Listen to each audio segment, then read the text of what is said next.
Your Excellencies, distinguished guests, good morning or good evening, depending on where you are joining us online today. My name is Hee-jung Lee, and I'm going to be your MC for the 25th ASPA Annual Conference JEJU, which is hosted by the Asian Science Park Association and Jeju Free International City Development Center, JDC. First of all, we would like to express our deepest condolences to the Itaewon crowd crush in Seoul on the 29th. And before we start with the full-fledged event, we would like to have a moment of silence for the next minute. Please gather your condolences for the victims and the families.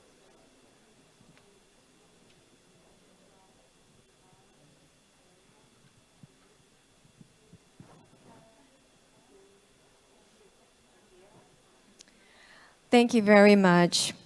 It is indeed my great honor and pleasure to be part of such a meaningful conference. And on behalf of our host, I would like to express my heartfelt welcome and appreciation to all of you for taking your time to participate in the conference today.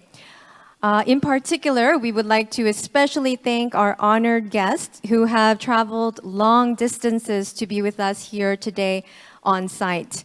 We sincerely hope that you will enjoy your stay here in Korea and spend a very pleasant and memorable time with us. So without further ado, let us begin the 25th ASPA Annual Conference JEJU. Next, for introducing the main theme of the conference, a theme video is waiting for us. So let's check the video together. In this age of hyper-uncertainty, science and technology lead significant changes for the betterment of human life, where talents from all fields gather to form a collective intelligence and venture into the future high-tech industry. The Science Park. The ASPA is a newly devised network that plays a pivotal role in exchange and cooperation in the Science Park. The ASPA, with the participation of 164 members from 21 nations. The ASPA, under the vision of a leading institution in the knowledge industry and technological innovation, promotes information exchange and cooperation between institutes and enterprises, the innovators. The ASPA has held multiple international conventions to help its international network to seek the development of scientific and industrial technologies. The ASPA Annual Conference is the largest convention for the ASPA. Here, the ASPA members, Science Park tenants, business incubators, universities, and companies from numerous countries gather to contribute to the region's industrial and business growth. The 25th ASPA Annual Conference, held in JEJU in 2022, bears the theme of the future of Science Park in the post-corona era. The venue is prepared for us to discuss such issues as the fast-changing circumstances and new relevant technology as we look forward to the future development of the Science Park.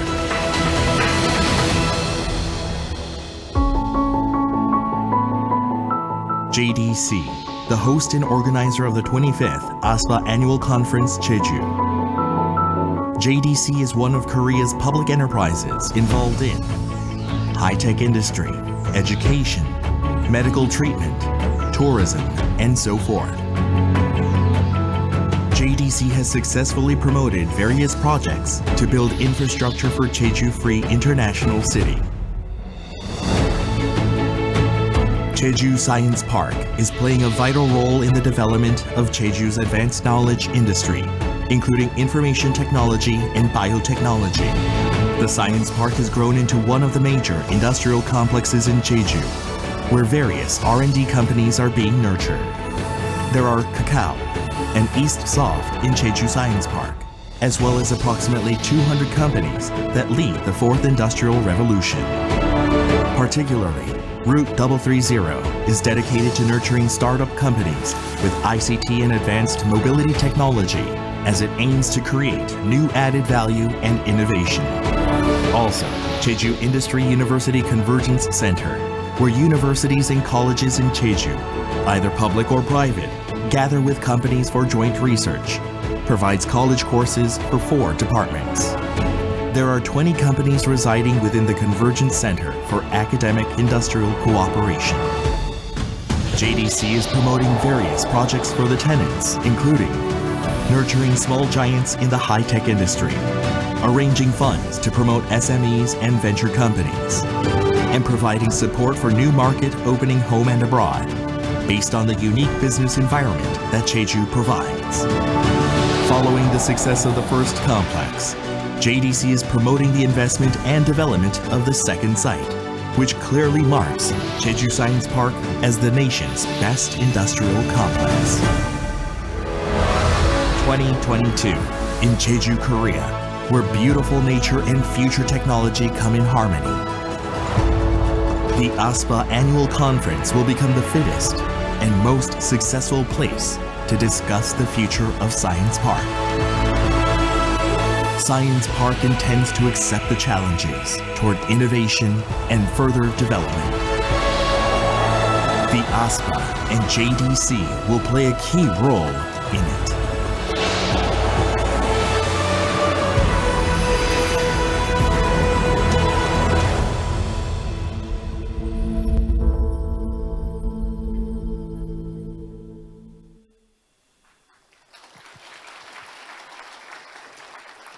Next, it is my great joy and privilege to announce that in order to officially commence the opening ceremony of the 25th ASPA Annual Conference Jeju, the Honorable Dr. Young-chua Wang, President of Asian Science Parks Association and Director General of Sinchu Science Park Bureau, will deliver the opening remarks.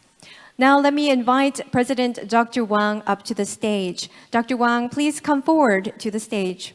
Ladies and gentlemen, please give him a big round of applause.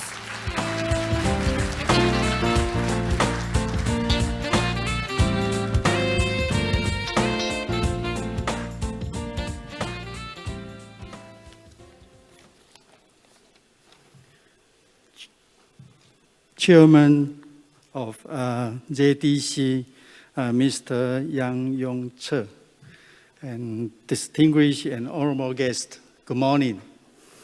To begin with, I want to express my condolence to the tragedy happened in Halloween festival at Itaewon District in Seoul on October 29th. My sympathy goes with those people who suffer at this difficult time. Let's pray for them and hope everything goes better in the near future. And now I would like to thank Jeju Free International City Development Center and ASPA Secretariat. Because of their efforts and hard work, ASPA 25th Annual Conference is able to hold here in Jeju physically after 2 years since the outbreak of pandemic in 2020. On behalf of ASPA, I sincerely welcome all good friends to attend this annual conference. ASPA has been keeping up with the pulse of high-tech industry and social environment. Though affected by the pandemic, changes between ASPA members' park in the past 2 years have not ceased and still carried through a combination of physical and online conference. For example, Science Park InnoFair 2021, co-organized by ASPA and Daegu City Government in South Korea, carry out on-site physical and online hybrid conferences, focusing on the issue of sustainable regional cooperation between science parks in various regions and advanced science park roles for emerging science parks by science park forums, metaverse exhibition, online business matching fairs, etc. Also, the 24th Asian Science Park Annual Conference held in Kuala Lumpur, Malaysia in 2021 with the topic of advancing technological revolution through competition. They invited speakers from all over the world to share their views from an international perspective and hope to break through restrictions of pandemic. Technology industry environmental has undergone significant change after the pandemic. Countries around the world have accelerated digital transformation and reorganized global supply chain. Localized production turned out to be a new trend after the pandemic. Besides, as extreme climate are becoming a normal rule, ways to build an innovative ecosystem through emerging technology to achieve the goal of sustainable development has become an important issue. The theme of 25th ASPA annual meeting lies in future of science paths in the post-corona era, also echo the new trends. Issues to discuss in this annual meeting are diversified, covering use of emerging technology, future technology industry development strategy, post-pandemic investment environment, and workplace issues. We hope all members can share their expertise and views in the meeting and find feasible solutions. Finally, I would like to express my sincere gratitude to all members' parks for your participation and support, as well as the organizing committee and the ASPA Secretariat for putting everything in order within a very limited time. We hope that this annual meeting will provide participants with opportunities to exchange experiences and brainstorm, together with my best wishes for a great success of the meeting. Everyone present here today, a good health and promising career. Thank you.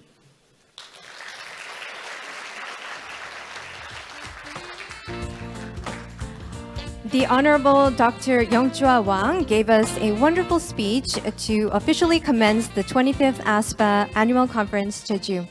Thank you so much, President Dr. Wang, for your impressive speech. We really appreciate it. Next, I'm very pleased and honored to introduce the Honorable Dr. Yang Yong-chul, Chairman of the Jeju Free International City Development Center, JDC, who will deliver his welcoming remarks. Now let me invite Chairman Dr. Yang up to the stage. Please give Dr. Yang a big round of applause.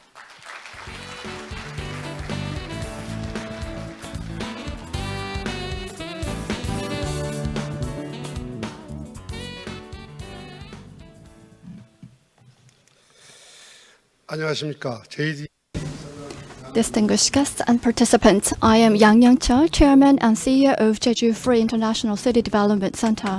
Before I give a welcome remark, I express my gratitude to all the victims of the tragic event in Itaewon and their families and friends. I'd like to welcome all distinguished guests who are here with us and joining online to the 25th ASPA Annual Conference Jeju. My special thanks goes to Dr. Yang Zhuang Wang, President of Asian Science Park Association and Director General of Hsinchu Science Park Bureau, speakers and moderators. Also, I'd like to express my heartfelt gratitude to staff of the Secretariat of the ASPA, Jeju Special Self-Governing Province, Korea Industrial Complex Corporation, and tenant companies in Jeju Science Park. We're now living in an era of hyper-uncertainty. New technologies, commodities, services that we have not experienced are converging and creating new markets. The dramatic shifts in the global industry paradigm present us with many challenges. Against this background, the 25th ASPA Annual Conference JEJU is being held under the theme of the future of STP in post-COVID to discuss the advancement of innovative technologies and collaborative projects between STPs in Asia. Furthermore, we will exchange thoughts on the needs for the adoption of ESG management that encompasses the social responsibility and environmental policies of STPs. I believe this conference will be very meaningful as it would offer an opportunity for us to exchange our ideas on and find the right answer to the right path for the future of STPs. As the host of this conference, the JDC will do our best effort to make sure that this annual conference enables all the participants to form a deep bond through various exchanges between individuals and countries and thereby forge a strong partnership. Also, JDC will also join in the new paradigm. So I hope you have a great time in this special island, Jeju. Thank you very much.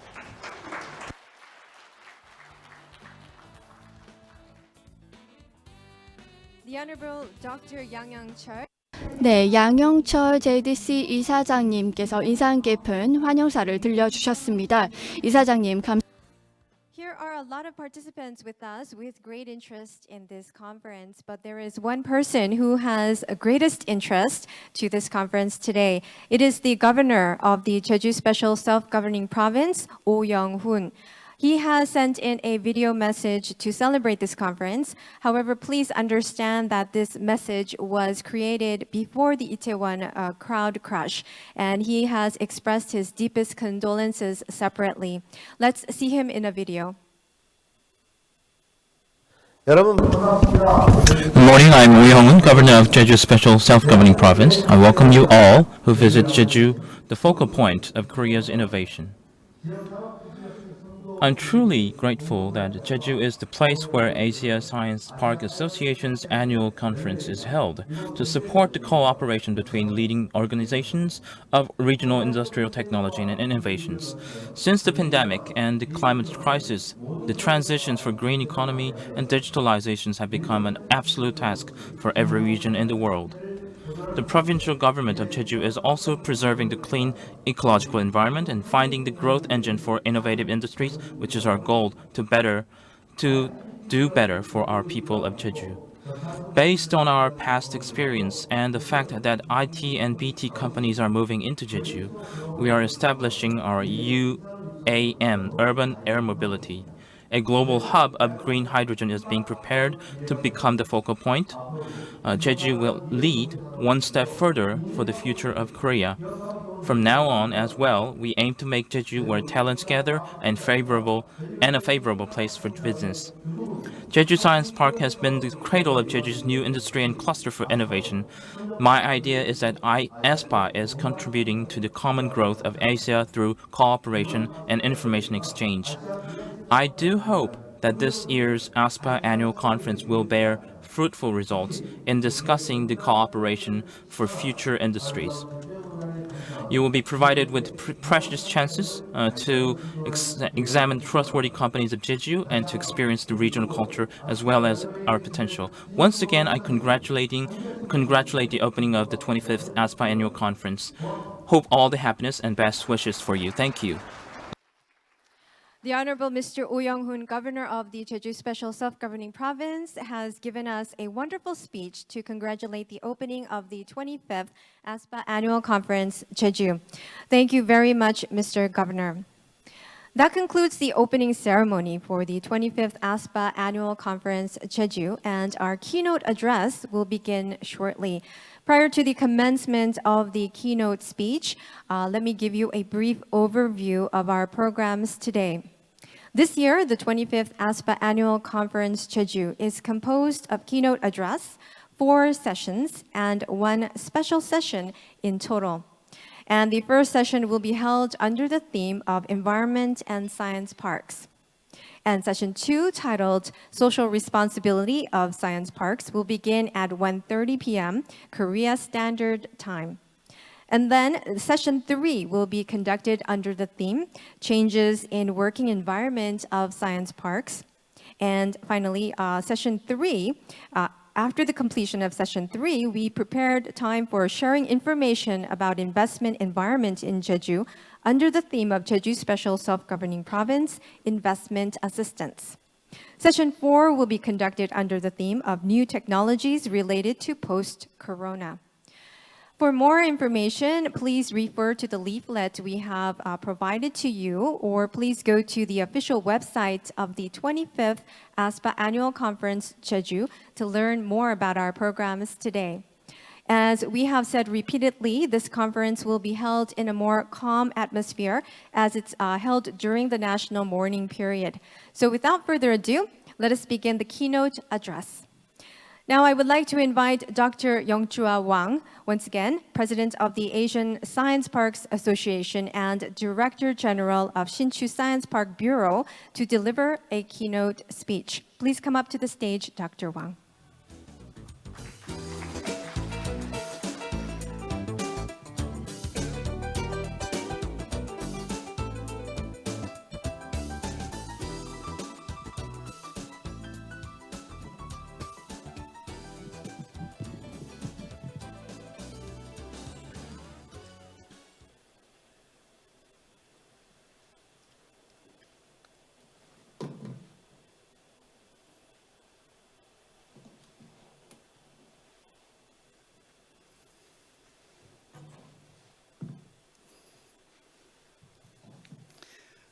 Good morning, everyone.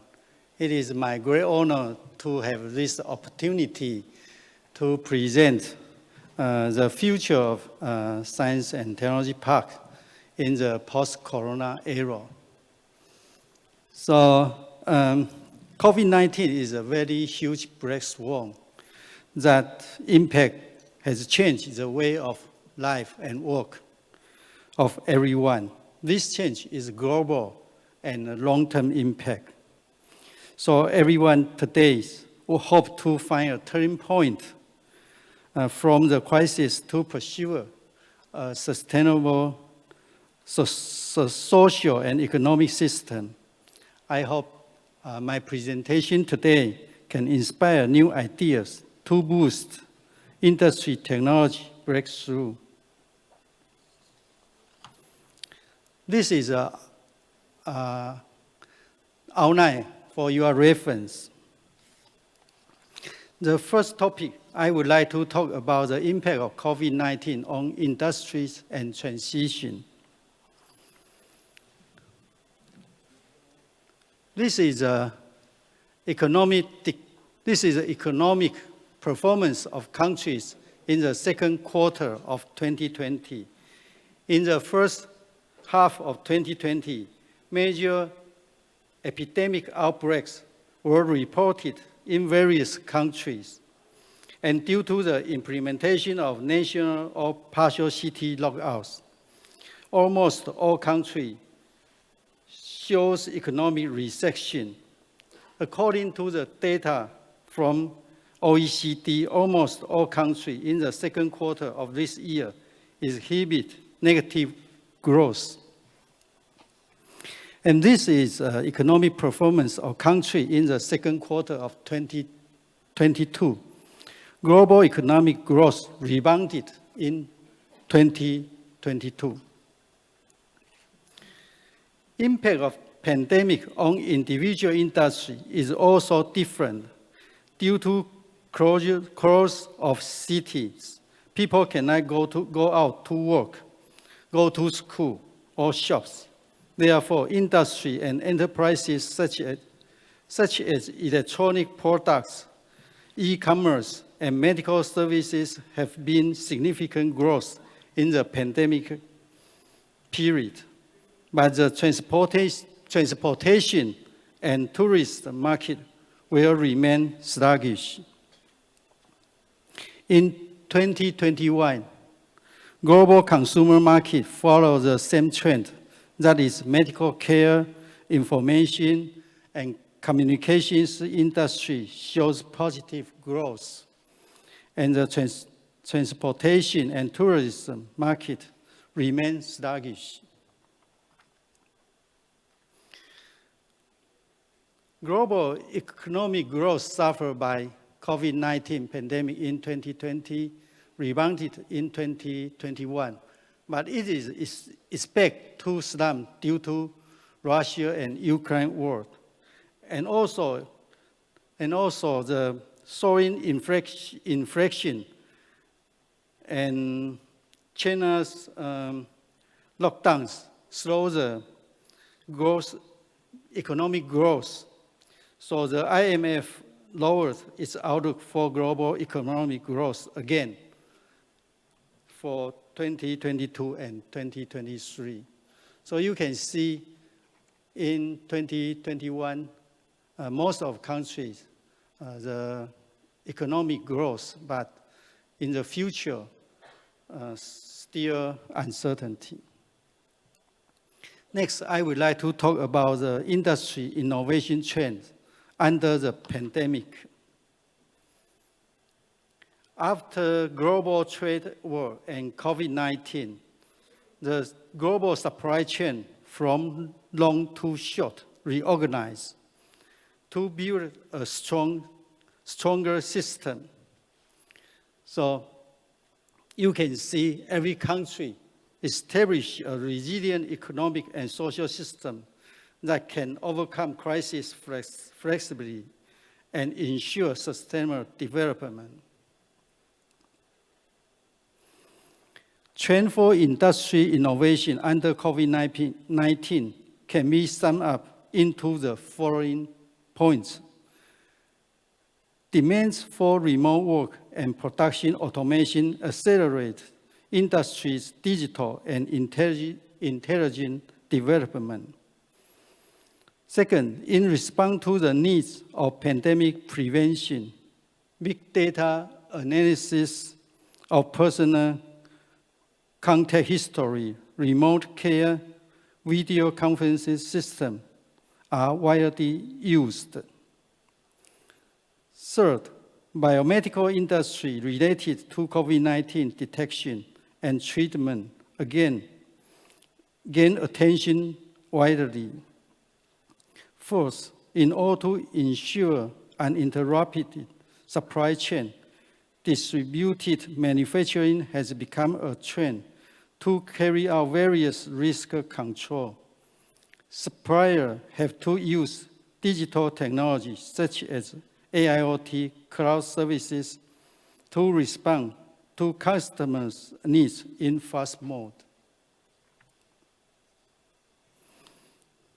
According to WEF's report, during the COVID-19 pandemic, technologies are playing a crucial role in keeping our society functional in a time.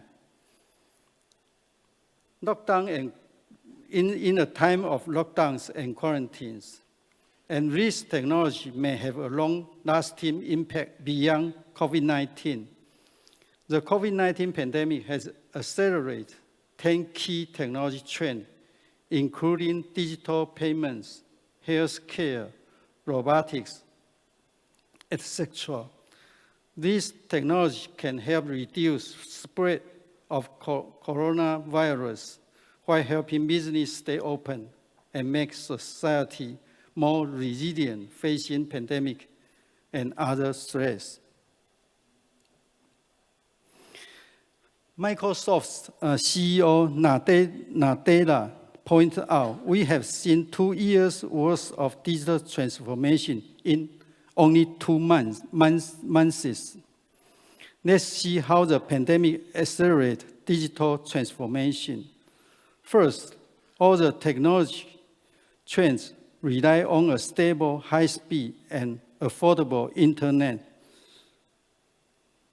So 5G is very important and will boost commercial value of 5G. In addition, in order to reduce contact, retail business, hospital, and other public places often use robots for deliver and clean jobs. While use of online activity makes information security even more important.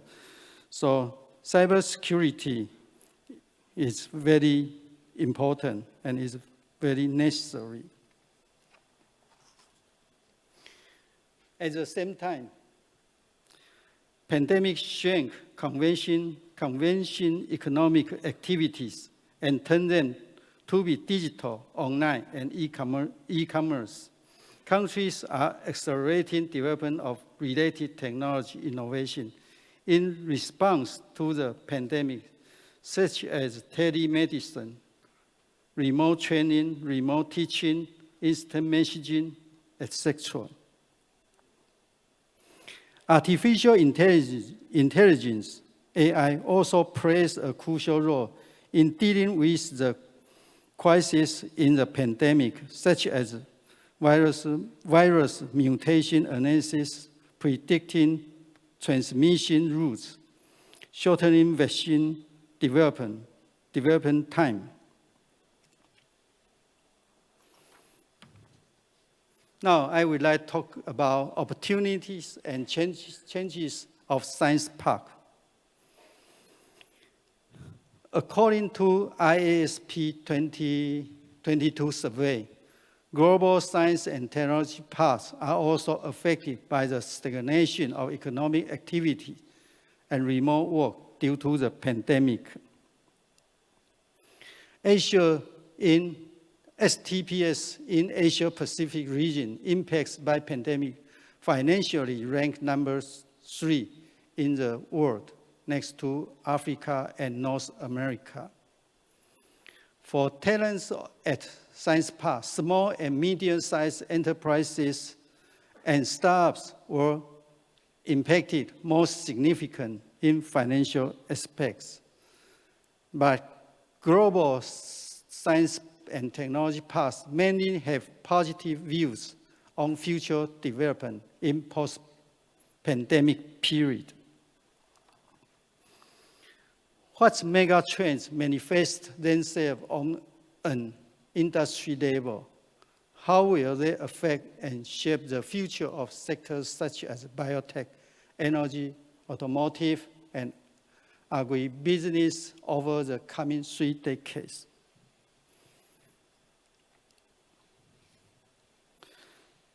First, I would like to talk about trends of technology development and innovation, including the following points. Trends of technology development and innovation more driven by global innovation network instead of local innovation network, and more derived from integrating virtual supply chain rather than a physical supply chain. More carried by collaborative innovation among organizations, yet a specific organization. And more stems from a cross-industry venture, but an industry independency. Finally, incubators' mission are more developing business model rather than developing commercialization technology. So this is the trend of technology development and innovation. Looking forward to 33.5, digital economic, aging society, climate change, and cross-domain talent shift are the macroeconomic megatrends that will shape the 21st century. They are global and irreversible forces that have already made an incredible impact on economics and societies, and will continue to do so for next few decades. These 4 megatrends are crucial for future science and technology park development. However, due to time limits, I cannot talk all about these trends, so I choose the issue of climate change and elaborate its impact on future science and technology park development, as well as the roles of science and technology parks to respond to these issues. Climate change is a serious issue that we are facing at present. Innovative companies at the Science Park are expected to play crucial roles to find feasible solutions by innovative digital technologies.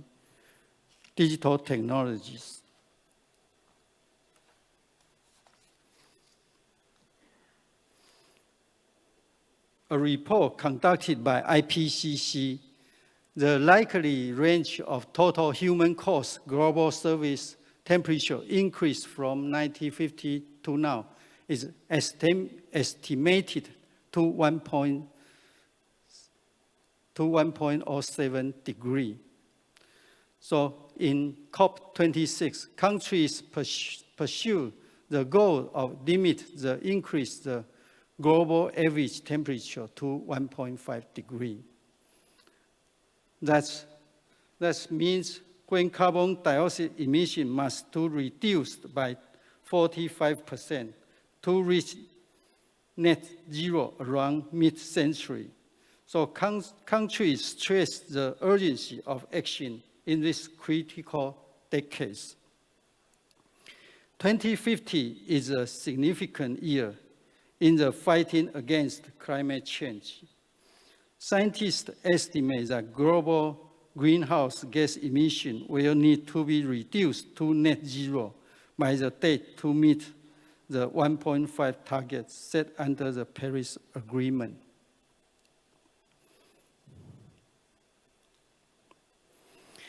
Every company and every industry will be transformed by the transition to a net zero world. The question is, will you lead or will you be led? Supply chain emission accounts for an average of 73% of multinational companies' total emissions. So multinational companies say that they will reduction of supply chain emission is the first step in their net zero strategy.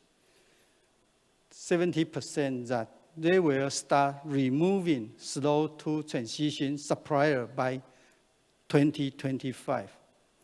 And 35% say of the current multinational companies supplier expected to be cut as they respond to net zero pressure. So it is very urgent for the supply chain. Achieving a net zero supply chain with very limited additional cost is hard, but possible. Climate leaders can take 9 steps to tackle supply chain emissions.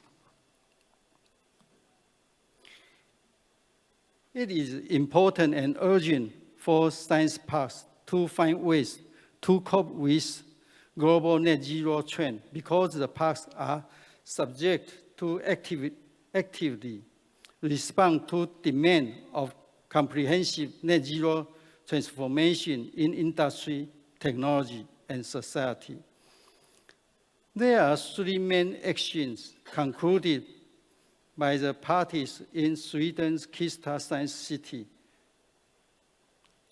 and Netherlands' Eindhoven campus.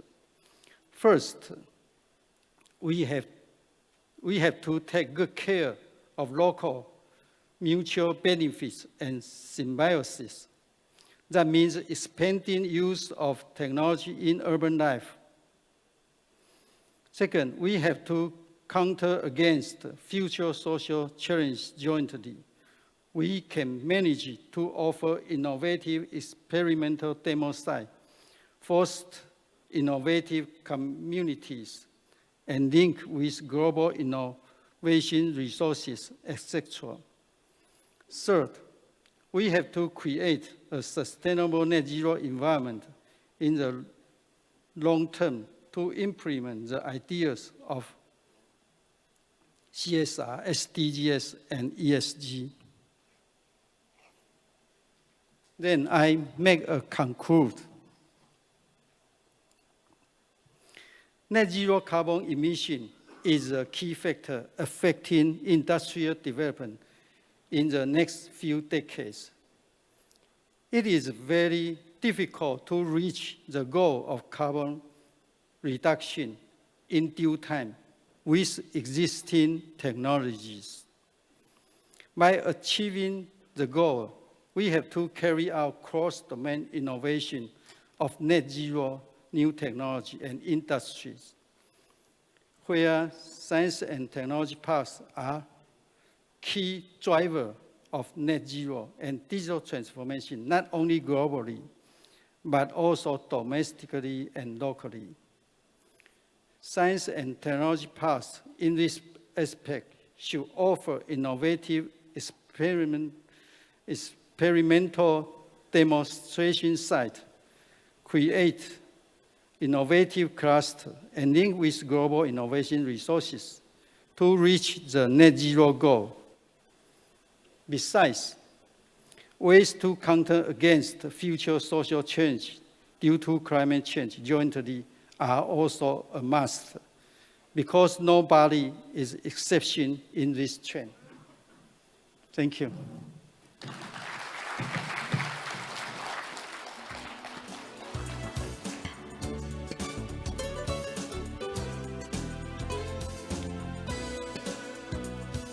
Please give another round of applause for Dr. Wang.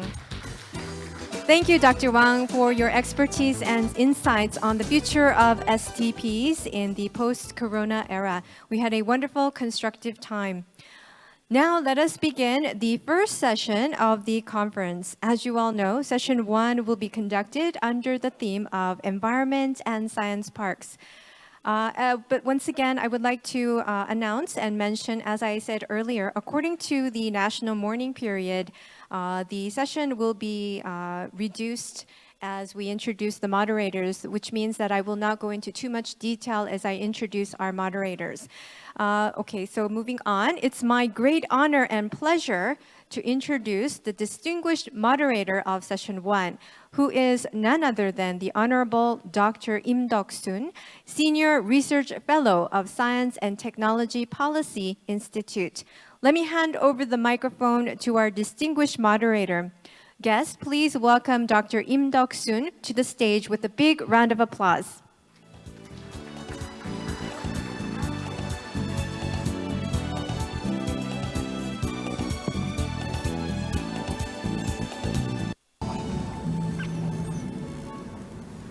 Thank you for wonderful introduction. It is really my honor to preside this session. And also, in the beginning, Dr. Wang, the president of the ASPA, he introduced the climate changes, the importance of the response to climate change environment. So this session is really about the environment and the science park responses. The first speaker will be Mr. Bilal from the Technopark, Istanbul. Please, the floor is yours.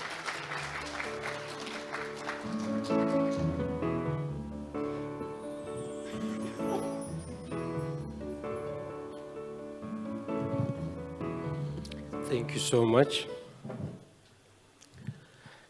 Mr. President of ASPA, Mr. Chairman and the CEO of JDC, esteemed participants, ladies and gentlemen, greetings from Istanbul. My name is Bilal Topçu.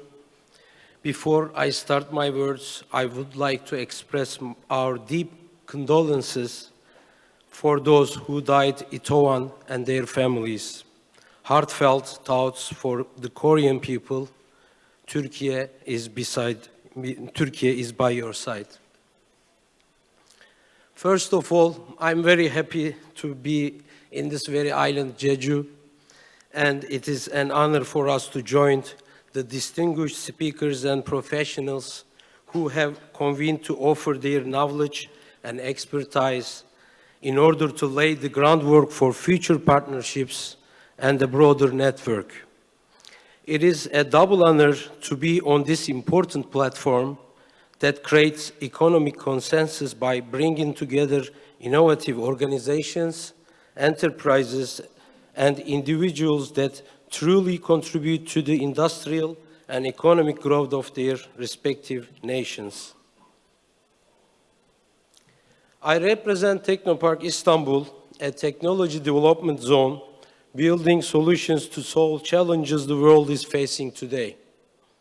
In 1.5 million square meters, with more than 400 national and international companies, we brought together business, science, and education to develop deep technology that would add value and create positive impact to strengthen Turkey's place on the global innovation map. Today, I will make you a presentation about innovation ecosystems and the circular economy practices of Technopark Istanbul. Our general sustainability approach rests on 4 pillars: healthy life, mobility, smart building, and sustainable environment.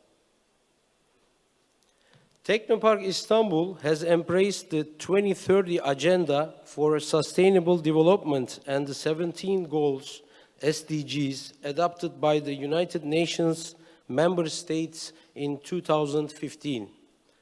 These SDGs create a clear path and a framework for how our operations may move towards a more positive future by 2030 and beyond.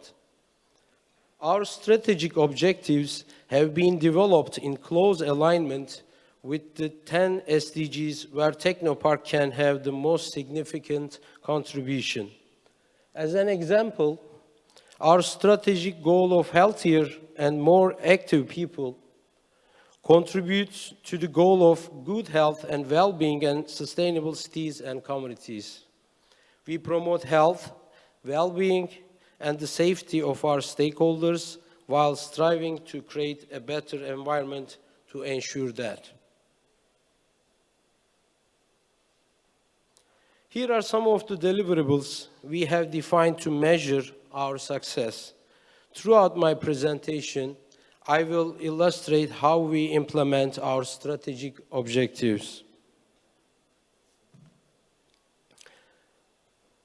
I will begin with the first pillar of 4, healthy life. The spaces and the facilities we offer to our people in our campus in Technopark Istanbul are designed to unleash their creativity and boost their efficiency and productivity. Second one is mobility. With the aim of carbon emission reduction, we promote sustainable and smart transportation systems, electric transportation, and create a barrier-free environment within our campus. Third pillar is smart building. We employ smart building design applications that are nature-sensitive, user-friendly, with low energy consumption. We stay committed to increase the use of environmental-friendly constructional materials. And the last pillar is sustainable environments. We have adopted effective and dynamic environmental management approach, which helps us regularly monitor our performance. Increasing needs of the growing population have become a global challenge for both today and tomorrow. From planning to designing to implementing, our premises comply with this approach.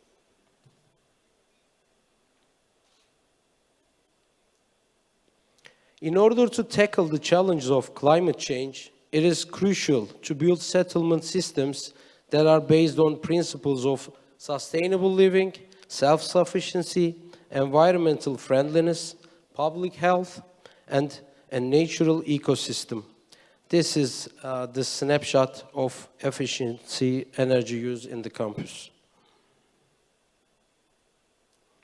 We monitor our KPIs based on the approach of sustainability targets till 2034. We evaluate all performance indicators in all essence. We use digital technologies for efficient waste management, and we invest in creating awareness and capacity building on smarter waste management. We have been awarded with zero waste certification for our diligent approach to resource use and facility operations. Technopark Istanbul has become the first technopark to receive a zero waste certificate in Turkey. In 2021, 124,000 tons of waste was collected for recycling. Within this process, here is the outcome on the screen. In brief, this slide reflects the increase 68% in the preservation of natural resources. In addition to our zero waste approach, we give importance to energy efficiency as well. Currently, we have more than 500 solar panels mounted on the roof of 6 blocks. By the end of 2022, 180 panels will be added. Our aim is to increase the share of energy produced by solar power plants from 2.5 to 20%. Referring to the information shown in these slides, the evaluation of waste heat of cogeneration process provide 54% efficiency in thermal energy consumption in ventilation and air conditioning systems. Automation SCADA system is important for keeping the continuity, sustainability, and energy consumption under control and to ensure the highest level of energy savings at Technopark Istanbul. With SCADA, we have 24/7 data-driven facility management. This whole process enables us to sustain and maintain our ecosystem in terms of reaching our targets. At Technopark Istanbul, we encourage all the companies under our roof to interact and work closely as a part of the circular economy and sustainability to contribute to humanity's zero waste target, both regionally and globally. Thank you. Thank you so much.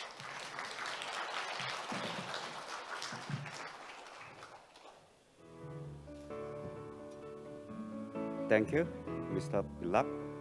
Please give him welcome again. Big hands.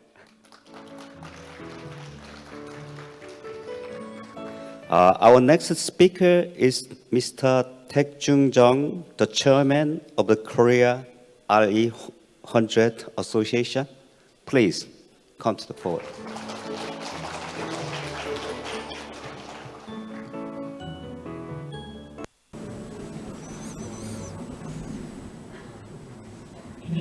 Good afternoon. Good morning. I am Thomas Jung, Jung Taek-jung, the chairman of Korea RE100 Alliance. Thank you for inviting me. The information what I'm about to share today here is the relationship between the RE100 and the industrial complexes in Korea. Now, the RE100 has become a famous terminology these days, and we have to figure out what that is first and what it affects, how it will be applied to the industrial complex will be shared with you today. What I want to share today is the first one is the changes in the business environment in response to the climate crisis. And second, global RE100 trend and the trend in Korea. Third, trend in Korea to promote RE100 industrial complex. And lastly, I would like to leave a comment and suggestion. First, the business environment change. So far, when we were evaluating the competitiveness, we thought productivity was number one in the past, but now the climate crisis matters much and most, and because it affects our humanity very much. So the sustainability has become the utmost important idea to evaluate how sound a company is. So that became the first condition nowadays. And you are well aware of the ESG, which became a pillar in the management.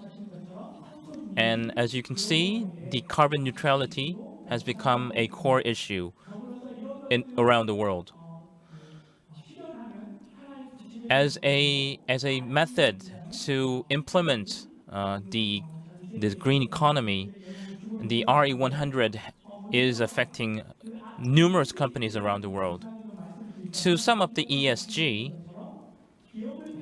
it is a criterion, and not only the financial, but also non-financial. As a non-financial criterion, it has become an important issue, as well as other criteria, including the clarity of financial status. Now, a lot of evaluators, asset evaluators, are now including these non-financial items and indices as the criteria to evaluate companies. For example, Tesla, when they're making electric vehicles, the electric anodes are core parts to make the batteries, and during that we need cobalt as the material, and when we are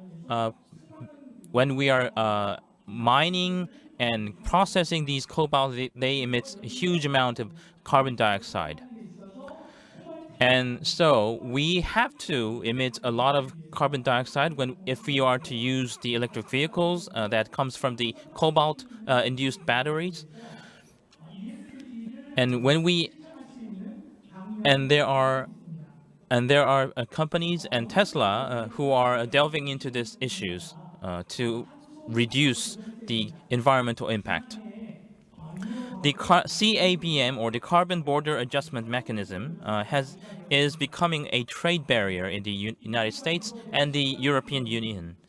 The importers to the United States and EU, when they emit more carbon, then there will be tariffs that will be applied to the imported products. So this is becoming an adjustment as the trade barrier. So if we are to keep on importing to these regions, we have to reduce the amount of carbon dioxide that is emitted during the processing and manufacturing. You can see that there is a $10 trillion decrease, 10 trillion decrease in the import to these regions. And the industries involved, where the East Asian countries are mostly involved, is the manufacturing, and I think this part is where we will experience most damage in.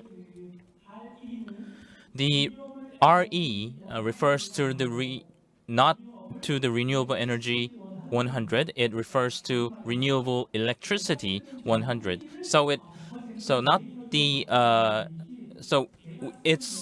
this plan is to convert all the electricity we use into something renewable, not the entire energy. So this is where the electricity matters. And the electricity that was formerly produced by burning fossil fuels, should be changed to the sources should be changed to renewable energies. There are 380 companies that are participating in the plan. And also the conglomerates of Korea, including SK, Hyundai, are participating here, or at least they have announced to take part in it. There are various ways to implement the RE100. One of it is to install solar panels at the rooftop, and we can also buy with the premium prices on electricity that we use. And there are, through direct promotion, we can also make a purchase agreement, which is called the PPA, and that is the most common way. And we are also following. Korea is also following the trend right now. The companies who joined the RE100 are recommending others to join as well. The companies in Asia are more dependent on import trade, especially the exporting to the EU or the United States. So this is not really an ignorable action. When they ask us to join, it is inevitable that we have to join. For example, Apple, who is famous for the maker of iPhone, they have joined the RE100, and all the suppliers to the Apple company should follow and achieve the RE100. This is a recommendation right now, but this is literally a restriction that further import cannot be accepted if they are not following the RE100 guideline. Because you can see that not only the SMEs, but also conglomerates in Korea are supplying to Apple, and it takes a huge amount of our sales overseas. And for example, the LG is exporting 70% of its supply, 70% of its supplies to Apple. So this is not really a voluntary campaign, but it is a voluntary campaign for those who join willingly. But for those who are in other countries, in countries other than the United States and the EU, the business terms is more strict, especially those who use huge amount of electricity. They are making announcements that they will join RE100. For us also, we have came up with a guideline for this. Only the KEPCO had the rights to sell electricity, but for more countries to join RE100, we made the RE100 institution so that more companies could take part in it.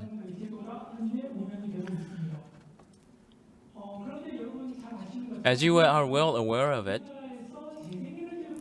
the renewable energy providers providing system is originally the RPS, sorry, Renewable Energy Portfolio.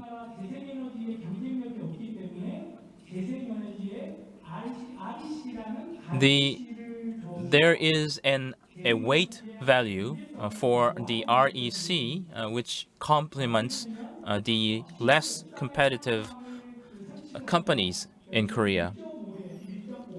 So when we have if one has the weight, maritime power generation will earn 2.5 of weight value. But But this system where the renewable energy is less competitive in Korea, the system isn't really easy to be applied with. So this is the challenge we have right now. As you can see, the RPS amount is increasing, but I know this will be a little bit adjusted with the coming of the new administration.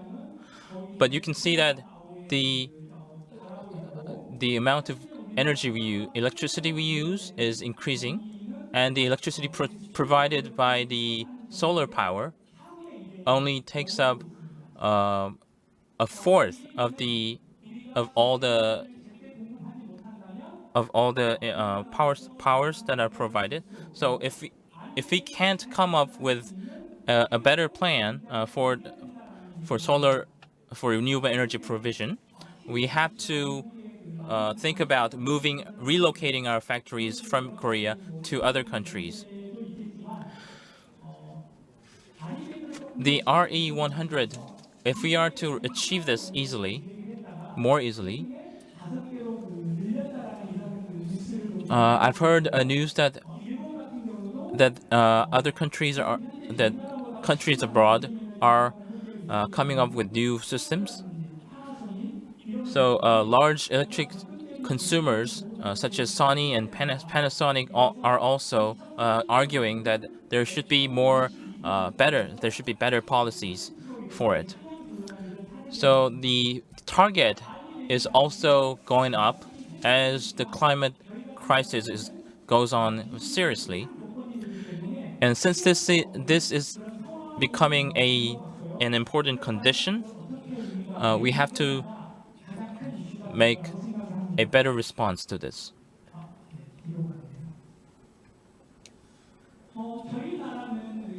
Korea, compared to other countries, has a very cheap electricity price. And the renewable energy price is also energy price is relatively higher than those of other countries. So this is a cost burden when it comes to achieving the RE100. So the local governments and central governments they have to intervene actively, or we would lose our trade competitiveness. So to achieve these goals, let's look at what is happening in the industrial complexes of Korea.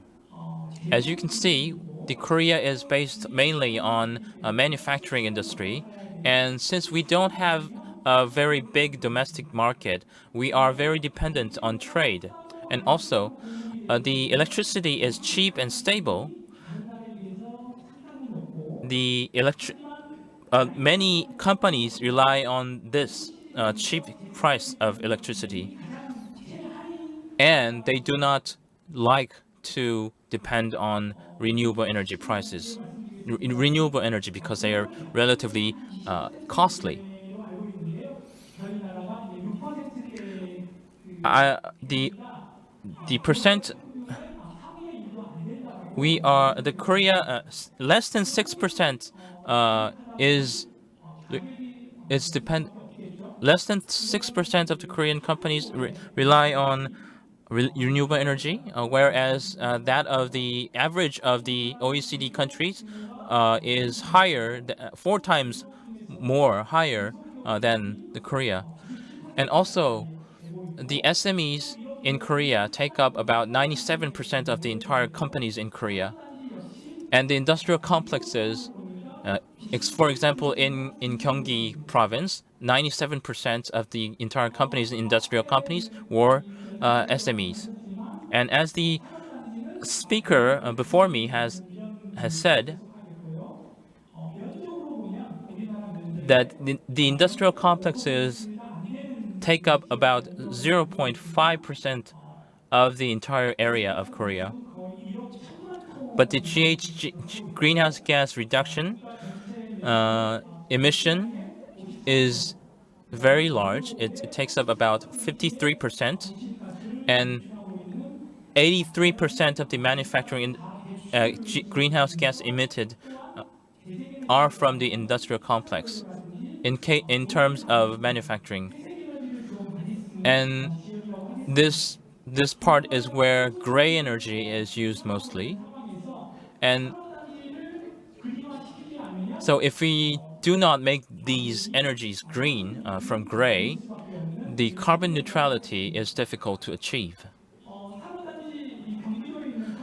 This is a picture of of an industrial complex located in Gyeonggi province.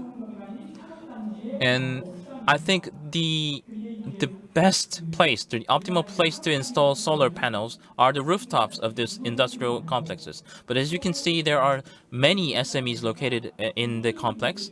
And for structural matters, the solar panels aren't easy to install onto these rooftops. And even if they would like to do, they're SMEs, so the capital is insufficient. Here, the public intervention is required, I think. And to increase the competitiveness, local authorities are making efforts.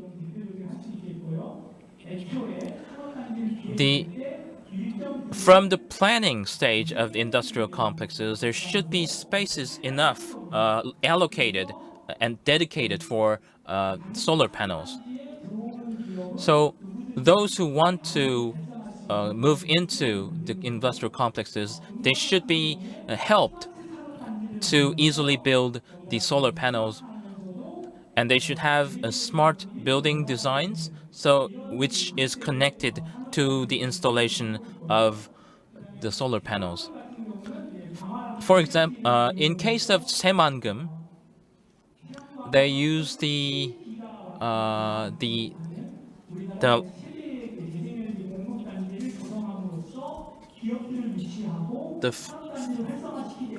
land to.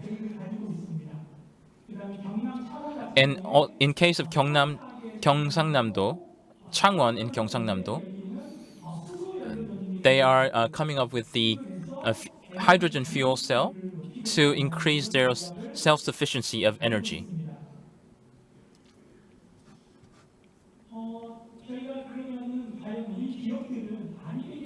So, how many companies are aware of this RE100 plan in Korea?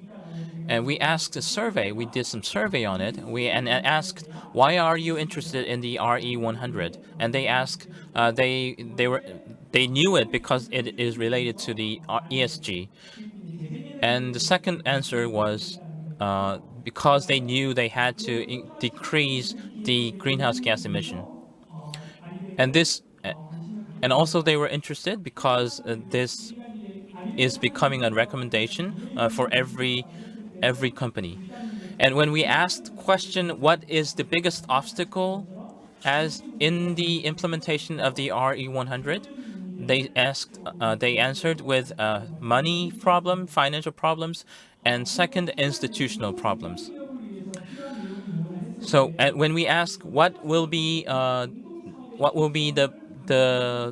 thing that the SMEs would most want, and they asked, and then they answered, they wanted a joint project solution to respond to this, and they had to, and they wanted the rights for surface has to be resolved if we are to install the renewable energy systems, and the rental fees as well. And since these are all related to the financial issues, they were also aware that the financial status is important to respond to the RE100. So how can we make transitions so that these the industrial complexes become more competitive? The local authorities, I think, have to make interventions, and also residents can take part in supporting the industrial complexes. In this way, they will have they will also contribute to the locals to the development of local economy as well. So what can local authorities can do best? I think this is it. And a lot of local authorities and local communities are suffering from population aging and the disappearing of young generations. And this is because many industrial complexes are concentrated in the capital region. And by spreading the industrial complexes into the regions other than the capital area, they will be able to revitalize the regional economy, as they say, within the regions. So I know that I expect there will be more local authorities who are becoming who are willing to take part in the plan, and also energy companies and IT companies will fill these industrial complexes that will in the regions. The RE100 is an issue that has to be dealt with by companies and enterprises. But since we are going through a recession, I think the local authorities must intervene by providing the land lots that are owned by the local authorities, or come up with raise funds. And as I told you earlier, if this is to achieve sustainability, what we have to come up with a profit model. And I think consulting companies or expertise can share their knowledge here.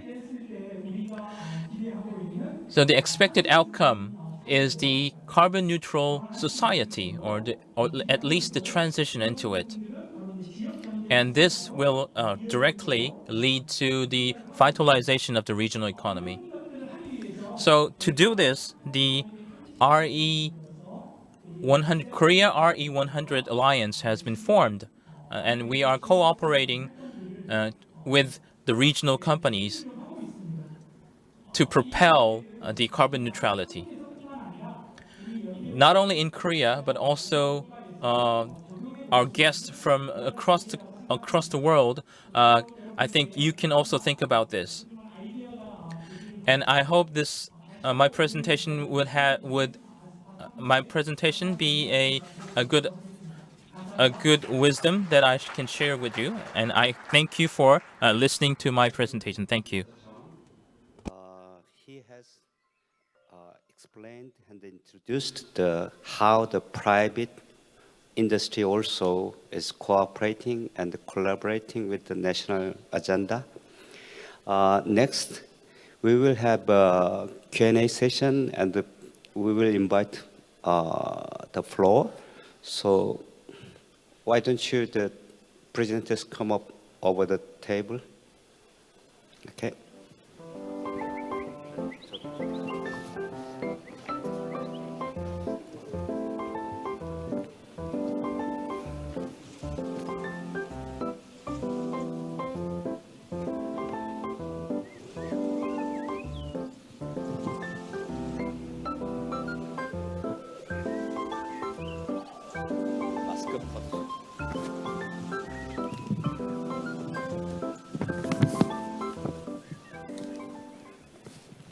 Well, today the first session is really important.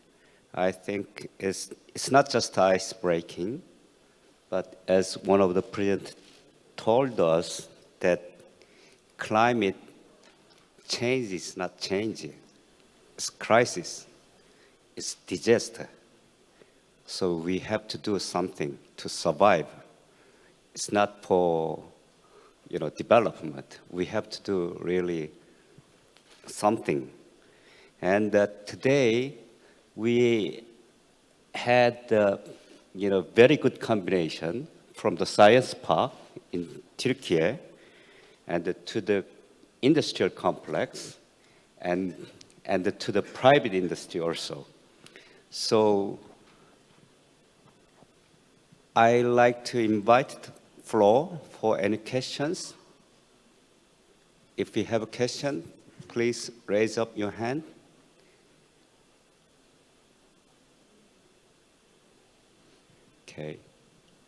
Okay, please.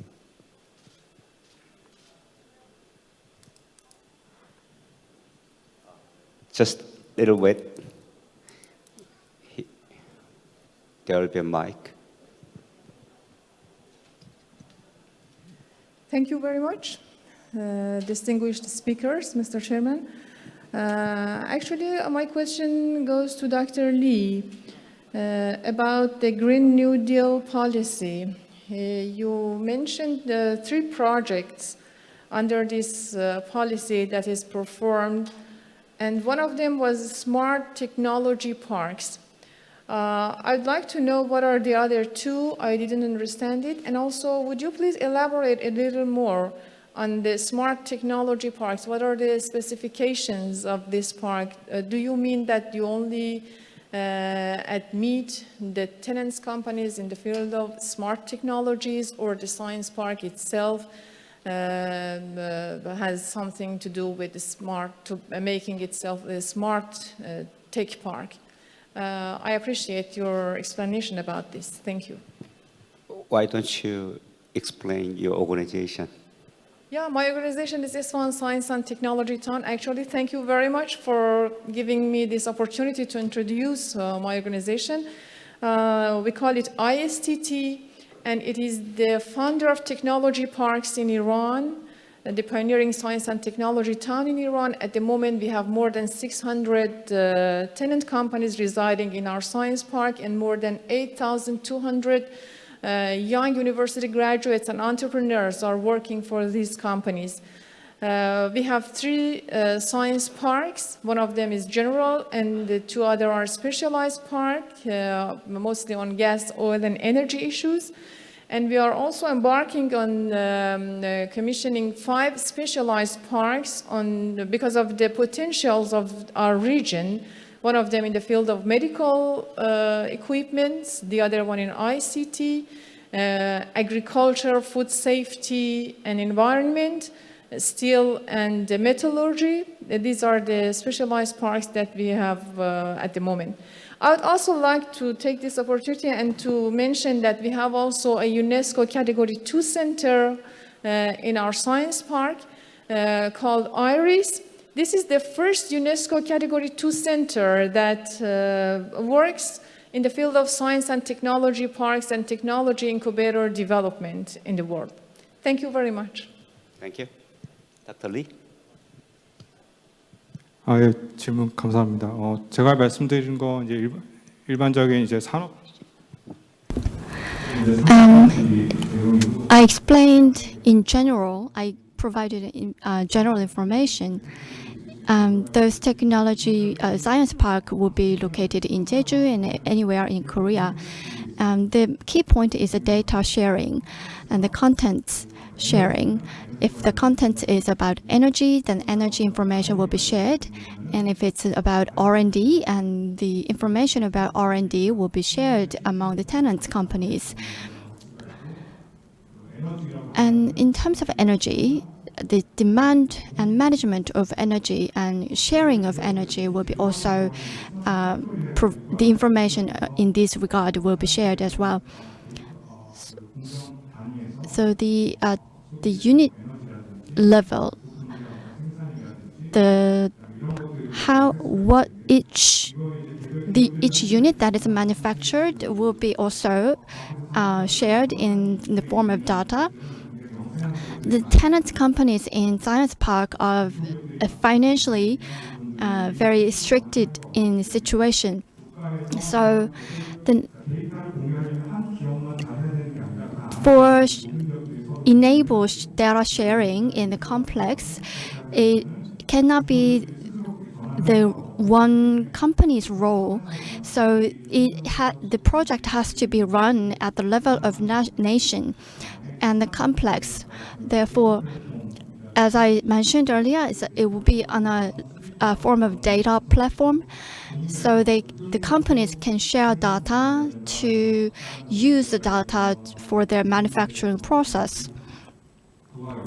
And at the same time, and energy data sharing is also important. Energy self-reliance is also a key.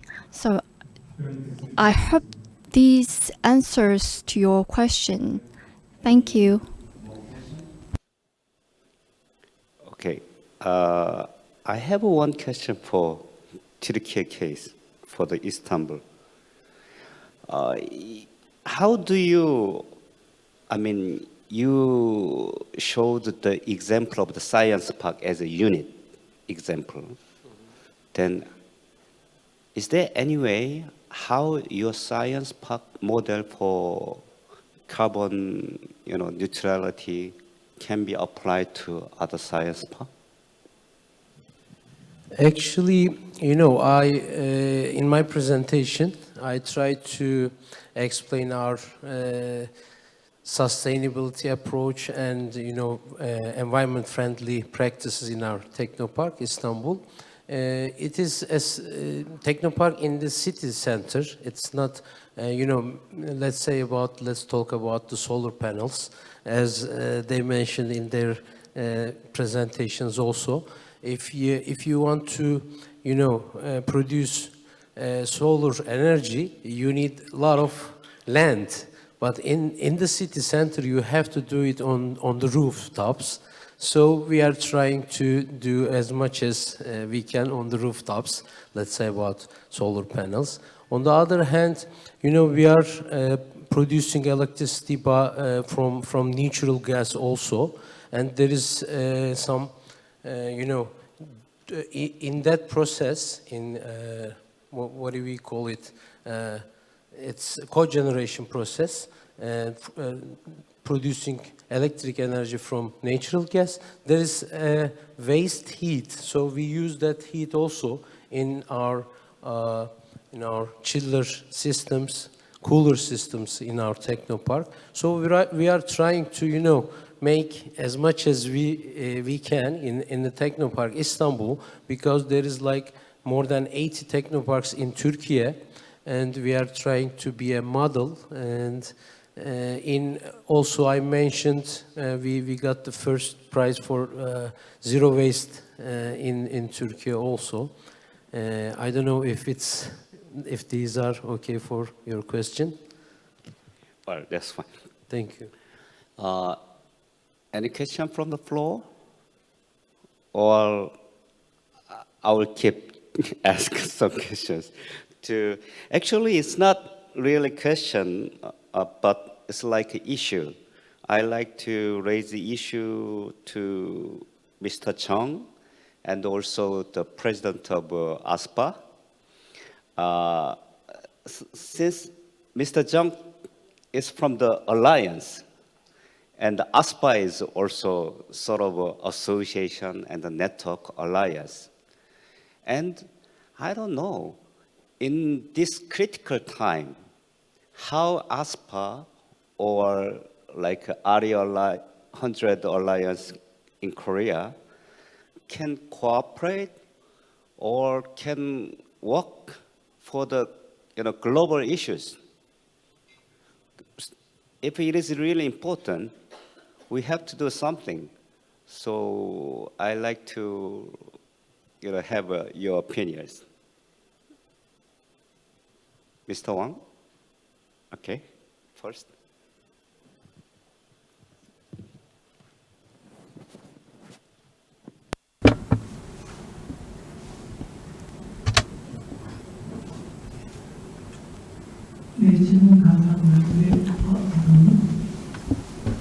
Thank you for your question. Wait a minute. As I talked this morning, that science park roles and function as a key driver of net zero and digital transformation globally, nationally, and locally. So it is very important.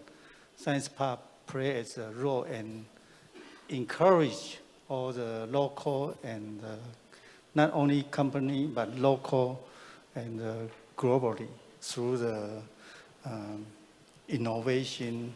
Yes.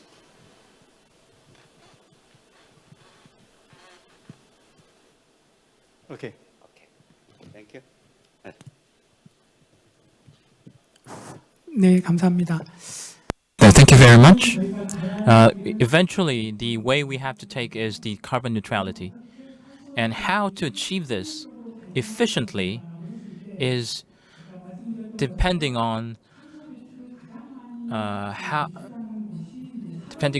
whether we can decrease the greenhouse gas emissions from the industrial complexes. So the ASPA and the KRE 100 Alliance is aiming to do this, to decrease greenhouse gases from the industrial complexes. The biggest issue was the cost, the financial problem. And when this was not an urgent matter, this was an issue that everyone could talk about. They could talk up about. But now, as it became urgent matter, now what matters the most is the money. And because it requires renewable energy, digital transition, and smart designs and buildings, and these are all not separated. These are all an integrated matter.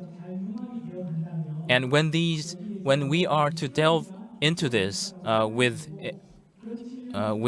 sincerity, I think the councils such as the KRE 100 Alliance and ASPA can do much cooperation in this. Asked me to finish on time. We already passed the There is an extra time. extra time. So if there is any other more questions or any other topics you want to deliver, I would like to close the session today, right now. Thank you all the participants. Thank you.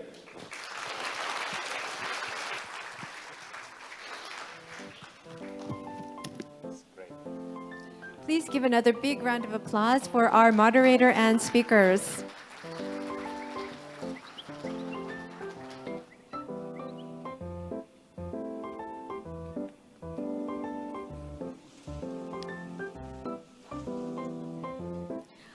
This session was quite meaningful in that we could look into the various responses of science parks, countries, and conglomerates and SMEs, which are finding innovative ways to tackle climate crisis in similar yet different ways. Thank you very much for your expertise and passionate conversation. We sincerely appreciate it. Once again, please allow me to advise you that we are progressing with a reduced program today in accordance to the national mourning period with a calmer atmosphere. Now it's time to begin our lunch break. For your information, the second session will begin at 1:30 p.m. on Korea Standard Time. So please enjoy your meal and please come back to your seats on time. Or better yet, please come back to your seats at least 10 minutes prior to the commencement of session 2.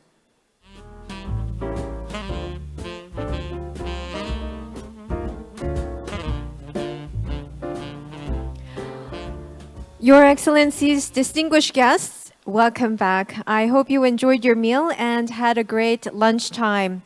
Now we will begin the second session of the 25th ASPA Annual Conference, JEJU.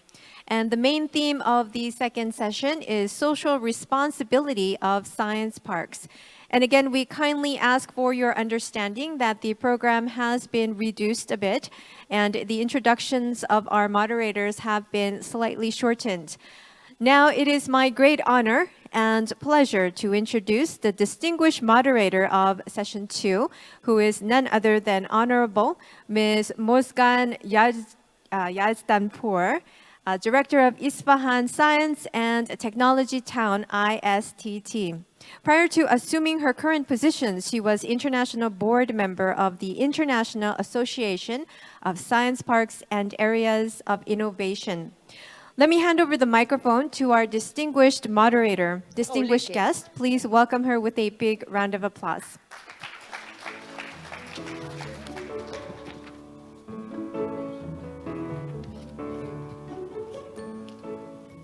Well, good afternoon, ladies and gentlemen. I hope you had lunch and you are full of energy, not sleepy.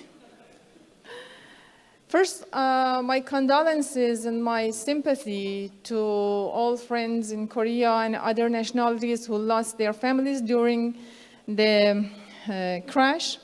May their soul peace and rest. This session, as the MC mentioned, we are going to share, is under the theme of social responsibility of science parks. And we're going to share opinions and ideas about examples of fulfillment of social obligations at the corporate and industrial complex level, such as venture, startup, incubation, and residential enterprises, support policies, and regional women social contribution. We have three distinguished speakers at this session. We'll start by the one from Saudi Arabia. Just let me explain that. We will have the three presentations, and at the end of the session, we have a Q&A session to answer your probable questions. So I would like to invite Mr. Nawaf Al-Gain. Please, would you please welcome him on board with your big hands. To introduce him, he is the head of King Abdullah University of Science and Technology Research and Technology Park, and he has brought experience and support impacting various initiatives through fostering innovation and entrepreneurship. And Nawaf has been able to manage a massive increase in the park tenants from corporate SMEs and startups through activating various programs to promote growth.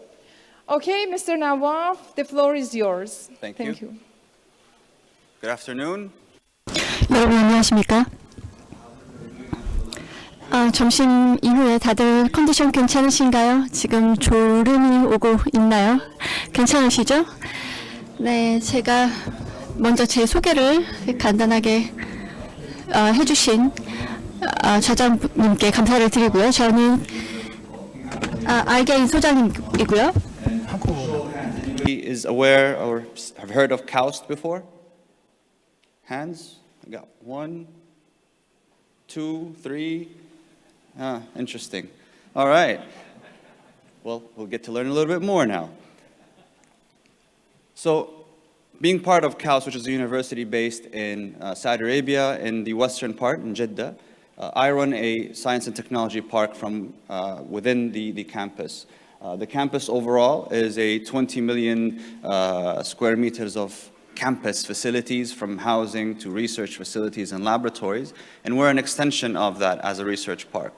The main goal for the university is to really become a catalyst of innovation and entrepreneurship, and the main focus is to create impact. It's not a typical undergraduate university, it's mainly postdoc and graduate with lots of cutting-edge technologies and research development. We're a young university.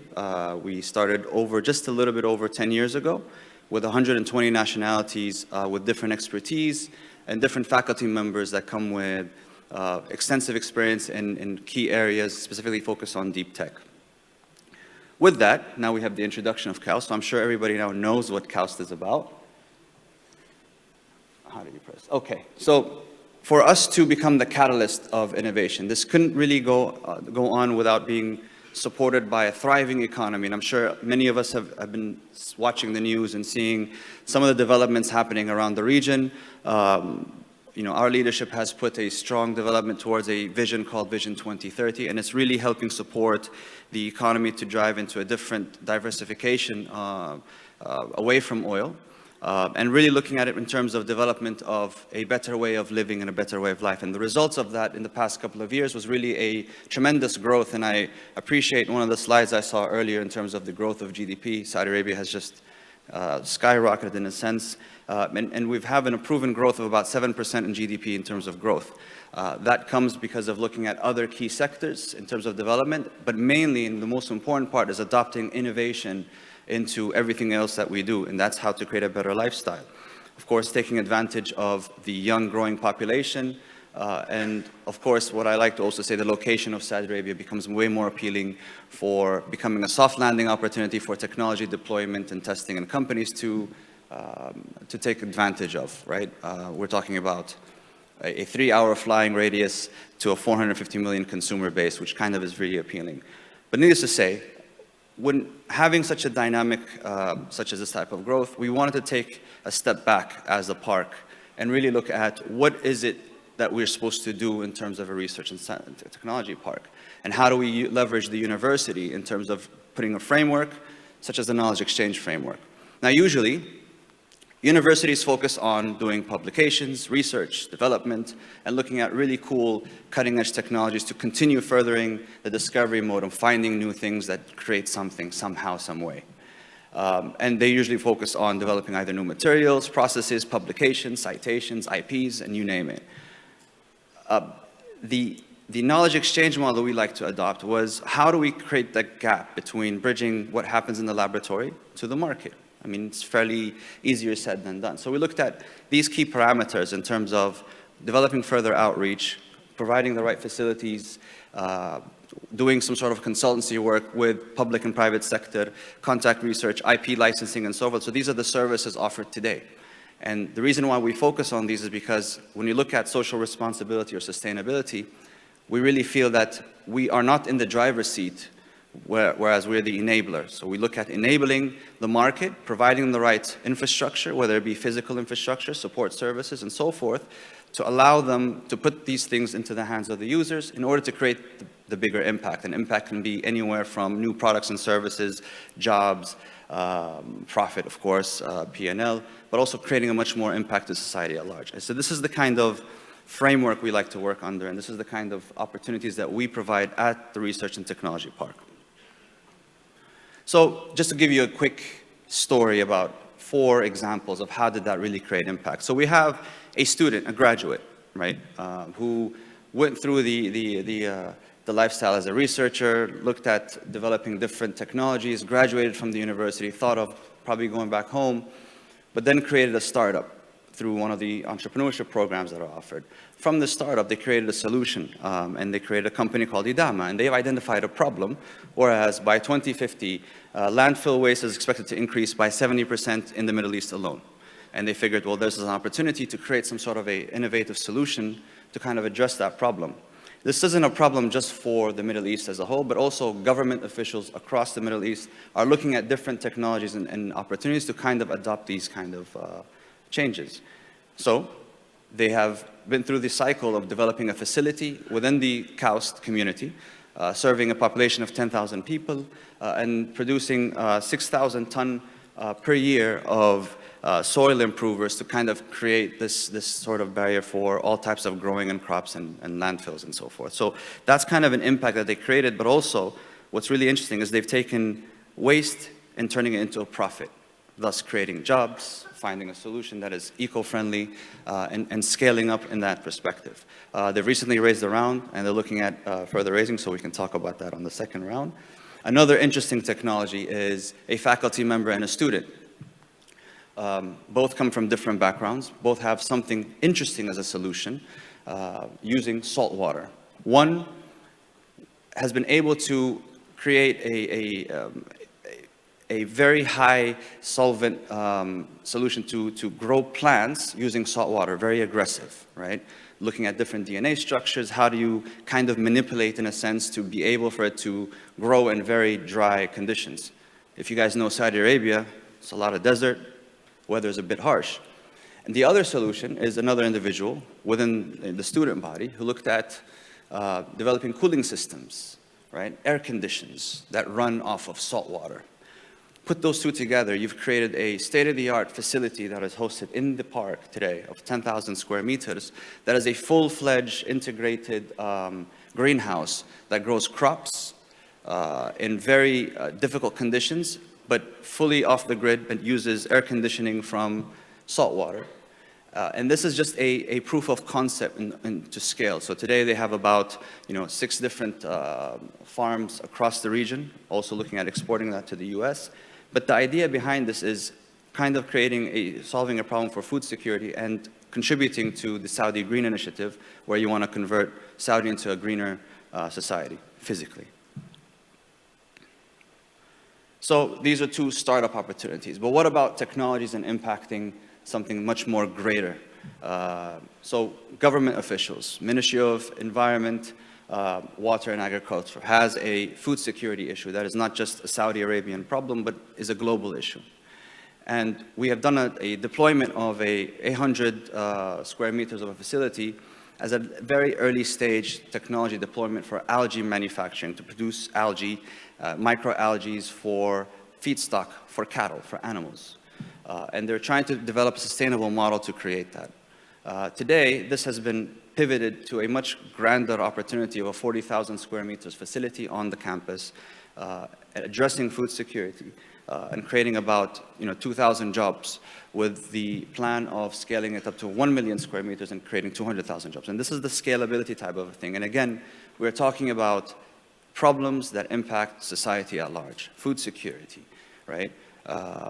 It's beyond just looking at cool technologies that create a profit. And we're talking about putting it in the hands of the users that actually can make sense of it. So this is the 3rd example of government. And if you bear with me, I'll give you one last one. And of course, we all have heard of Aramco. Anybody knows Aramco? Yeah, Aramco. Okay, an oil conglomerate in Saudi Arabia. This is the company that is really extracting oil and doing so many others. They've created their first R&D center in the park. And the idea is to help support the circular carbon economy, but usually using new technologies such as AI and machine learning, with a pathway of hiring about 200 to 300 young students and entrepreneurs to kind of be part of this change for the future. And the reason why I share all these examples is just to show a highlight of what does it mean to become socially responsible. I think it is embedded within how we do things. It's embedded within the outcome of impact, rather than looking at it as a specific program. But everything we do today drives towards that. I mean, we've talked about carbon emissions, we've talked about food securities, we've talked about all these new developments, and I think the world is shifting us kind of by force to address these solutions for these problems. Like any entrepreneurship or innovation, you create an innovation based on a necessity and a need, and there's a problem to solve. And I believe that by default, we're all shifting towards the gear for that. So when you look at a science park today and you say, what do science parks do to help contribute to the social development, right? I believe it's providing the right infrastructure, providing the right services, and allowing for a test bed of opportunities to create something that makes sense, that can impact, at the end of the day, the lives of humans. All of these great activities happen in a wonderful place next to the campus, 2.9 million square meters. And I just wanted to cite, I believe Dr. Wang, in an earlier presentation about creating a testing facilities for technologies to be deployed. And I think this is really the focus of what we do in the park. We do not like to position ourselves as a real estate opportunity. We are shifting towards more of being a more technology advancement, technology deployment, whether it be raw land where you want to develop a testing facilities for hydrogen solar plants, all the way to getting a small startup renting a laboratory wet lab space or workshop space to kind of create, that product that actually want to deploy to market. So the idea is putting research into use that creates a bigger impact. And that's really the focus of the park. With that, a park that is only almost 10 years old, we're proud to have about 80 companies, 500 employees, and 700 total community members thus far. But we really do anticipate a tremendous growth within the next few years, working a lot with government, public sector to kind of create a larger ecosystem at large, but also to have more proof of concepts to kind of develop and deploy and hopefully create the impact that we all try to achieve. With that, join us and thank you, and I'll take your questions later.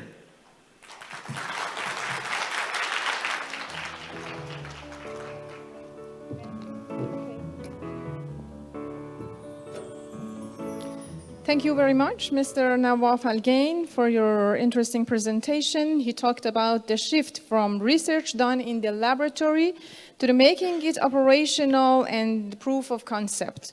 The experience of a young university in engagement with the industry through Science Park and the knowledge exchange model, how Research and Technology Park adopts this methodology. Thank you, Mr. Nawaf. Our next distinguished speaker will be Mr. James Kwok. Mr. James Kwok? Yes. Yeah, please welcome him on the stage. Oh, you're here. Let me introduce him shortly. He is the General Director of Advanced Science and Technology Complex in JDC, conducts business support through establishing development policy for venture capital and small and medium-sized enterprises located in JEJU, including JEJU Advanced Science Park. James has been awarded commendation of the Ministry of Land, Infrastructure and Transport and Chairman's commendation of National Land and Transportation Committee. Okay, Mr. James, the floor is yours. Thank you. 네, 반갑습니다. 또 제주에 Thank you, everyone. Welcome to Jeju. I am Director General of JDC, Kwak Jin-gyu. Today, I'm going to talk about Jeju Science Park and how we support fostering companies.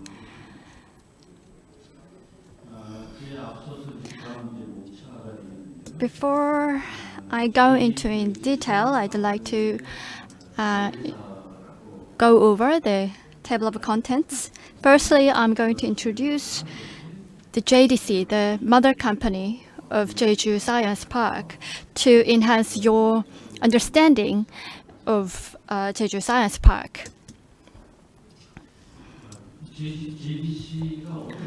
So I'm going to give you the background how JDC was established. From the past, for a long time, Jeju has had the unique identity in Korea. So the national government decided that decided to designate the Jeju Island as a hub for Jeju Free International City. So it become a national open economy base so that it can also drive national growth eventually. So this was the big picture of the national government to enforce the policy to establish Jeju as a free international city. At that time, Hong Kong or Singapore were the model cities that Jeju tried to establish their own policies after. So in 2002, based on Special Act for Jeju Island, the JDC was established. The major missions, the key missions of JDC are as follows. So it drives key projects such as high-tech industries, and tourism, education, medical, healthcare, and environment. So we cannot create a free international city overnight. So we need to attract people from all over the world, so that they would happily decide to sojourn in Jeju Island and do their business. Therefore, we had to build infrastructure. So it was the approach that JDC took when it designed the Jeju as a free international city. On the right, you can see a picture of a dollar. And to run this project, it requires a huge amount of money. Financially, Jeju needed to have a sustainable income. So the national government decided to give the right to Jeju Island to manage and run and then get the profit of duty-free shops. So JEDC is under the Ministry of Land Transport and Transportation. And we have about 280 regular staff members, and about 60 members are directly associated with the ministry. And we also have 3 sister companies, and about 1,200 staff members are working with us. So in total, we have 2,000 employees. The total budget is about 800 million won per year. So the key project of JDCs will be introduced now. So firstly,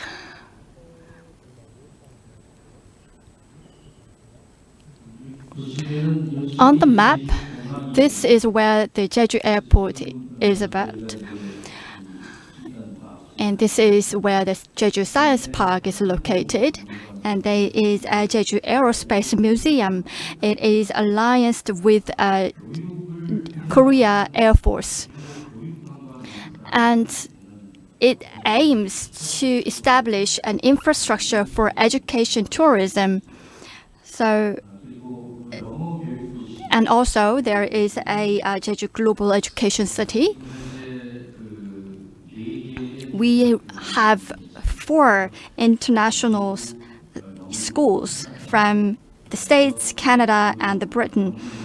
So they are all prestiged schools, and the education system runs through the kindergarten to year 12.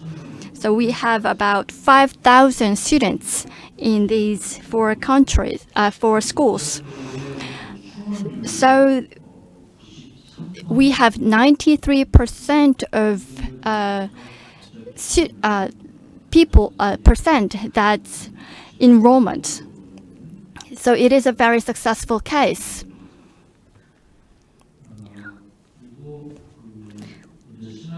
And also, we have a Jeju Myth and History theme park. It is a large-scale theme park.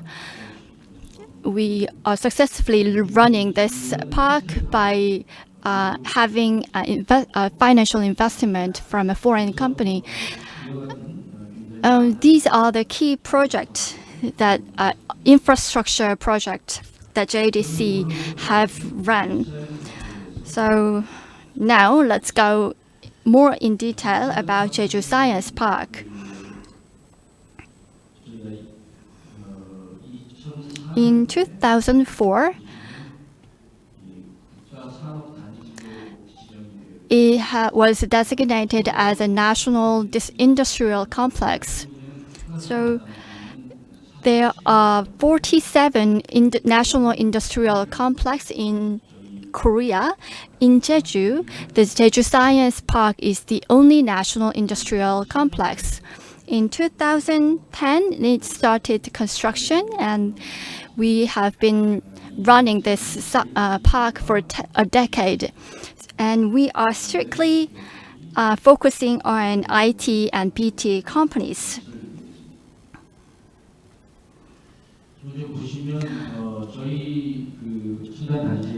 In the park, we have around 200 companies.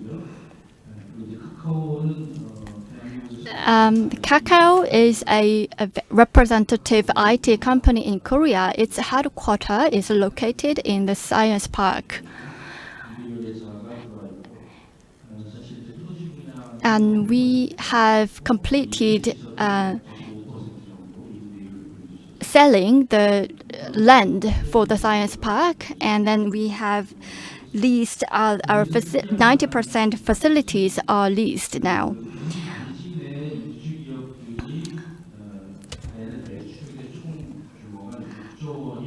The total revenue of the companies in the Science Park reaches about 6.1 trillion won. Compared to Jeju GRDP, it is 30% of the total GRDP of Jeju. So because Jeju GRDP is about 20 trillion won. So it's taking a significant part of the revenue of this local economy. As I briefly mentioned earlier, there's a high demand for companies who want to join the science park. So we evaluate the companies. Its competition rate for leasing is 1 to 3 or 1 to 5. So we are planning to expand the science park and right next to the current science park. The second complex will be started to be constructed from next year in October, and we are expecting that to be completed by 2027. So then, with the second complex, I expect that the Jeju Science Park will leap forward. And next, I would like to go more in detail about Jeju Innovation Growth Center. It is one facility in the science park that is directly run by Jeju Science Park, JDC, and it's a startup incubator. This one has a nickname, which is Route 330. The meaning is that because the land of address is 330, and when you write the route in Korean letter, then the route that stands for the path, and then route that stands for the root of a tree are the same. So that's where this nickname came from. In 2018, this center was opened. We are running this center with the two major concepts. One is for ICT startups, and the second one is for mobility industries and autonomous vehicles. And so, put it in simple, we are supporting ICT companies and mobility companies. So these two industries require high-tech technologies and solutions. So we are outsourcing an accelerator, which is MY Social Company. And for the mobility section, we have outsourced to KAIST to support the companies. So we have 28 companies for ICT industry and 24 for mobility industry. So in total, we are supporting 52 companies. These pictures show the inside of the buildings, and you can see the laboratory of mobility technologies. All these facilities are rented for free. So the JDC are supporting financially. They are all free.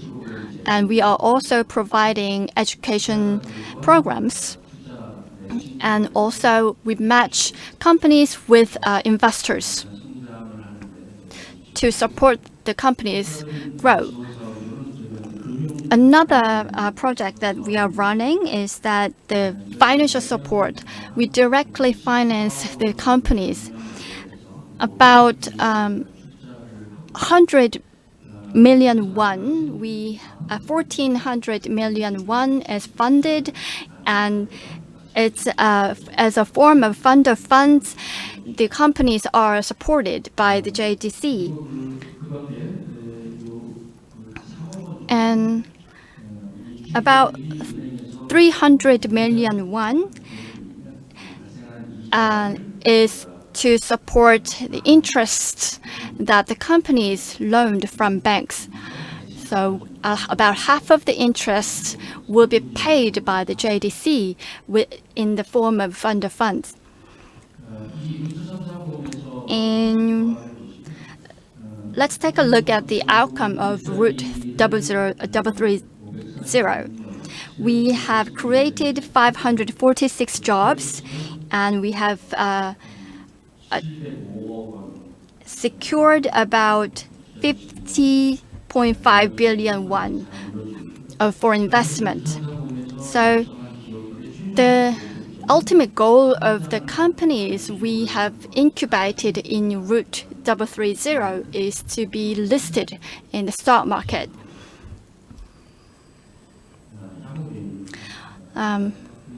Lastly, I'd like to talk about the future plans. Globally, the buzzword for companies is ESG management. So we'd like to apply ESG management to run the science park. So we are trying to increase the facilities for photovoltaic energies, and also we are going to recycle rains and use gray water, about 30% of the total raindrops. And the second complex, the theme of the second complex will be green, the eco-friendly complex. To respond to climate crisis, we would like to establish the science park that is suitable for responding to these climate issues. So when it comes to incubating the companies in the science park, the existing companies produce commodities, but the companies in the science park generate new values. So we would like to support these companies so that they can grow. Thank you very much.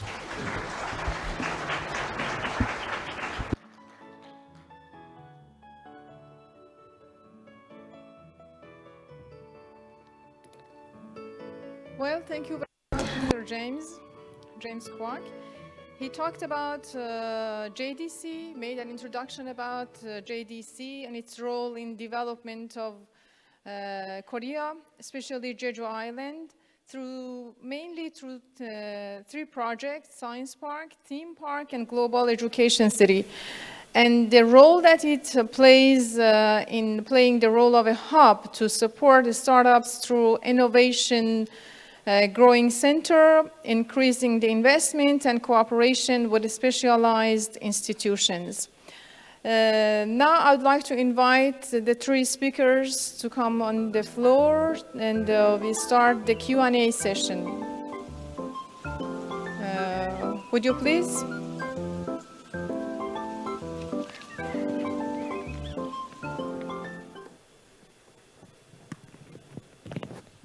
Well, thank you again, the distinguished speakers. Thank you for your interesting presentations, and thank you for your attention.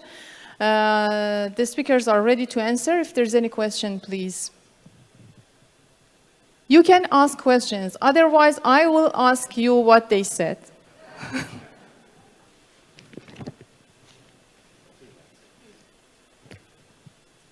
No question? Oh, a question over there. Would you please give the microphone?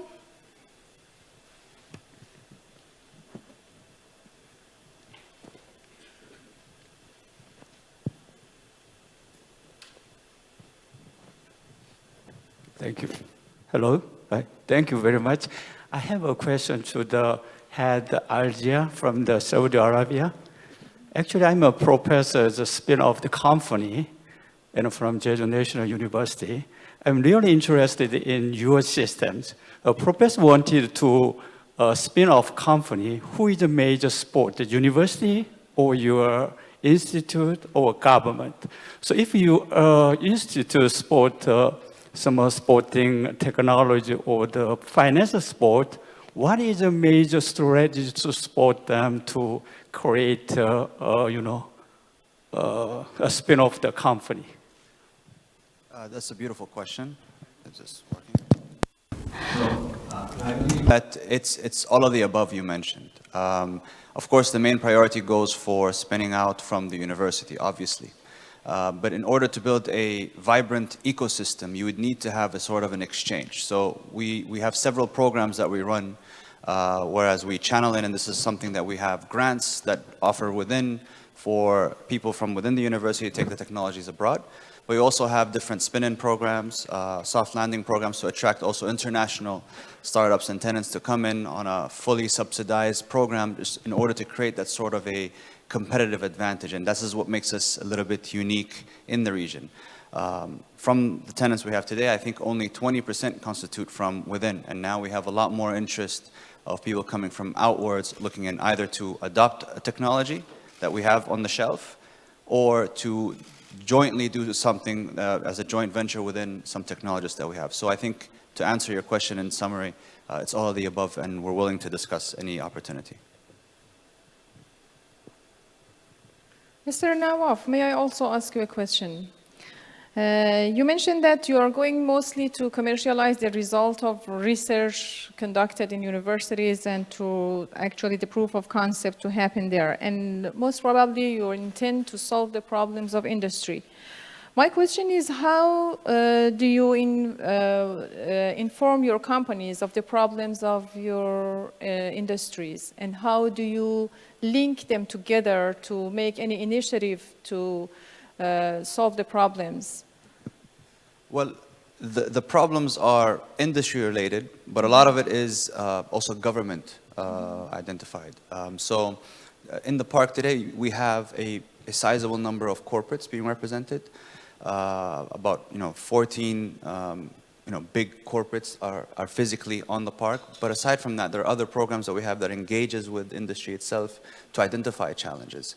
But I think what's really more important and the unique proposition is how do you get government to be involved, because a lot of it would require government intervention, policy change, and so forth. And in the framework we shared, one of the key parameters was influencing policy change that help improve on certain regulatory framework to kind of help support industry, startup ecosystem, and so forth. So I think it's being a little bit aggressive into identifying different channels, but we also have different teams within the organization that address these things. So we have a full industry engagement team that all they do is speak industry language. And do you organize any special event to link them together? For example, I would like to suggest, for example, the startup weekend events that is useful in this regards, or open coffee club, or maybe new technology meetups.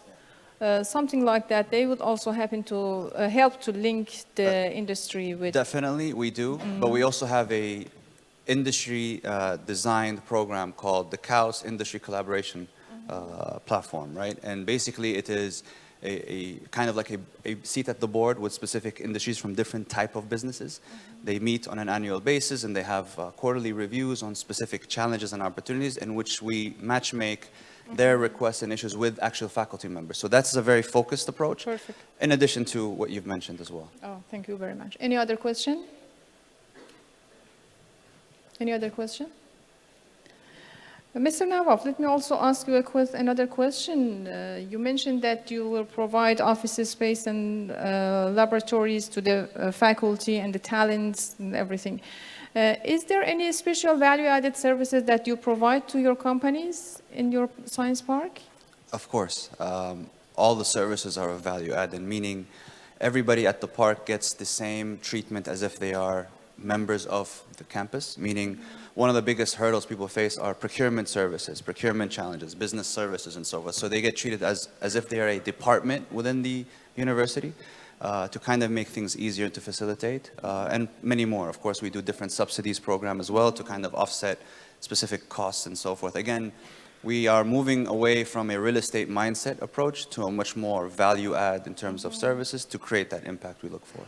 Regarding mentorship or coaching services you have. Okay, very good. Any question?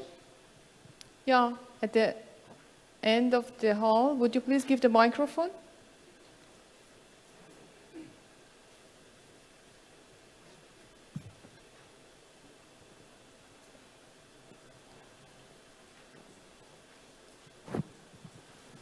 우리가 아까 JDC의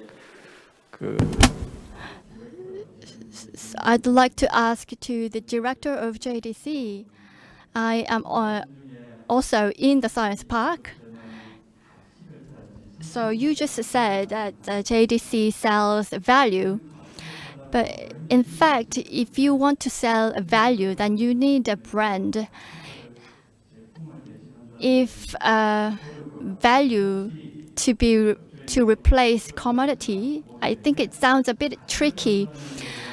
And the concept of selling value, I'd like to know if you have any strategies or methods to approach this concept.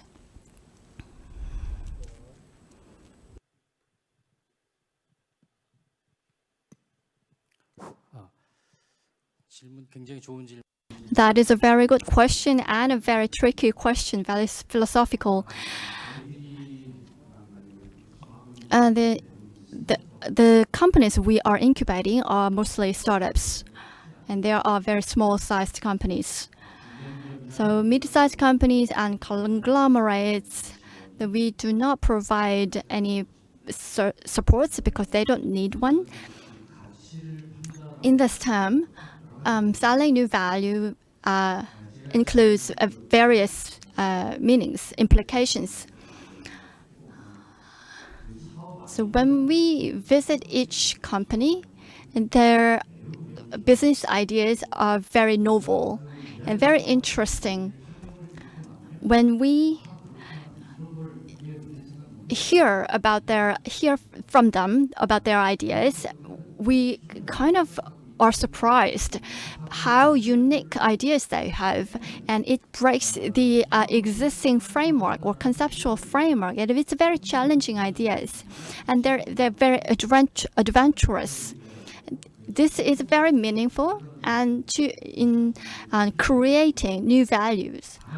However, as you just mentioned, it is very difficult. We are now only on the starting point. Because that's why the more support is required and necessary to these startup companies.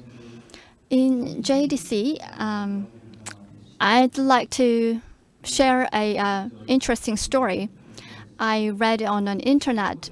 It was a survey investigation conducted by a Chicago University, and they've met world-ranking players, including artists and sports players, and they met hundreds of teachers who taught the top-tier players in the world, the first teachers of the top-tier players, and the teachers they were not really talented or anything, but they found three commonalities of the teachers. First one is they praised a lot, and they made their students to feel that what they're doing, what they're teaching is very interesting, and they kept supporting them so that the students continuously engage in the activities in learning. So I think these three common themes teach us good lessons as a supporter to as an incubator and a supporter to the startups, like what we need to do and what attitude and what minds we need to have. So the startups, maybe they fail, but even when they fail, we need to support them. We need to encourage them for more adventurous experiments, and also we need to. That is the role that we consider the JDC needs to do and that the Science Park needs to do. We are very proud of the role that we have, and I hope this answers to your question. Okay, thank you. Any more questions? May I ask you a question, Mr. Kwak? You mentioned that you have the JDC Science Park and also that supports the companies, and you have also the Route 330. You have created this also. I would like to know what is the difference between the activities of these two. For example, the Innovation Growth Center and this route. Do they any special thing, or they are working at the same direction? What are the differences?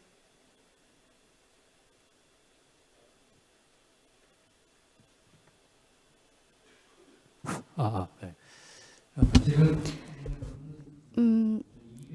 지금 about 200 companies are in the Science Park.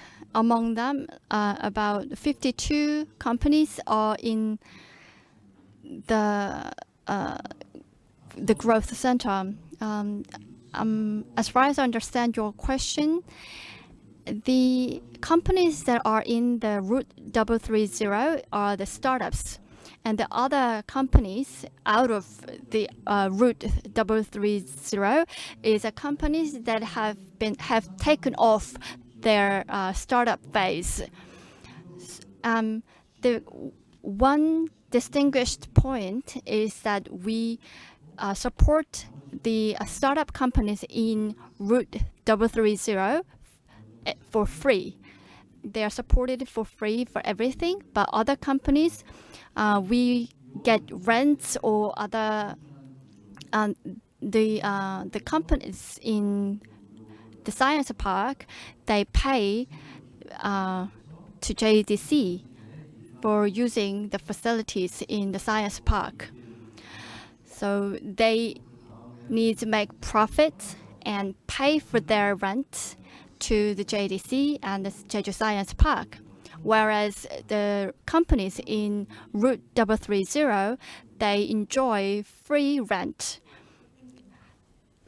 It reminds me of something that I read recently in a book about a comparison made between the Silicon Valley and the Route 128. It was written that both of them were actually established in 1980s, and they were moving toward the same direction. But after a decade, there was tremendous progress in Silicon Valley, but the Route 128 did not make that much development. And what do you think has been the reason? Is anybody here who knows about that? I think my colleagues should know about that, but you don't answer. Okay, yeah, the thing that the route, the Silicon Valley was witnessed more growth and development was because of the cultural openness and also the exchange of information with other role players in the ecosystem. So I just wanted to share this with you as an important point for these kinds of platforms and organizations and centers, that cultural openness and information exchange are very important. And also, Mr. Kwak, one more question to you is about, you mentioned that you have 3 sister companies. Can I ask you what are these sister companies do, and what are your criteria for selecting any sister company to JDC?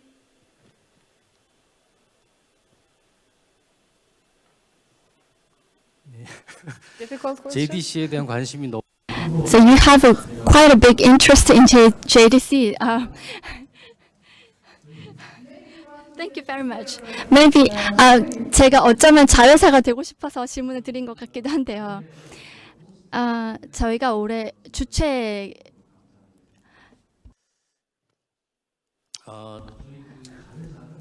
So the sister companies, it's a global education city, and we established a corporation that runs the education city, financed by 100% financed by the JDC.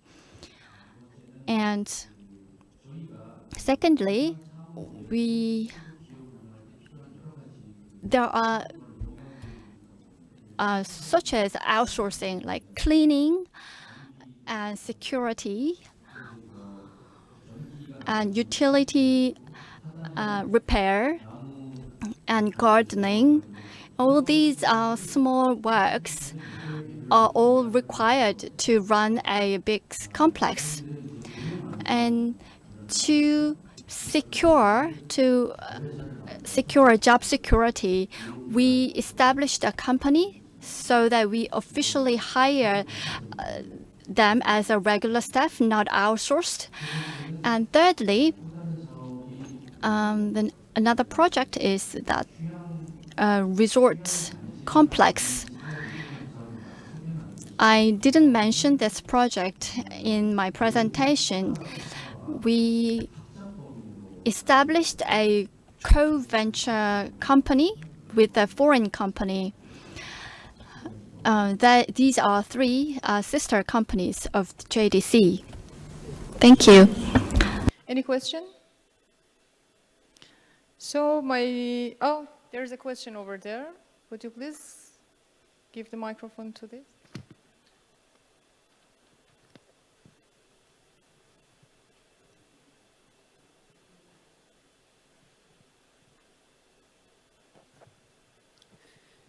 I would ask Mr. Nawab again.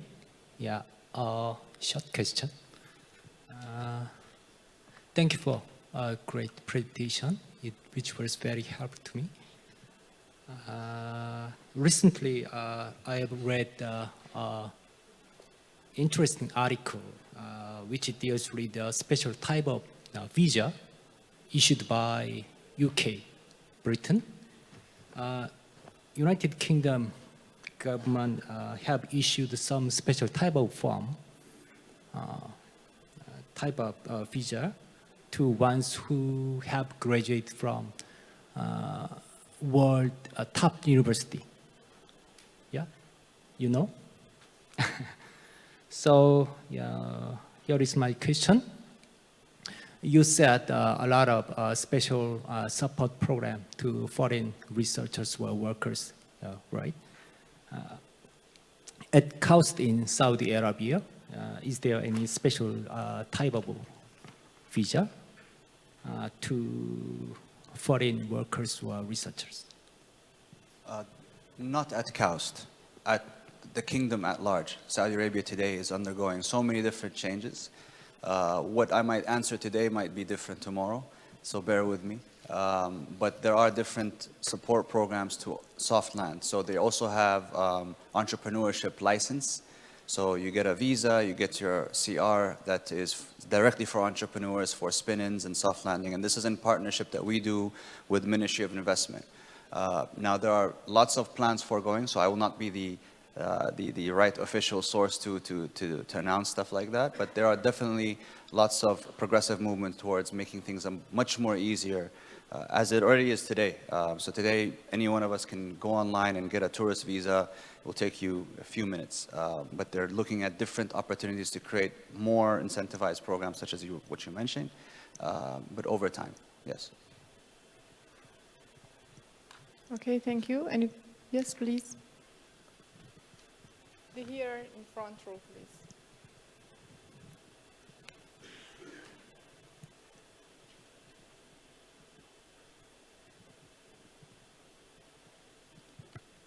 Hello. Yeah. First of all, thank you for all three speakers. So I have a question for Mr. Nawaf. So from the side of research part or research institutions, is there any kind of regulation being organized all the research side to your science park? Because there's many stages you are showing there in your presentation for the students, for the organization, and for the team also, right? Yep. there isn't one specific body that oversees that.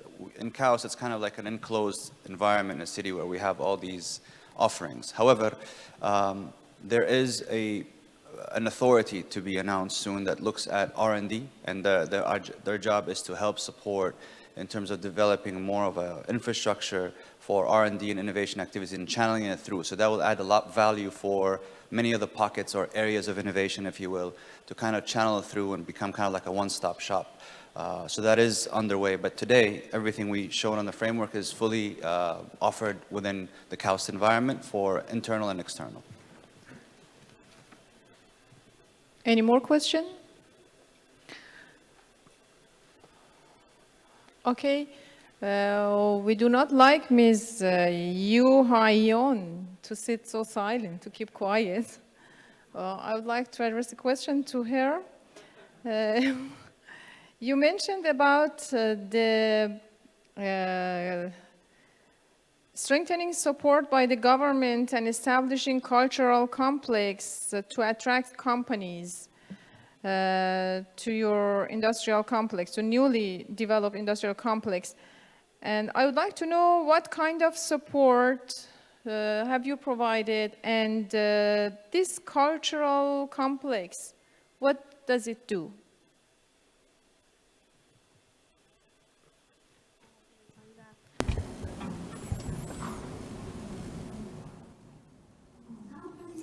The industrial complexes are currently, for example, those in the capital area. There are so many SMEs.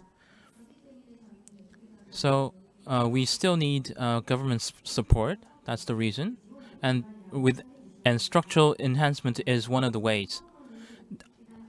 One of the ways we support is the private investment or government fund. And as I said, but they require deregulation, which we get, and this is to draw attention and promotion and investment from the private sector, and we partly support the seed money as the fund, and because it's from the public sector, it's very trustworthy. And in the aspect of cultural complex, as you asked. This is the support facility, and cultural facilities are they are not enough. There are not enough those cultural facility in these industrial complexes. They're very they lack. So, for example, the Gumi Sports Complex that was shown in the slide, cultural facility, welfare facilities, they're all provided to the tenants. And not only the industrial support, but also residential and other convenience facilities are also being supported. Would that be okay as an answer? This is a good experience. Even we also in Iran have the same experience. The superannuated and obsolete places that there are, I think, in every country. For example, in Iran, we have also an electrode manufacturing company that has worked in several years ago, and it is superannuated now, but it has been by the Vice Presidency for Research and Technology of Iran, has been changed into an innovation factory now, and it has provided a co-working space and create businesses for the startups and gather together the young university graduate, help them with their employment opportunities, and very similar useful experiences out of these superannuated places that have been changed to innovation centers, or let's say in our country, innovation factories. Okay, time is over for this session. I would appreciate all three speakers. Thank you very much for your presentations and your answers to our questions. And thank you for your attention. Have a good break. Thank you. It was quite impressive to witness how science parks prepare for a sustainable future. Thanks to our brilliant moderator, Honorable Ms. Mosgan Yazdianpour, Director of Isfahan Science and Technology Town, and excellent speakers. Thank you so much for your insightful presentations. All right, so it's now time to stretch, have some coffee, and network. And our next session, the session 3, will commence at 2:55 p.m. So please return to your seats. We will begin at 2:55. Thank you.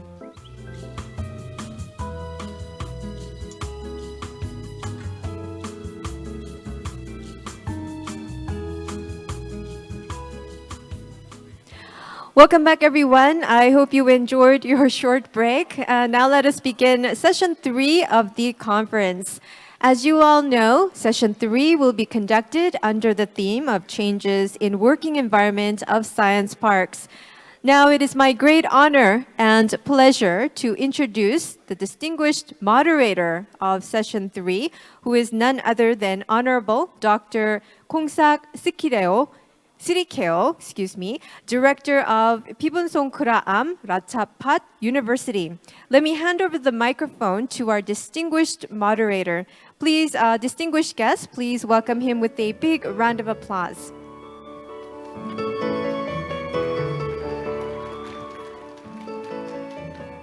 Thank you very much. So welcome back to this afternoon's sessions in session 3. So I hope that everybody get fresh up. And first of all, I would like to share my deepest condolence for those who lost their loved ones in Itaewon. May their souls rest in peace. So we actually start these afternoon sessions with pretty much in the ecosystems and more in the infrastructures and services. All science parks, in university science parks, and also government agencies offer to build up the ecosystems that generate startups and also incubators to be successful. But in these sessions, we all have 2 speakers. We will focus on the soft core of the environment, the working environment in science parks that will play a very important after the COVID. As you all have known that they have changed a lot and they impact a lot on our working environment. And of course, we have 2 distinguished speakers to share with us.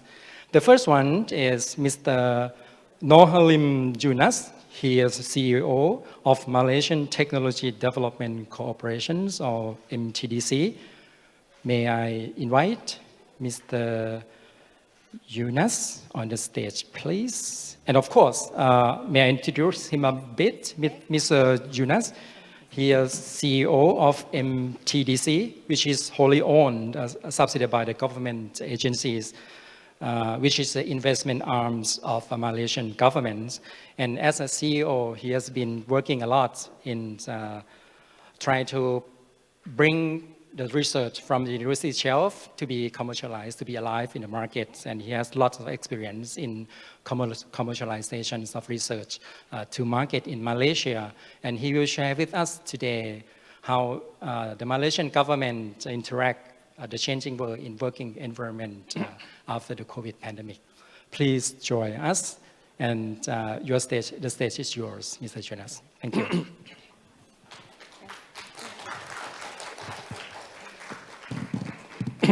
Thank you very much, the Master of Ceremony. Assalamu alaikum and good afternoon. First and foremost, I would like to extend our condolences to the people of Korea for the recent incident at Itaewon.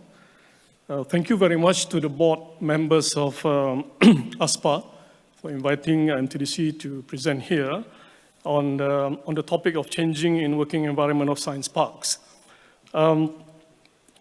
I have made some slight changes to the way I'm going to present the slides, but generally speaking, we're going to talk about, or rather I'm going to talk about some of the things that have happened during COVID in Malaysia, which had a very long, shall we say, how do you say that? Stay at home session, where everybody has to stay at home and work from home. So that has actually created a lot of challenges. But I think also because of COVID, I think there were a lot of things that require focus or that require solutions to be addressed. And the government actually have identified a few of those areas which have to be addressed. And some of those areas are very relevant to startup companies, technology companies, and science park. So before I go ahead with the slide, I just want to say that I introduced a little bit about MTDC. We were formed as a venture capital company actually in 1992. That's about 30 years ago. And we were formed as a venture capital company linked to the government because we are a wholly owned subsidiary of the Sovereign Fund of Malaysia, which is Khazanah National. So as you can see, it is slightly different than some of the other developing countries model where we form agencies to do commercialization, but the agency is a government agency and sometimes it's a government department. In our case, we were formed as a venture capital company to enable us to be flexible in terms of how we operate. And therefore, we do not have an operational budget for our operations. And we essentially run like a private company funding our own source of income. And to a certain extent, that enables us to be closer to our investee companies because they see themselves or they see us like themselves in the sense that we are doing something to generate our own revenue. And that gives us an opportunity also to understand the challenges that are faced by startup companies. So as a venture capital company, when we were formed, one of the tasks that was given to us was to assist universities, public universities specifically, to commercialize their research. And because of this, we ended up having 5 science parks or mini science parks in 4 universities in Malaysia and in 1 research institute. And that's how it ends with MTDC being a venture capital company, being an agency which assists universities to commercialize research, and being a technology development agency assisting SMEs to develop their technology capacity and capability. So as you can see here in the challenges, one of the things that is very important arising out of COVID in the year 2020, 2021 is the issue of foreign labor. In Malaysia, foreign labor, there is a sizable number of foreign labor. And because of COVID, many of those went back and didn't come back. And that actually creates a very challenging situation for a lot of companies, not just the MNCs, but also the MNCs, who have also been employing foreign labor. And this foreign labor issue arising out of COVID is something that we need to address. And that's why, I put here actually the need to change on how Science Park, but I think I will specifically say that MTDC need to change how we manage our science parks and how we manage our technology development program to address these unique challenges that are surfacing because of COVID-19. Yeah? So one of the things is that how do we address these issues, foreign labor, especially when they affect the SMEs drastically?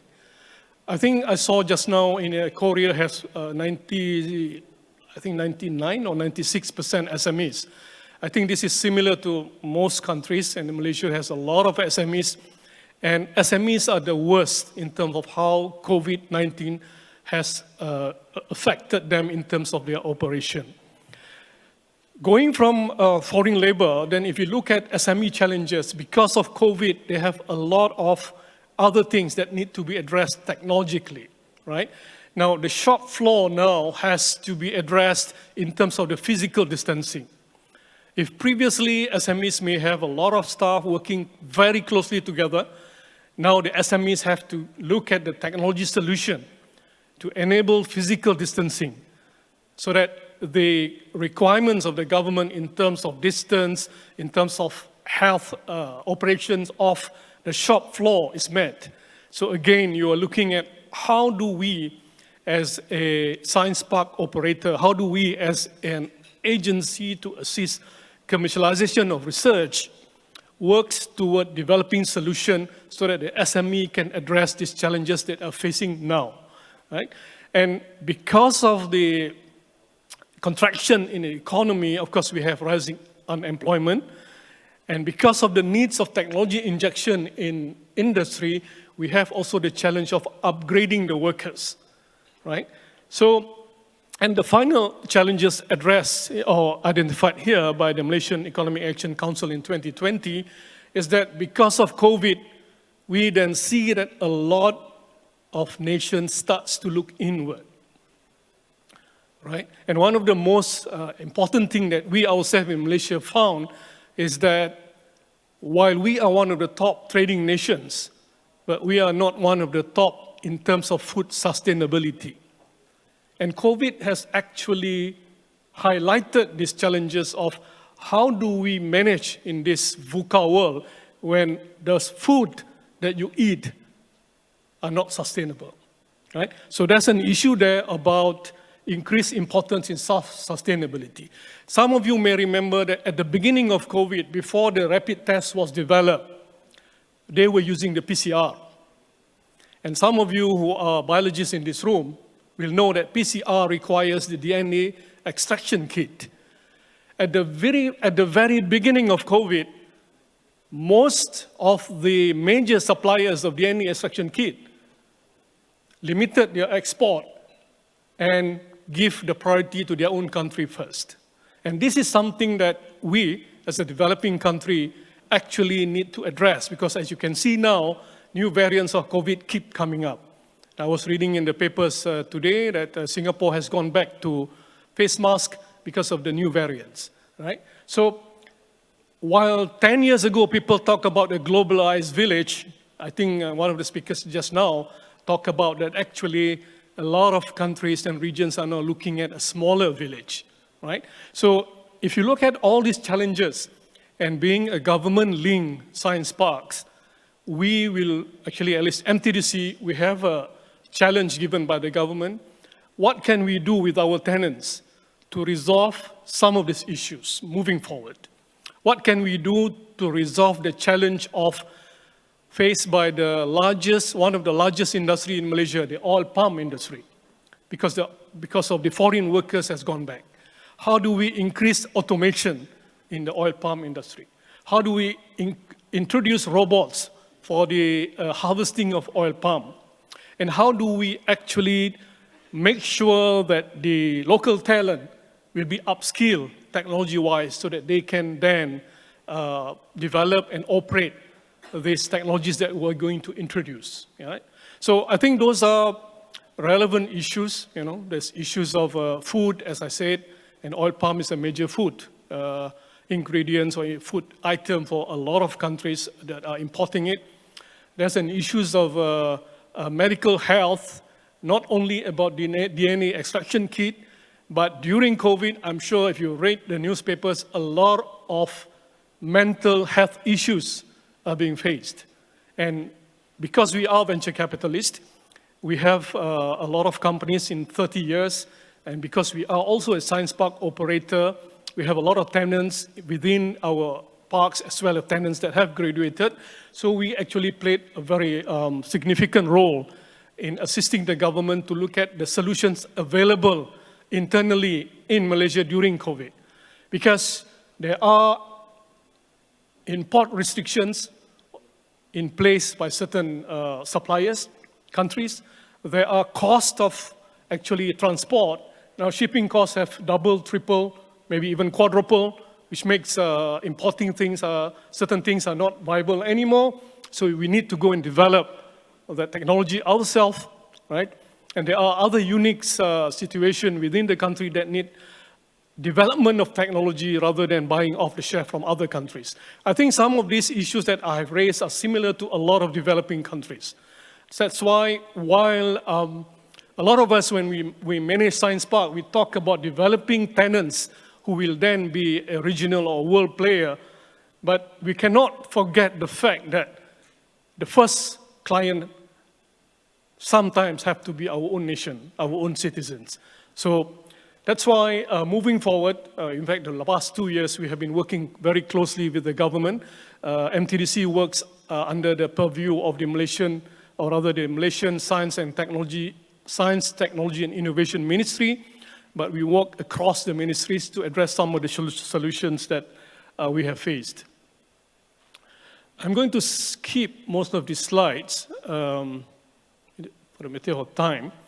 Now, one of the science parks that we have, out of the 5 science parks that we have, is a park that is within the University Putra, Malaysia, nearby Kuala Lumpur. And within this science park, we have a few years ago started what we call the Center of 9 Pillars. Now, most of you would be familiar that the Industry 4.0 have many pillars, depending on which mazhab, if you like. It could be 9, could be 11, could be 12, 14, whatever. But we have actually chosen 9. And we have used, or rather we have leveraged a lot of things on our Center of 9 Pillars during COVID. Yeah? And one of the things that we have done during COVID-19 situation in Malaysia 2 years ago, when you have to stay at home and you have to work from home, is that the affinity of working online becomes better, right? And people start to see that the collaboration doesn't have to be physical. It can be also virtual. And because of this, MTDC, as the owner-operator of the Center of 9 Pillars, we actually managed to collaborate and actually form several consortiums to assist our government. We have consortium to develop robots immediately for the need of the government for the special hospitalization centers, which require a lot of work. We have also developed robots to be used in wet market, which is, as you know, is a very high-risk environment. We have also formed consortium to work on medical and health. I mentioned just now to address issues of mental health, to address issues of rapid test kit, and to address issues of actually telemedicine, right? And we also have, probably as you know, the #1 drone companies in the world right now, Aerodyne, and we work together with Aerodyne to look at what would be the drone services that we could develop during COVID-19 situation when people are all at home, right? So I think this is one of the, if you flip the view, then we can actually see during this difficult time, there is opportunity, right? Of course, it is difficult because a lot of people were down with COVID, the hospitals, ICU, wards were full, but if you flip the view, we can see that now there is a distinct opportunities for our own technology companies to develop solutions to meet the needs, the urgent need, the emergency need of our own constituents. And these are the more urgent because, as I said, the restrictions that are being implemented by some supplier countries, the impossible rising costs of shipping, and the other things that actually made a science park, startup companies become more and more relevant to address local issues. Yeah? So our Center of 9 Pillars are essentially based at one of our science parks. And even when we were starting it, we will already have the vision that this is going to be a virtual one. We have a physical place where most of our tenants congregate together. We have companies in AR, VR, in drones, in autonomous robotics, in supercomputing, in cybersecurity within the physical space. But we have purposely, when we were forming the center several years ago, to say that these are going to be virtual as well. And I think it was a very good decision by us, because when we were facing with the lockdown, we were in a position to enable our companies to work together, both within the center and without the center, across the Malaysian landscape, both in the Peninsular Malaysia as well as the East Malaysia. So I think for government-linked research parks, I do believe that while our raison d'etre, so to speak, especially I'm speaking as a venture capitalist, we want our company to grow and export and becomes a big name in the world. But I think what COVID has shown is that sometimes we need to also keep an eye on the requirement of our domestic constituents. Because when push comes to shove, nobody's going to assist us but ourselves. And that's, I think, one of the things that, together with the changing of virtual environment in this post-COVID world, I think the other thing that I personally feel, and I think that is very important now, is to keep an eye on what are the technology capacities and capability that we have. Should we face again these issues moving forward with all the challenges and restrictions that will be in place when everybody in this world will say, me first, right? So I think that's why 네, 모든 국가가 자국의 이익만을 추구할 때 우리가 최우선으로 대응할 수 있는 방법은 우리 스스로의 기술을 개발해서 우리 스스로의 국내 수요를 is a congregation of existing tenants that have graduated, existing companies that we are funding, and companies that we have funded but are now outside doing their businesses, where we actually link them together so that we could address some of the challenges in the first slide that I mentioned just now, so we can then actually provide the solutions to the government. Yeah? So these are some of the things that we have done. I mentioned to you just now, we solved some of the problems for the government. We have actually formed, collaborations between our startup companies with large companies that we have funded before. Because at the end of the day, nothing can be developed in-house totally. Something have to come from somewhere. And developing a culture of collaborating between startups and larger companies is something that we are now at MTDC pushing forward. The other thing is that because we are, a funder as well as an operator, we could also work together with our companies to form consortium.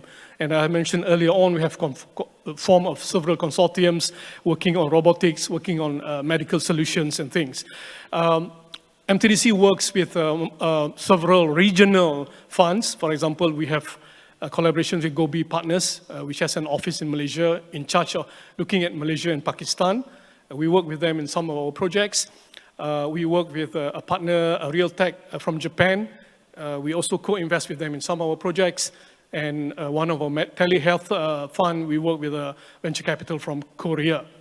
So I think if you expand the changes in the virtual environment in terms of COVID, actually there is a lot of possibilities of looking at collaboration.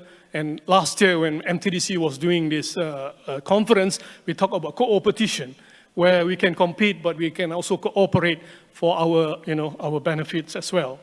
So last slide. One of the things that the government wanted us to do was, because of the foreign labor issues, because of the skill shortage issues, they want us to work with the SMEs so that these SMEs can climb the ladder of technology over time. And I am not sure, I'm sure Korea, Japan, and most of the developed countries, at least your SMEs will be very close, if not at 4.0. But most developing countries' SMEs are not even close to 3.0. So if we, as a science park operator, continuously focus on 4.0, we are actually putting the needs of our own SMEs behind, because they need to climb the ladder. They might be even at 2.5, some of the sectors. In Malaysia, E&E might be 3.5 to 4. But if you go down to maybe some segment of agriculture, some segment, other industry segments, those SMEs are not even at 3.0. So I think this is where MTDC, because of a unique position as a funding agency, as a venture capitalist, as a science park organization, we have been working with the Ministry of Entrepreneurship to work with our own startups to develop and deliver solutions that meet their needs. Yeah? So that's why, there's a slide that says the frugal innovation. Yeah, because there are things that, we can develop ourselves. We don't have to import it. And it's an urgent need of the countries. And those are things that, generally speaking, we don't consider for a very high-tech science park and startup. But today, I'm not talking about the high-tech side. I'm talking about the realities facing our SME and industry within our country, which is a developing country. So thank you very much.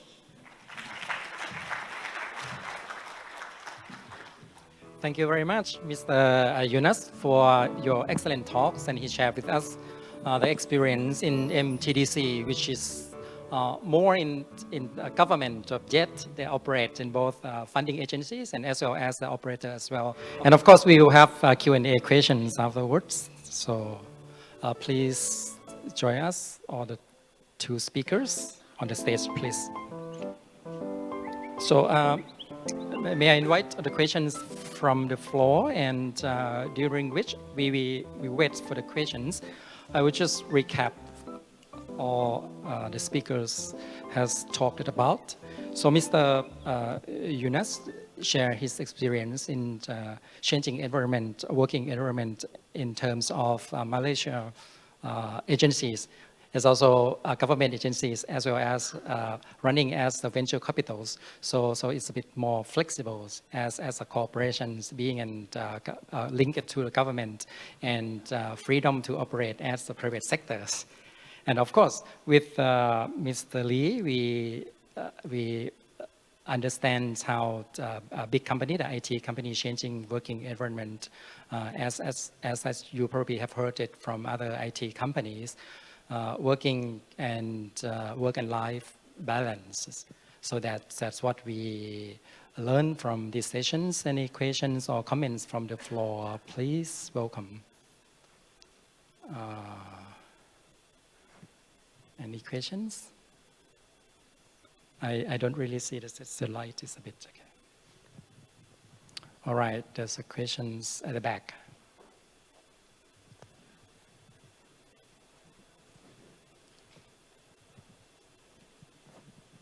우리 카카오 팀장님께 좀. I would like to ask a question to Mr. Lee.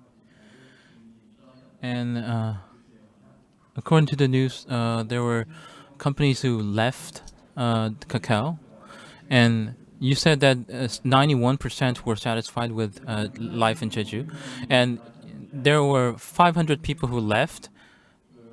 And from your current policy, your headquarters is located in the science park in Jeju, and how would you set the relationship between the headquarters in Jeju and that one in Pangyo Techno Valley? That was the first question, and the second question is, if I'm to get some investment in Seoul, I say. When they say, if I want to get investment, you have to move your company to Seoul. That's what I hear a lot about these days. So there is the southern limit line of employment, which the young generations want, meaning that young generations want to work in Seoul or capital area. What would that be?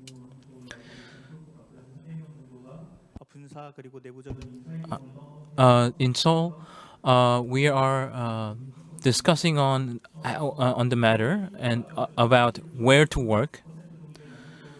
The satisfaction index that I told you, the 91%, is the result of when we did that. The result was 2 years after we moved into Jeju, so that was a record before, But our policy is that we maintain our headquarters, the main headquarters in Jeju, and we also can come up with businesses or platforms that can help local communities in Jeju, not just the short-term visit or short-term residents, but we are planning on we have purposes to help with long-term residents for the workers to stay here.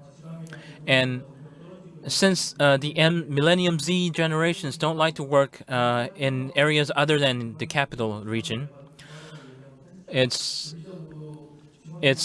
really hard to persuade these young men and women to work. You can't really force them. And the answer is, if the venture capitalists and investors are focusing on whether the company is in the region or the capital area, I think this is why we have to really delve into the issue more earnestly, because it's an issue that we have to resolve. So if they are not investing companies that are located in regions other than the capital area? It's because there are not enough help. So we should have more accelerators and facilitators, and even the capitals from the Jeju province are required to make these to help these companies grow. It's very interesting talking about the MC generations as discussed by Mr. Lee. And if we have more time than this, we can talk about this, and as well as the regulations from the government to help to relocate to the remote areas. Any other questions from the floor? Otherwise, I would ask Mr. Yunus about the MTDC experiences during the pandemic and also the cooperation between 9 pillars, pretty similar to where I live. So I live in Thailand.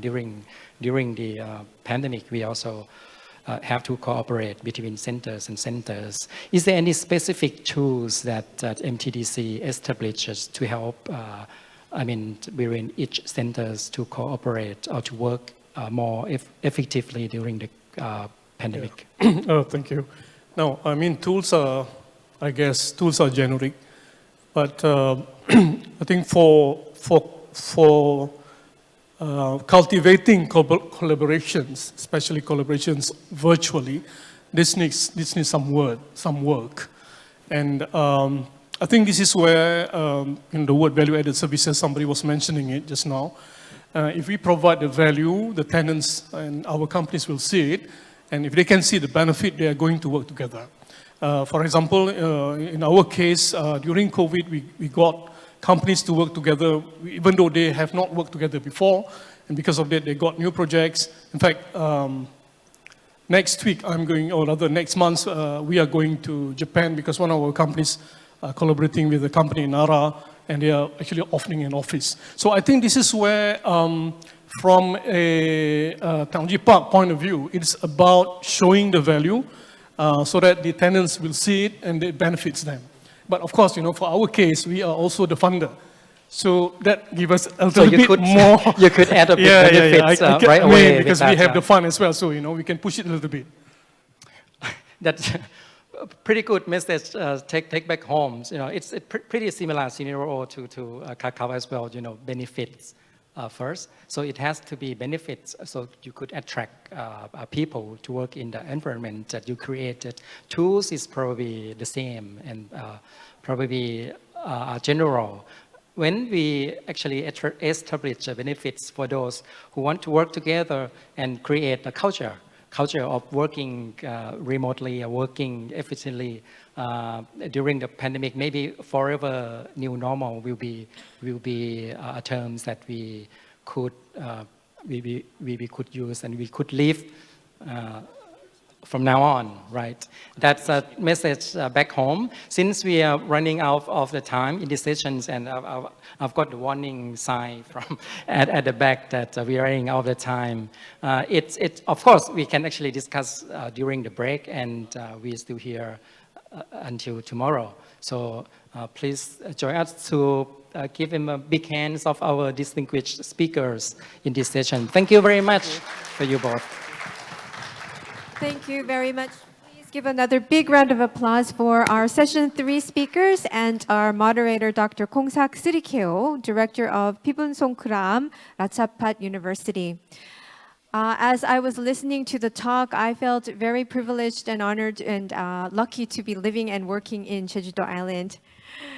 Okay, so it was very impressive to witness how the science parks are preparing for a sustainable future. And thanks to your expertise and insights, we had yet another constructive session. And we sincerely appreciate all of your passion today so far.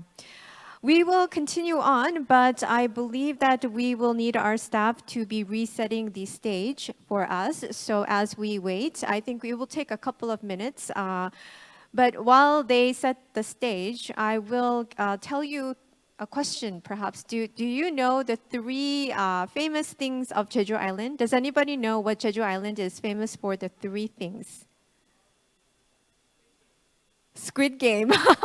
Actually, Squid Game is famous to Korea, but specifically to Jeju Island. Jeju Island is famous for three things, and in Korean we call it the 삼다도.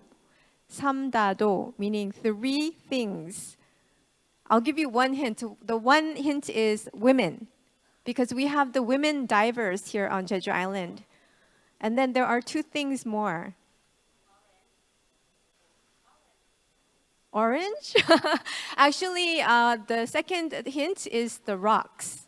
You will see many rocks on Jeju Island. Yes. Does anybody know what the third one is?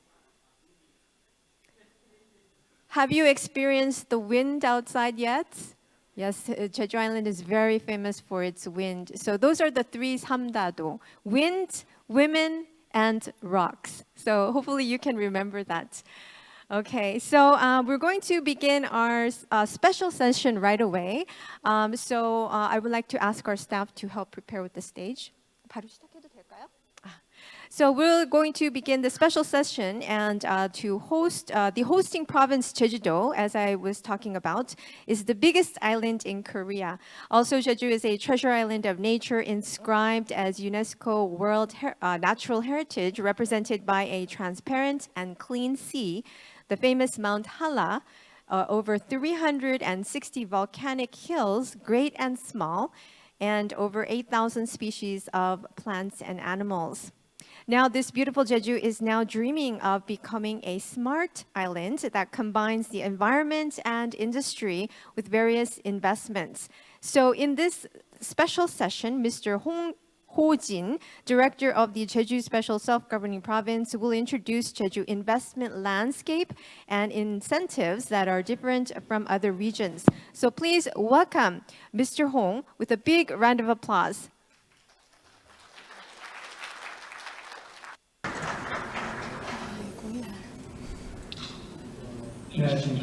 Greetings. Good afternoon. I am Hong Ho-jin, Jeju Special Self-Governing Province's Director of Investment Division. And I give my condolences to those who died and those who suffered in the recent incident at Itaewon. First of all, I would like to thank you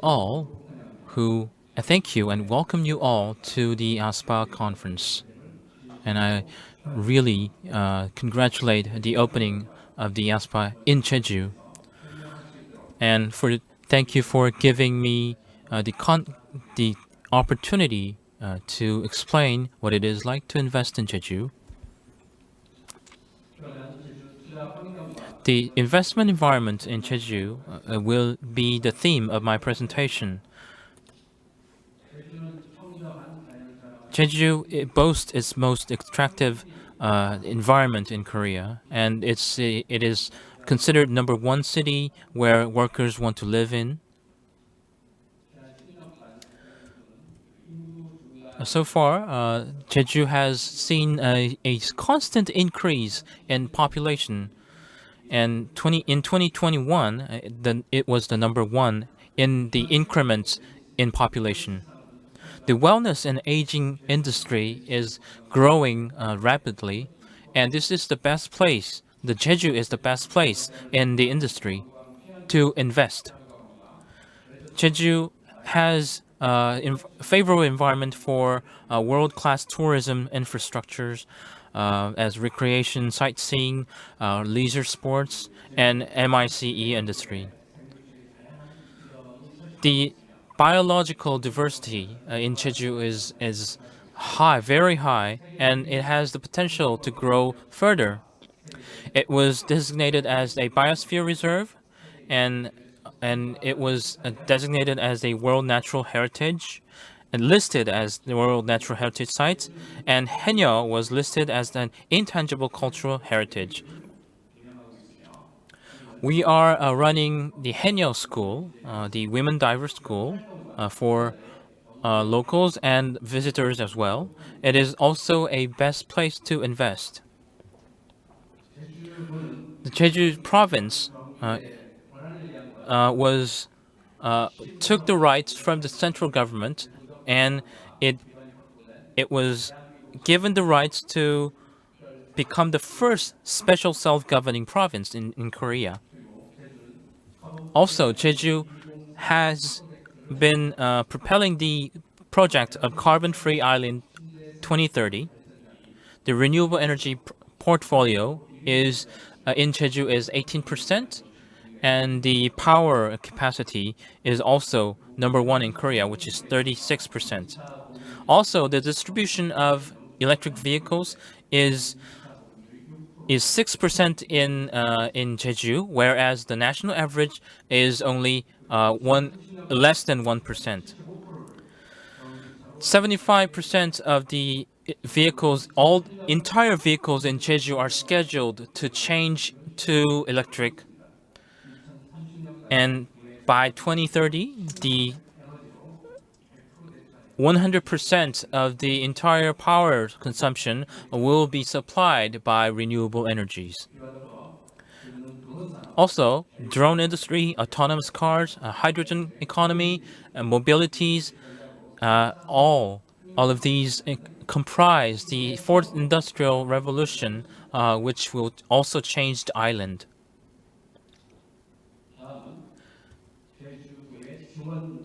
So, what incentives do we have when we invest in Jeju? First, there are the National Industrial Complex, General Industrial Complex, agricultural and industrial complexes, where National Industrial Complex refers to the first Jeju Science Park, and by 2027, the second science park in Jeju will also open. There are general industrial complexes, which is referred to the seawater industrialization support center, and smart green industrial complex.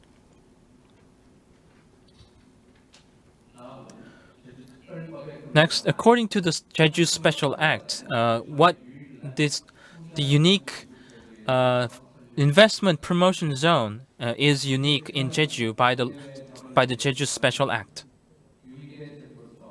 It is the only exceptional institutional means that allows Jeju to become very special and very peculiar compared to other regions.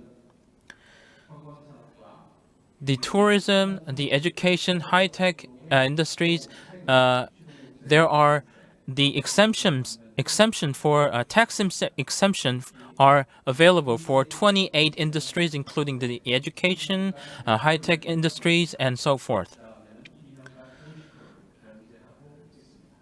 So that's 100% reduction for up to 3 years, and 50% reduction for 2 years. The subsidy for local investment is for the ICTs and knowledge industry who have been in business for more than 1 year and who has set up factories or offices in Jeju and who has 30 full-time workers employed. So those companies that meet the standards will be provided with these benefits, as you can see on the screen. Next is the investment for foundation and expansion. This is for enterprises, companies related to manufacturing, information and ICT, and knowledge service industry. The equipment investments are supported up to 9%.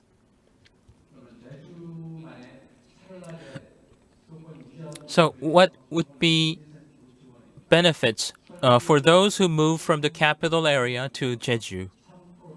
There will be 3 additional support for facility grant as a facility grant, and up to 200 million Korean won will be supported as an housing expenditure for workers, and for equipment, extra money will be subsidized. Also, there will be employment subsidy, education and training subsidy, renting cost for renting offices will be provided for up to a year. up to 1 year. To promote and invite companies to Jeju, according to the enforcement decree of the Jeju Special Province, the support will be provided from either Jeju City or from Seogwipo City. They will be provided in case of Seogwipo. They will be 100% support for six years, and for the first 6 years, and for the next 6 years, they will be provided 50% support.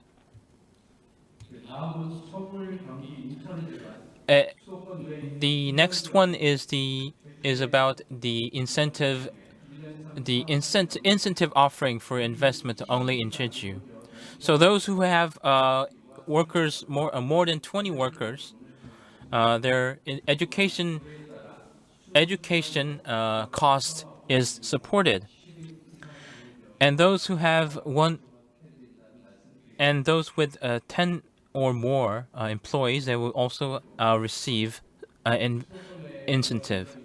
And if the company is moving from the capital area, they will be supported with these content.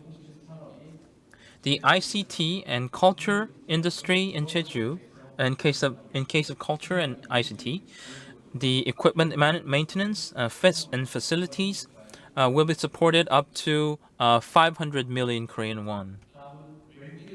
Next is the support for foreign investment. The grounds for the support is according to the Foreign Investment Promotion Act, and there will be 30% for 30% or more. And when in the purchasing companies related to advanced technology, materials and parts, large-scale job creation, and establishing R&D centers, local headquarters will be received subsidy for education, employment, and training. So there will be land purchase grant will be within 25%, facility investment within 10%. Also, there are also the distribution cost and logistics up to 200 million Korean won, and also for consulting cost, 100 million Korean won will be supported. The workation in Jeju using the smart infrastructure is about fostering a leading place for workation, because Jeju was selected as #1 place to go on workation. It started out in 2021 as a pilot operation, and 26 out of 30 companies, there were about 100 participants who took part in, and they were mostly satisfied with the workation environment that Jeju has provided. And we are also trying hard to build and foster the environment for it. And lastly, there are other additional support. So support fund for management stabilization, support fund for founding business and strengthening competitiveness, youth employment supporting, and supporting projects for working youth house are all included.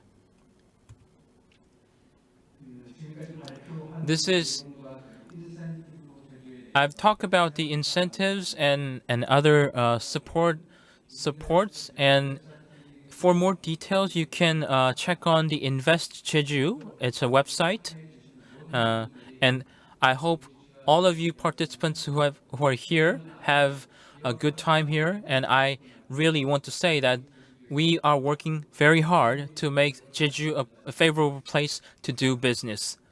Thank you very much. That would be all of my presentation. That was our special session by Hong Ho-jin, Director of the Jeju Special Self-Governing Province. Due to time constraint, without a break, we will proceed directly to session 4. So this is going to be the last session of the conference. As you all know, session 4 will be conducted under the theme of new technologies related to post-corona. And it is my great honor and pleasure to introduce our distinguished moderator for session 4. Ladies and gentlemen, please welcome Honorable Mr. Patotok Dorshkotov, Head of the Department of Ministry of Education and Science of Mongolia. Please bring Mr. Patoktok to the podium with a big round of applause. Thank you. The podium is yours.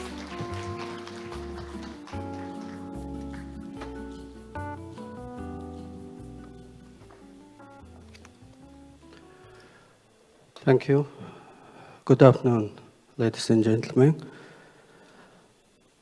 Due to time limit, I will be introduce our session very briefly, and hopefully our speakers will be also briefly introduce their presentation.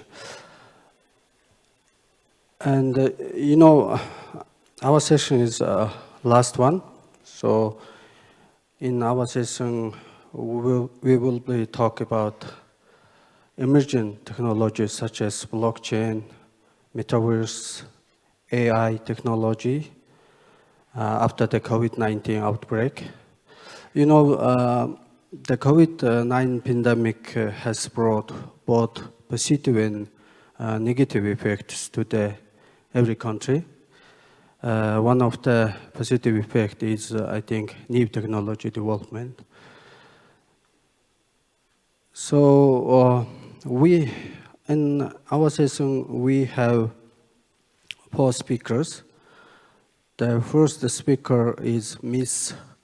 Wacharing Watu Wurasak,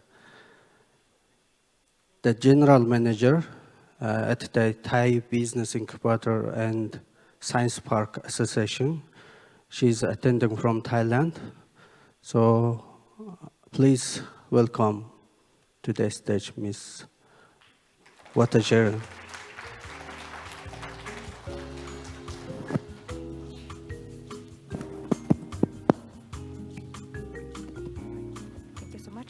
All right, thank you so much. And dear honorable guests, ladies and gentlemen, it's my pleasure and honor to be here on behalf of the Science Park community from Thailand. So just give a quick introduction about myself. 안녕하세요. 저음 뵙겠습니다. So 제리문 링입니다. So just call me Ling as our moderator, trying very hard to pronounce my name. It's not easy, so I'll rather go by Ling. So today, I will share with you some the case studies of Thailand when we face the pandemic in Thailand. I think it's the global issues. So most of us, I think most of the people think of COVID-19 as the global health issues, but from the innovative-minded people, I think we see it as a unique opportunity. So we can reinvent and also reshape the modern economy and society using technological innovation. So let's start with some presentation from Thailand. So let me start with the introduction of the organization I'm belonging to. So this is, okay, Thai BISPA is Thai Business Incubators and Science Parks Association. So Thai BISPA is a non-profit organization. So we gather business incubators and science parks in Thailand, and we served as a focal point of collaboration, knowledge sharing, and also the networking platform for all science parks and incubators in Thailand. But we also work as the ecosystem integrator. What does it mean? We play an important role in supporting incubators and science parks to grow in terms of their management skills, in terms of their human resource development, and also to connect with the world. So that's why Thai BISPA is there to support not only our peers in Thailand, but you all from other countries. Thai BISPA also playing a major role in supporting the input for policymakers. That's why the regulatory frameworks, the platforms to support Science Park in their operation would be invented using our arms.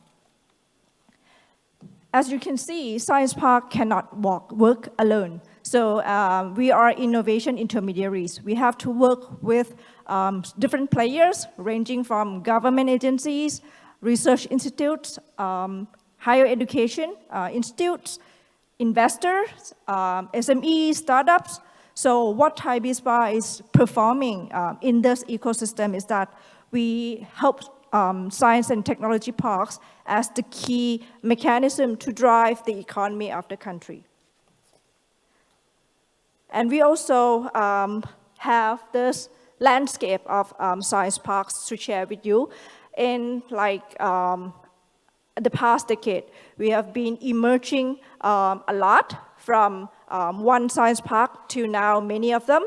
As you can see from the pictures I brought up, we have more than 5 science parks available for welcoming you all and also your startups to be exploring the opportunities in Thailand. So we consider that science parks has a major role to support and to mitigate the risk of the company who are located in science park.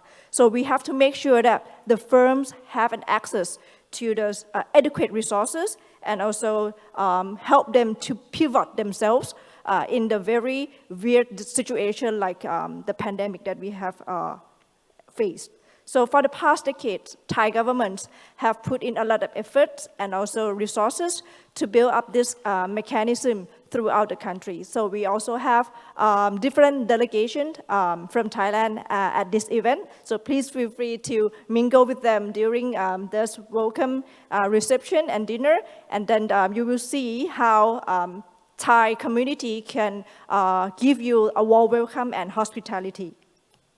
So these two technology kind of leapfrog, we have seen that within this crisis, here comes the opportunity. So what we have done on Thailand's context, we brought in some emerging technologies and platform, including artificial intelligence, Internet of Things, the big data, the robotics, biotechnology, and of course, social technologies. The social technologies can enable people to communicate, to learn, to work and live with more efficient way of human to human.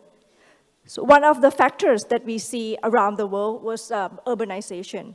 Right now, there was a lot of study from World Bank, from UNESCO to show that urban has to have this necessary infrastructure so that we can help people to stay with the sufficient quality of life.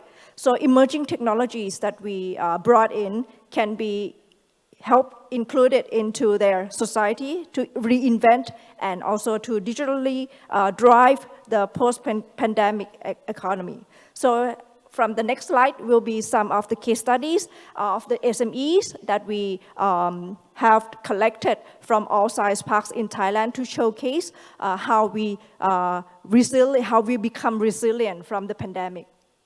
So for the first SMEs that they shows their pivoting skills is that this company was an IoT-based system integrator. So basically, before the COVID have came, they do business in bringing the smart home to the new property and new community. But when the economic crash, what they did is that they pivot their strength in IoT and brought in this UVC device, the disinfection machine, using IoT system and put it into the medical centers, healthcare facilities, so that the doctors and also other healthcare staff can be safe from the pandemic as well. So this startup has been promoted and supported by Chiang Mai University Science and Technology Park up north.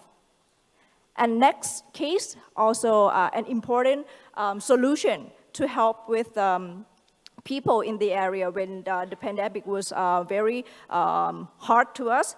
This is called, the product was called Kikoa. This is the sodium hypochlorite and hypochlorous disinfectant generator. As you can see, from the very beginning when the pandemic hit us, it's very hard to find a disinfection, especially when we don't have that raw material available in the country. So the researcher invented this technology using liquid solution flow system, which can be at affordable price and also easy to use at all scale. So this product has been licensed out to the SME and develop a series of products and be used in different organizations from public and private sectors. So this technology transfer has been supported by Prince of Songkla University Science Park.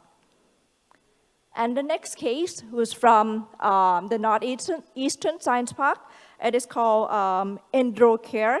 It is a product that uses the andrographoline mouth spray by nanotechnology to increase the efficiency of the mouth spray. So it is extracted from the local herb in Thailand that has been very long known of treating bacterial infections, fevers, and some diseases.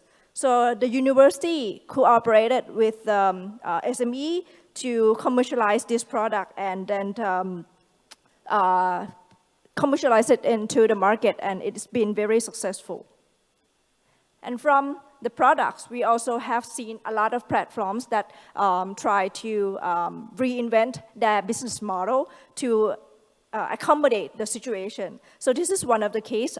It's the hotel chain, the budget hotel chain called Chiba Room. It is fully integrated self-service solution to accommodate customers by using no human and in their operation. So this case is a serial entrepreneur supported by Technopolis University, Suranare University of Technology. And we also have seen a few cases when we are lacking of the medical device at that time. So one team of researchers has invented, using their technology, it's the technology that they already have, but they try to implement it in different ways of application. So this product was called TigerPlast Max Chill Plus. So it's a mask spray using nano-modified polymer technology to enhance the normal fabric mask and turn it into more shield and protective. So it will help prevent 142% better of virus protection, and also can filter PM 2.5, 83% higher than before.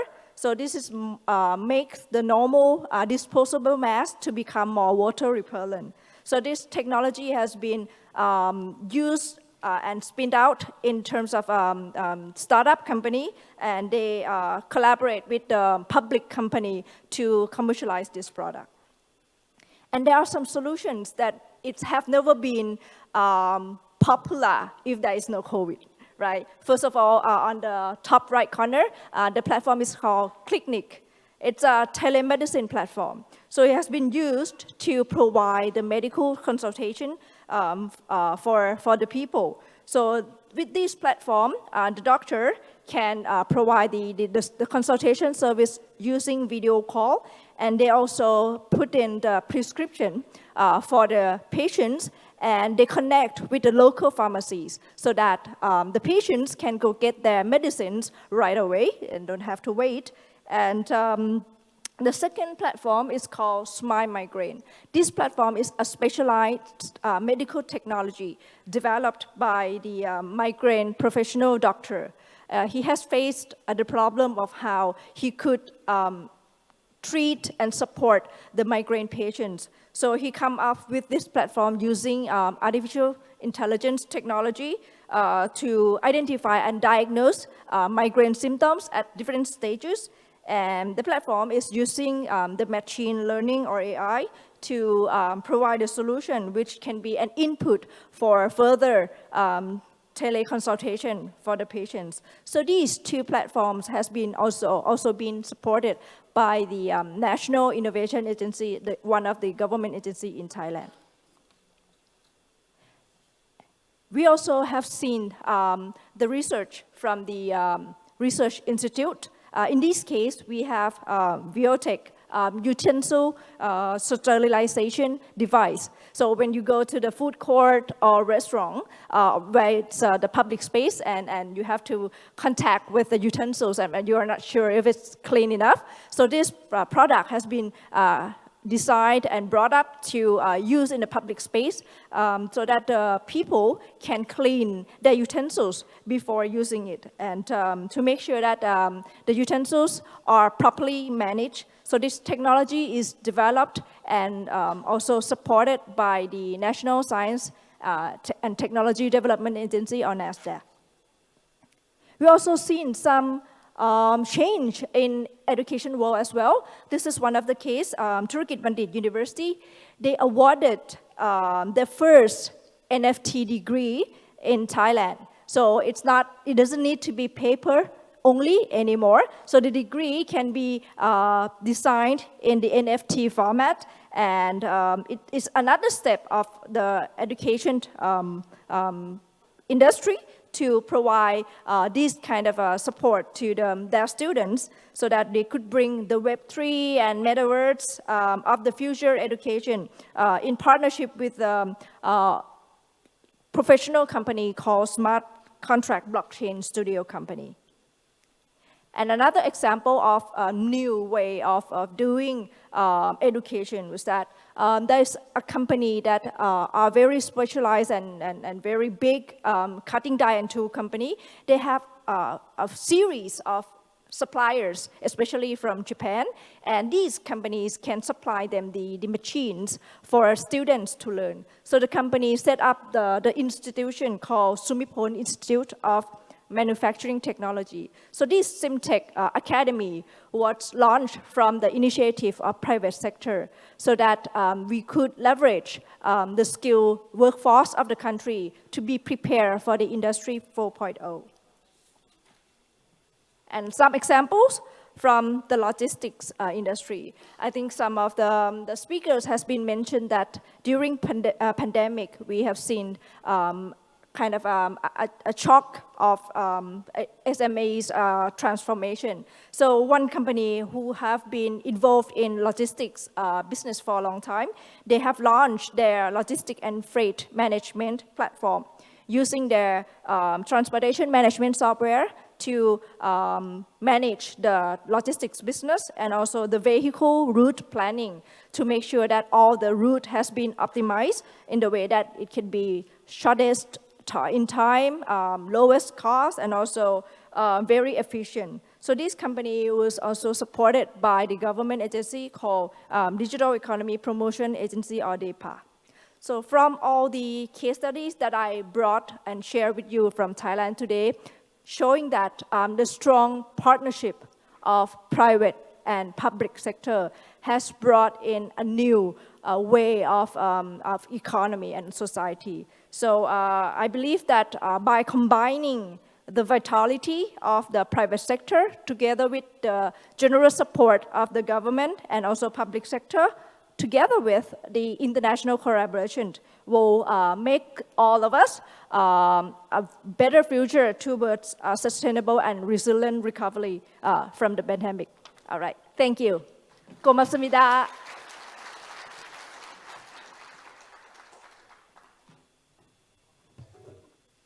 Thank you, Ms. Wacharing, for your fruitful and usable business model and technology presentation. Okay, our second speaker is Dr. Kim Sang-gong, Director of the Gyeongbuk Technopark. He will be present the presentation titled Development Plan for the Future Automobile Industry 2030 Roadmap of the Gyeongbuk-do Province. Please. Thank you. 예, 만나뵈서 반갑습니다. 저는 경북. My name is Kim Sang-gon. I'm from Gyeongbuk Technopark, and personally, I returned to this conference in 10 years, So I have discussed the strategies of our ASPA, and rather than the physical problems or physical issues, I would like to mention how to form networks. This time, it's in terms of software perspective. So those are what I'm interested as of now. And for Gyeongbok province in Korea, I would like to provide a guideline or a plan, floor plan for or roadmap for the automobile industry in the region. Here in Gyeongsangbuk-do, in Gyeongsangbuk-do province, there are the steel industry, electronics industry, and parts industry are core industries in the region, and they are all contributive to the automobile industry in Gyeongsangbuk-do province. The automobile industry is in transition into the future car market, and you can see that in 2050, the internal combustion engines will decrease dramatically, will have been dramatically decreased, and there will be replaced by hybrid cars and electric vehicles. So the paradigm is shifting rapidly, and as much as the internal combustion is decreasing, the future car industry is increasing as much as that is decreasing. So a new paradigm shift should be, we should take swift action to respond to this, or we are in peril of survival.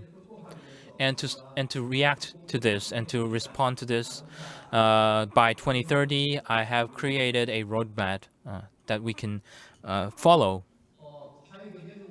And socially and economically, there will be many changes to come, and this is by 2030. And in Gyeongsangbuk-do province, there are 5 issues that I found out which are very important, which I thought was very important. The first thing was the connection, and the second one was the sharing of mobility. The third one is the expansion of environmental friendly cars, and fourth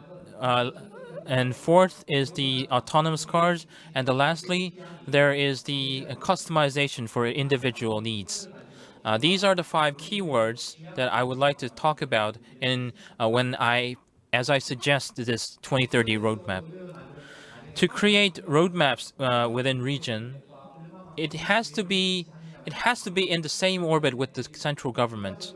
So what we have in central government can be divided into 4 sections. First, there is the electric vehicles, and the 2030 goal is to create a 600-kilometer range automobile that can run 600 kilometers. And for hydrogen, the lifetime of those cars should be over 300,000 kilometers, and 800,000 kilometers for hydrogen fuel cell vehicles. And also the autonomous cars, in terms of autonomous cars, there are also roadmaps in the central government. We cited this from that of the central government and made our own roadmap.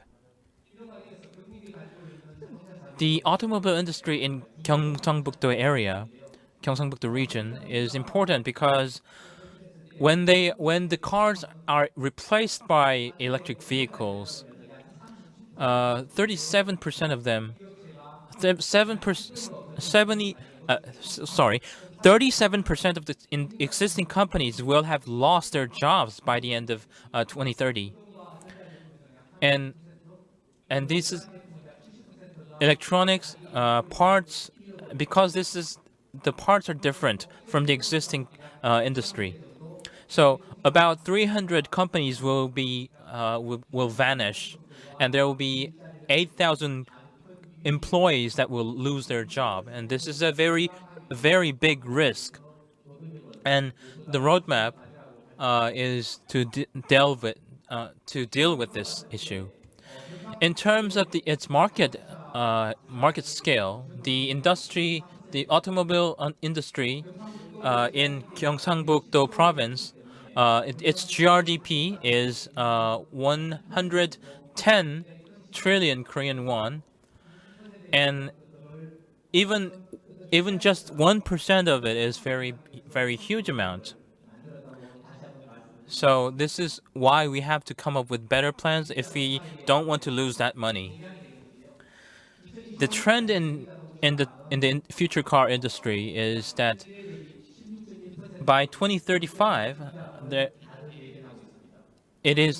everyone is talking about its rapid increase by the time, and the IEA, the International Energy Agency, expects that hydrogen cars will take up about 1.8% of the world car market in 2030 and 17.7% in 2050. This is huge. Also in the autonomous cars, its market is expected to grow to approximately $26 billion in 2025.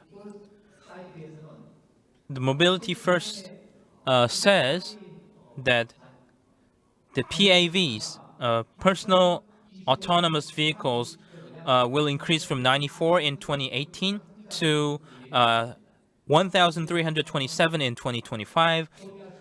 And this is something we cannot lose. We must take advantage of. So the roadmaps include all of the items that will help us boost and not lose. You can see that there are the area that is marked with green is very important. The energy storage devices, energy storage systems, and the roadmap also considers that as an important item. So how much is going on in the region? The R&D trend in Gyeongsang-buk-do province is that there are a 2-year or 3-year or 4-year term of research period, and 72% was taken up by EV, 16% was taken up by autonomous cars. The subject for these R&D are mostly SMEs, which take up 43%. So it is inevitable that the project should be delved into with the cooperation between the SMEs and universities. So the roadmaps all include the fact-finding results of Gyeongsang-buk-do province. So we have looked into the growth, profitability, productivity, and innovation, and you can see that the blue line refers to the national average, whereas the red line refers to that of those of Gyeongsang-buk-do province. In 2026, there will be major changes going on in Gyeongsang-buk-do area, and innovation, productivity, and profitability. The graph shows that the results are lower than the national average. So that was also reflected in the guideline.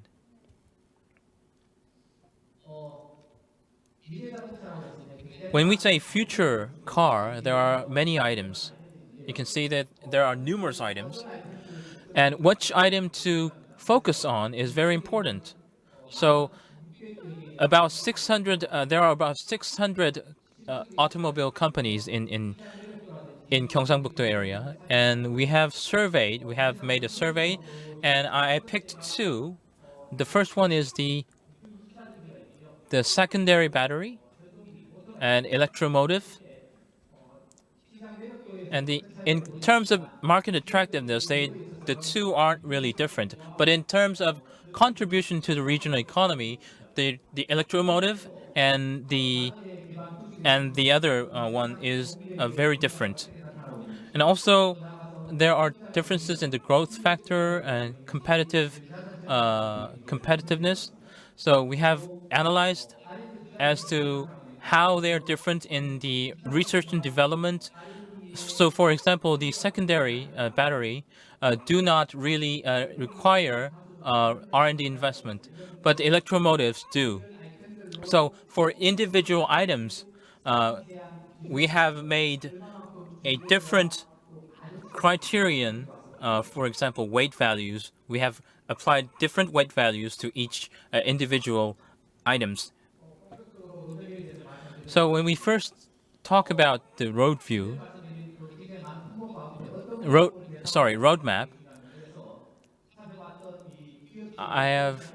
I've come up with expert surveys and investigations,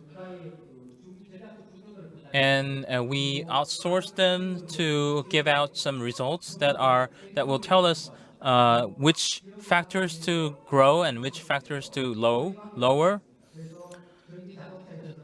And in terms of EV, the rentals, motor, the core parts are different for electric vehicles and hydrogen fuel cell cars. And as you said, as we have seen earlier, we have tried to align our roadmap along with the national guideline. So we have set the same goal with the central government. The 600 kilowatt hour charging capacity, and the inverters, the powertrain, energy storage device, and which plans to apply to which item are all decided for each individual items. Ultimately, the roadmap is important. Roadmap is important because it has to function well. So we have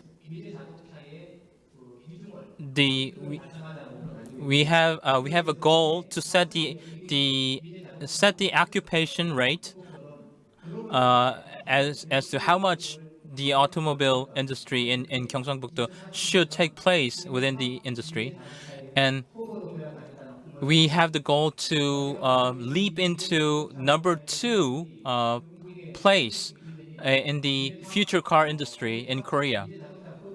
And as a top industry, we require your participation and attendance. Thank you very much for your attention.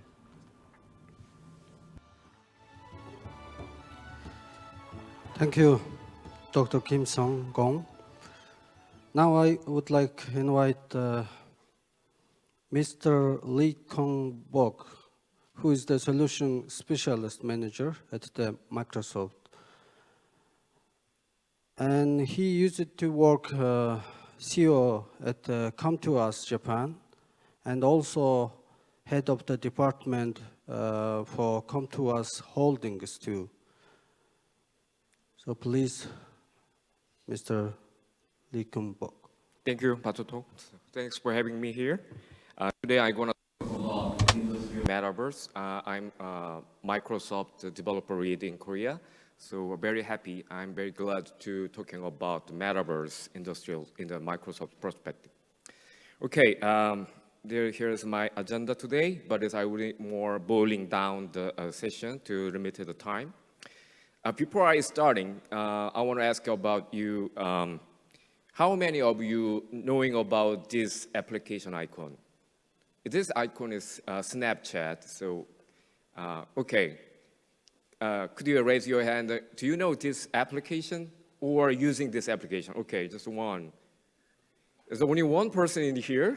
It's amazing. Okay. This Snapchat is a very, very trendy chatting application is AR. So this is you can see the number of users is very rapidly increasing in the world. So mostly target user is 20, in the age 20 or age 30, and some of a little number of 40. But very interesting is the Snapchat does not check in the number about age 50 or 60, because they are not target. So actually, I'm not using the Snapchat, frankly speaking. So I don't like that, such kind of some text message, the AR feature. Why young generation crazy about this kind of application? Because they are different. They are new. So all of the software and some technology is very, very rapidly changed. So do you remember back to over 15 or 20 years ago, just the beginning of the internet and a lot of mobile device? Do you remember that when you starting to smartphone? Which year? So maybe different, but younger generation, they using the smartphone and iPad when they born. Quite different. They are touching the screen.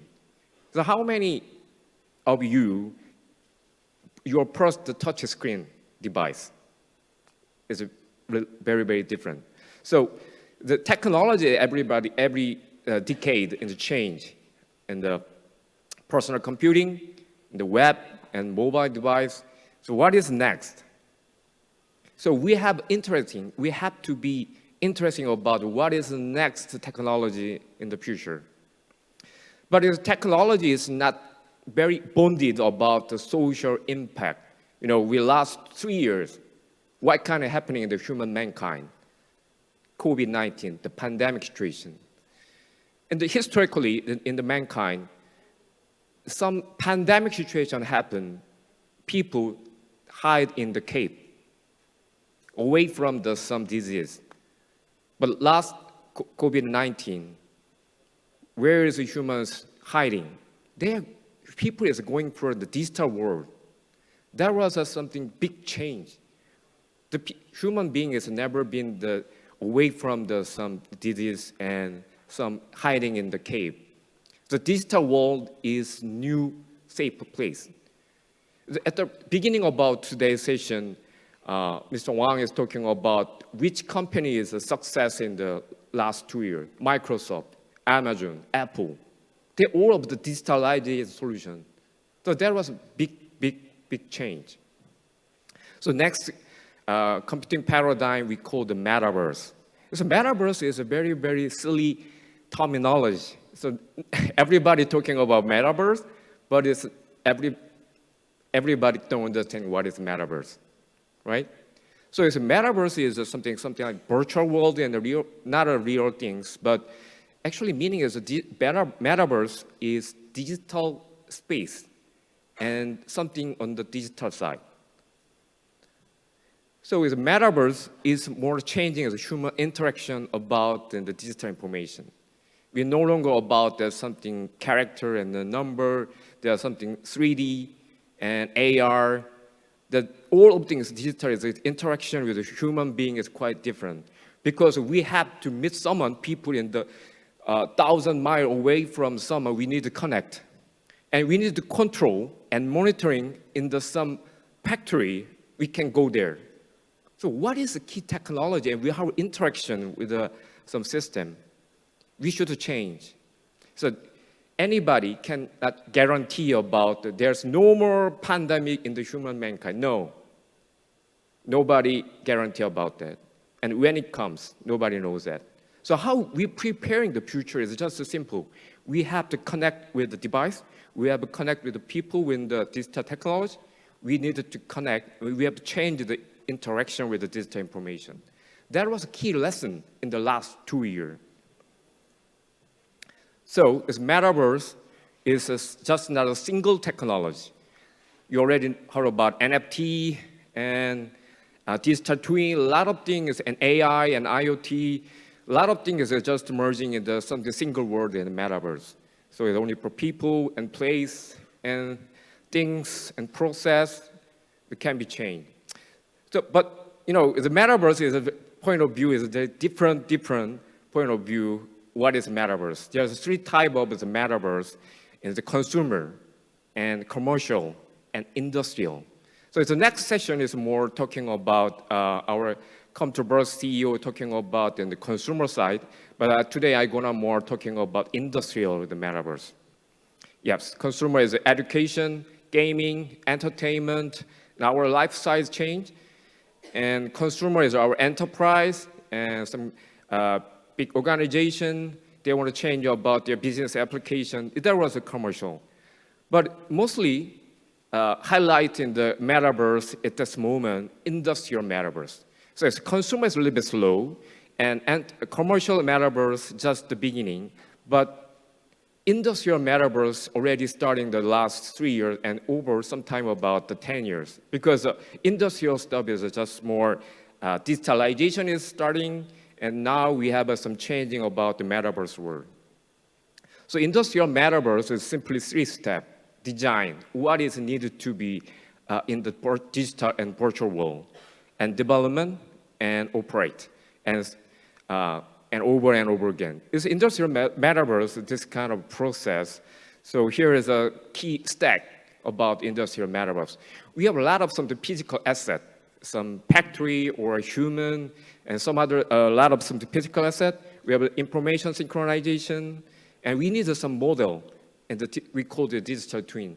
You know, the human brain is always exactly the same. What is 70% about our cortex in the brain, its most function is prediction. You know, there was 1,000 of brains, some book about author talk about human brain is 70% of our human brain's role is expectation what happening in the 1 second later. Interesting. And human brain is building the unique model in the inside of the brain and expecting what kind of things happening in my next 1 second or 10 minutes or 1 hour later. So exactly the same process in the digitalization, some factory or some place and things, sending information to the system and synchronize and modelization. And through the model, we are analyzed and expect in the future and interaction with the human beings. Yep, the three, simply simulation and prediction and automation is the main purpose of a digital twin. Yep, digital twin is a replica about the real world, the world in the things and place and process and a human being. I want to give you some case study. Welcome to our latest IoT demo. Here's this in the recent JEJU project Island. of the partnership between Microsoft and Bentley for Doosan Heavy Industries. Just like the civil operations demo earlier this year, this also involves Azure Digital Twins and iTwin. And what this application does is it allows engineers at Doosan to monitor and predict the renewable energy output of a wind farm located off the coast of South Korea. So we're going to dive straight into the demo. We start off in the town right next to the wind farm. This was some reality data we added to the project to give the model some context. Towards the left, right off the coast, you can start seeing some 3D models of the wind turbines. You can see that it's not far away from just the 30-minute distance from here. There's a wind turbine on the sea. We are monitoring about in the digital twin solution. We cannot go there just in anywhere in the world can monitoring about how the wind turbine performance and situation. This is digital twin. There's another case about the monitoring about 1,000 kilometers away from the headquarters office. People is monitoring about their factory. Here is some video. Okay, it's just in the office in the Seoul. They pops up their factory. Here it is. There's a hologram, and they don't need remember they just visit in the factory. They know where it is in the 3rd floor. There is some clean room. They're monitoring about some temperature and humidity and some status about the white room status. Just simple. So it's a changing about the human interaction. You know, how can we access the information about the specific factory facility? Do you remember it? And learn it? No, you don't need it. You just click it in the air. and some simulation about the gasoline blending. It's not real, just some simulation about in the cloud. So in the digital twin model is learning on the what kind of some status and sensor and everything. They build the model in the digital twin and simulate it. So actually, real world in the gasoline blending is a very, very dangerous process. Sometimes it's overflowed or some fire. But in the simulation in the digital world, there's no impact in any other bad things. There are a lot of something digital twin case. We can skip. And metaverse already start. It's not a future. There's a simulation and remote assistant. There are a lot of things is happening right now. So one of the cases in Korea and worldwide, Microsoft provide HoloLens and the remote assistant system. This is a new vision for work. Now employees can work smarter and bring in the people they need with just a tap. They can troubleshoot, repair, and perform with confidence and speed. They can move freely, pull critical information can get into view, remote support and from stay the focused some on the headquarter task. people. Their And hands exactly free to do the point to work. what is problem and This is field collaborative engineer problem solving at full getting a speed. direction from the headquarter team. Your people, united across time and distance, more connected, more informed, and more efficient. Okay, so the next case is a new employee training. There's another issue in Korea. So old generation is time to retire, back to home. So it's a new generation needs to not much expertise about the process. And so here is a new way about the training. But the complexity can be overwhelming. Now, employees can learn by doing.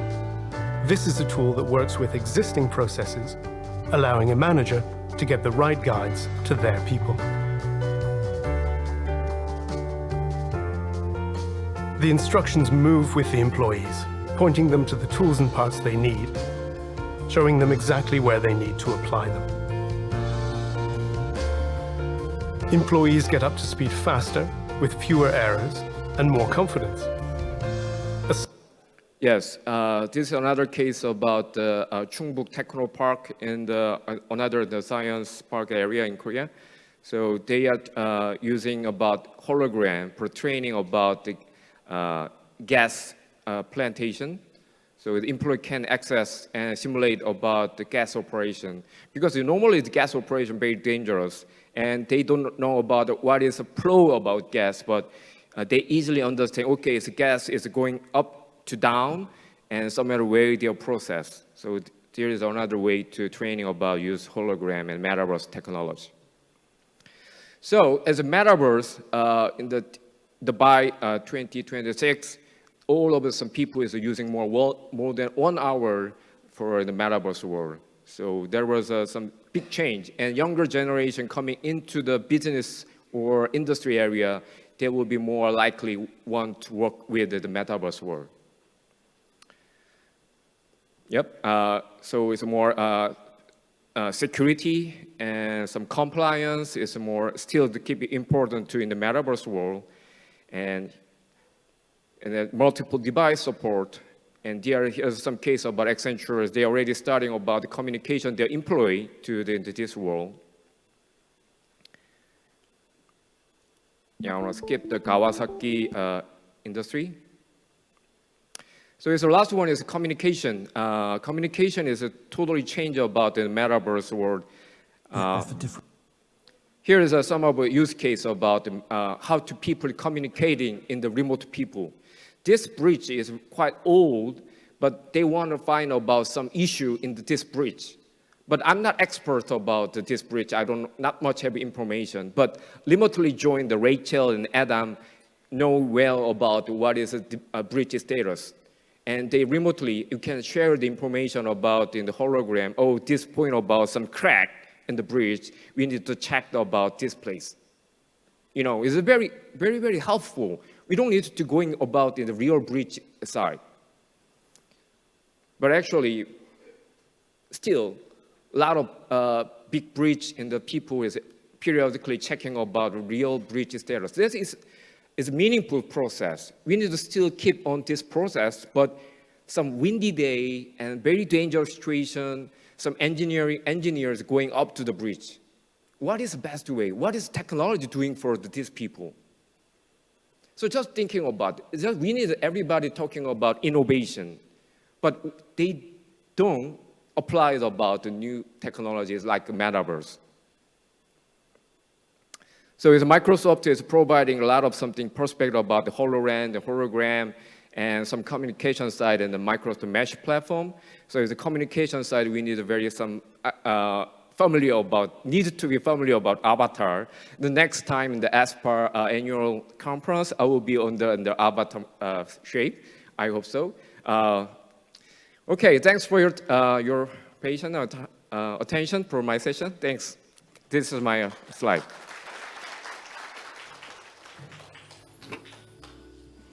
Thank you, Professor Kim Sung-gong. Lee Kong-bok. We are running out of time, so due to limited time, Q&A section remote. So I recommend to you, if you have some questions, please ask speakers individually. I hope from this session you got knowledge about the post-COVID-19 technology and also metaverse, for example, definition of metaverse and some case study for the metaverse. And also you got about the systematical concept for the automobile industry sector. And finally, I would like to thank to all the speakers who has presented a very fruitful presentation in this session. So please give a big applause to the speakers.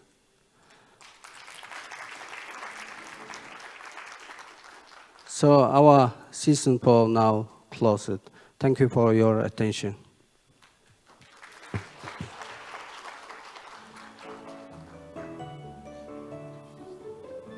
Please give another big round of applause for our speakers and moderator, Batokdov Dorjgavov, head of the Department of Ministry of Education and Science of Mongolia.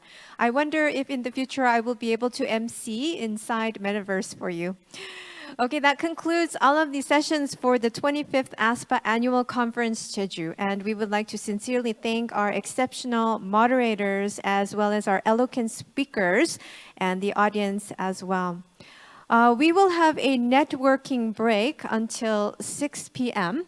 And so please enjoy the break. And the closing ceremony and dinner will commence at 6 p.m. on the dot, Korea Standard Time. So please enjoy your break and come back to your seats at that time. While the network break time, ASPA Awards final evaluation will be progressed at the Amethyst Hall on the second floor of this hotel. So it is open to any participants who are interested to visit. Please visit the Amethyst Hall on the second floor.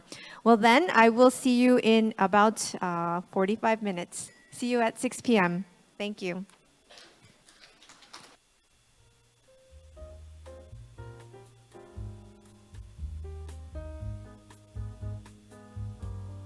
And now we will begin the closing ceremony of the 25th ASPA Annual Conference, JEJU. First, we will proceed to conduct the ASPA Awards ceremony. This year, 4 outstanding enterprises with practice management skills, brilliant ideas, and technologies are nominated by ASPA organization members. The award companies will have various opportunities to publicize their companies and products through ASPA activities and publications. So, to progress the awards, it is my great honor and pleasure to introduce the Honorable Dr. Kwon Sun-guk, Secretary General of Asian Science Park Association, for leading the award ceremony. Please welcome him with a big round of applause.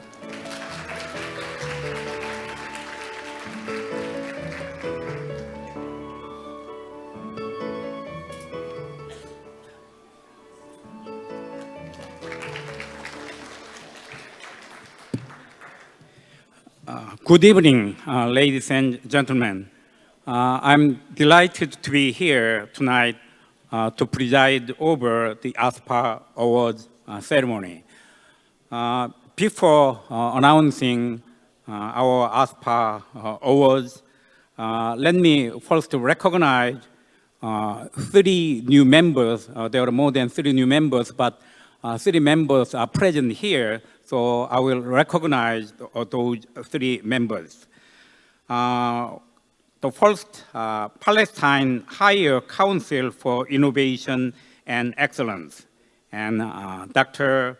Mohammed Abaid is representing that organization. Dr. Abaid, please come to the podium.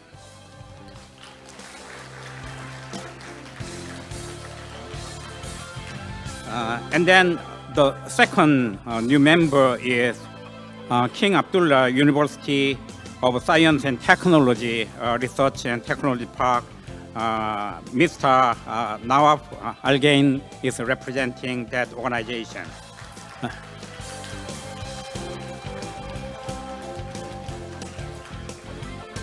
And then the third organization is Science Park of Mongolia. Dr. Amansana Badga is representing that organization. And then Dr. Wang, who is president of Asian Science Park Association, will give the membership certificate to new members. Yeah. First, Higher Council for Innovation and Excellence.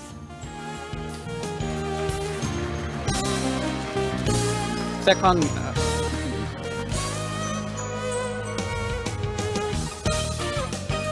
the second new member is Coast Research and Technology Park.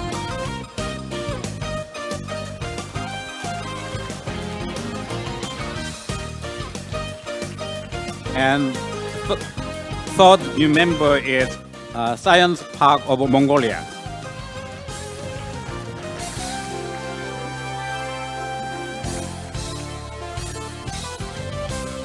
Yeah, let's have a group photo.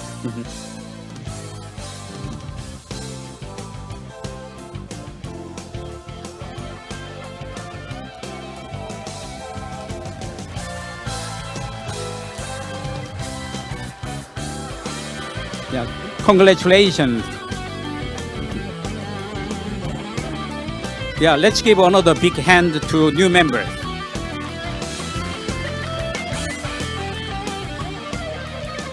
Okay, then we'll go to ASPA Awards. The aims of ASPA Awards are to encourage enterprise to achieve their aspirations for business growth by identifying and rewarding high-growth enterprise based in Asian science parks. This year, many successful companies were nominated for the ASPA Awards by our members. The directors of the board evaluated all nominations and selected 4 companies for 2022 ASPA Awards. These 4 companies were introduced in the afternoon session. The final evaluation committee, composed of ASPA directors, evaluated them again to determine 3 excellent prize and 1 grand prize. The selection of 2022 ASPA Awards has been completed. Tonight, the awardee will be accompanied by the representative of the Science or Technology Park, which nominated the company. I'm going to announce 3 excellent prizes in the random order and 1 final grand prize.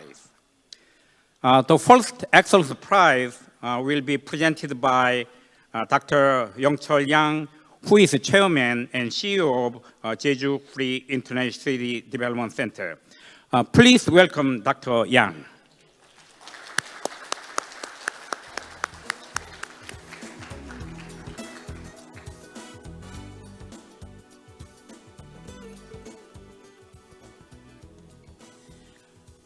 The first excellence prize goes to Machakai, nominated by National Information Technology Park.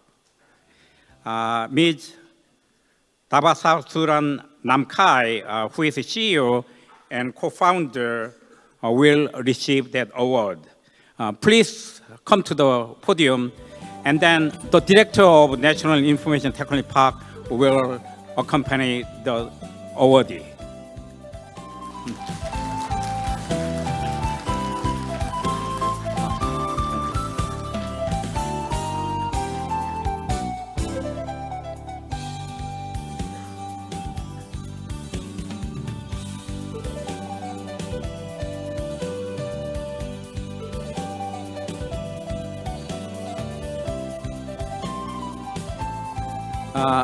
Dr. Yang will give the prize and a trophy to the CEO of the company.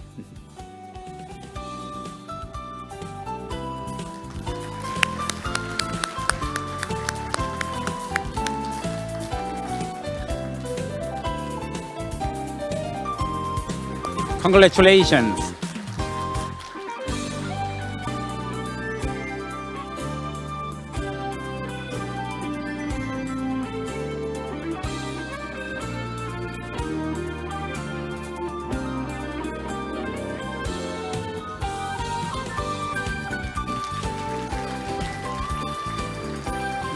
Congratulations.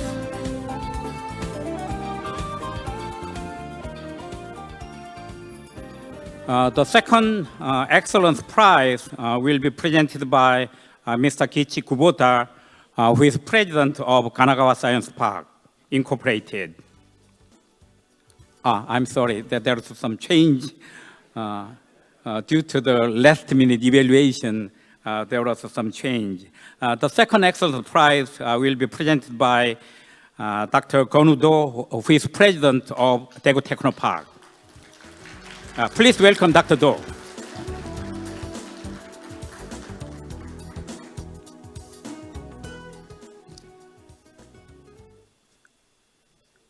The second excellence prize goes to B2 Metric AI Systems, nominated by Technopark Istanbul.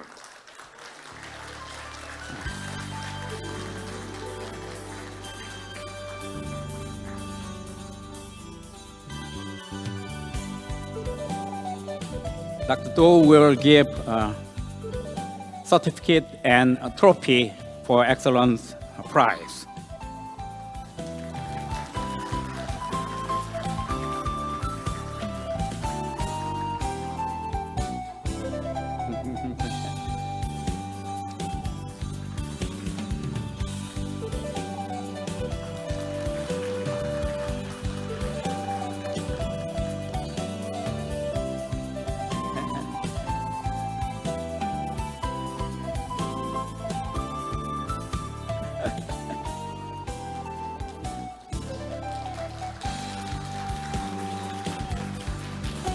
Okay, congratulations.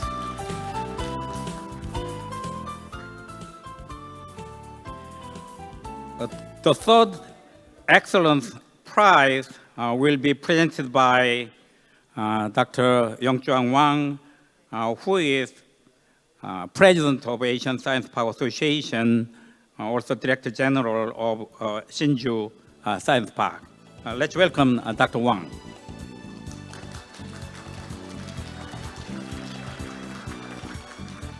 The third excellence prize goes to ASPA Chemi Sepedan, nominated by Ispan Science and Technology Town. Let's welcome Mr. Dr. Mohamed Karimian, who is chairman of the board and then vice president of ISTT. Where is representative of ISTT? Oh, okay. And Dr. Wang will give certificate and trophy for excellence prize.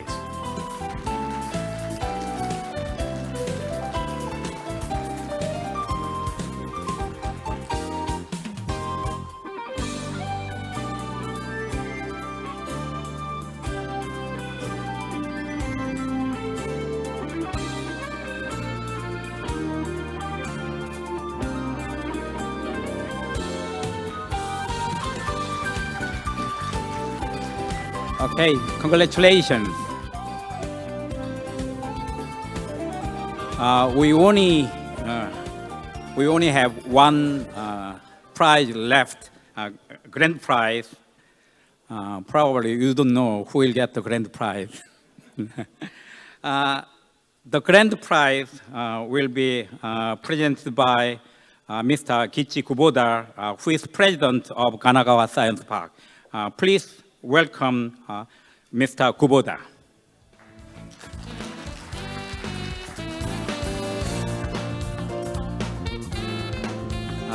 Originally, Dr. Wang was supposed to give award to awardee, but due to last-minute evaluation result that has been changed, I'm going to announce that reason. The grand prize goes to Autobright Electronics Incorporated, nominated by Shinju Science Park. Let's welcome Mr. Yi-Shun Chang, who is the director of the company, and Dr. Wang, who is the Director General of Shinju Science Park. And Mr. Kuboda will give a certificate and trophy for the excellence grand prize.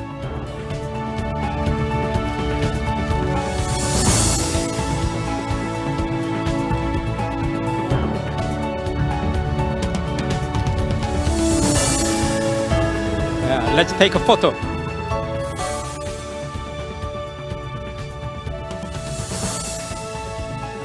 You can understand why I have to change the person giving award at the last moment.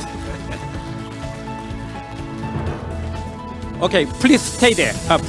Please stay there, Dr. Wang. Dr. Wang. We'll have a group photo session for prize winners with presenters and representatives of nominating organization. All prize winners, please come to the podium. With presenters, Dr. Do, Dr. Yang, and everybody. Presenters, and then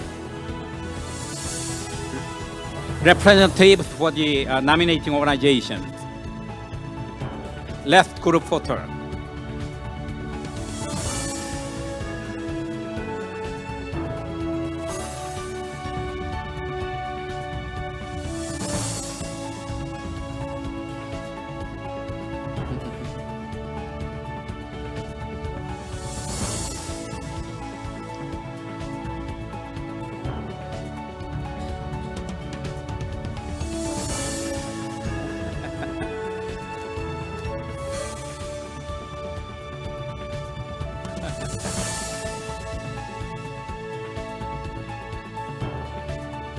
Yeah, I'll take it.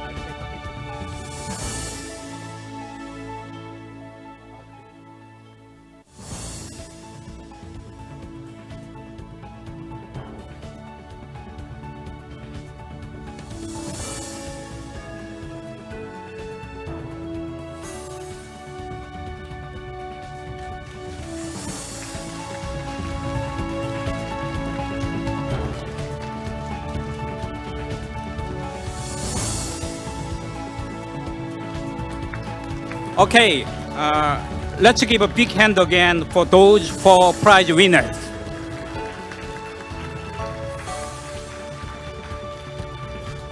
Congratulations.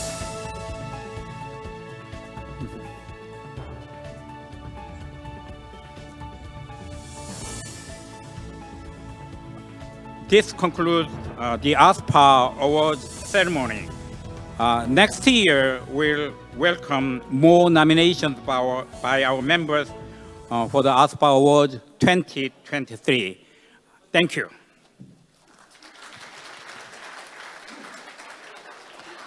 Once again, congratulations to everyone who won the award. We will continue with the introduction of the hosting city of the 26th ASPA Annual Conference 2023. It is a country where the East and the West touch each other, and Europe and Asia coexist. Istanbul, Turkey. The Technopark Istanbul prepared a video for us, but before we watch the video, please note that there is a very small gift placed on your tables. You will find a postcard and also a little blue box for you. And on the back of the postcard is a story that is related to the video that we will watch. And inside this little beautiful blue box is the famous Turkish delight for you. Okay, so with that, let's watch the video together.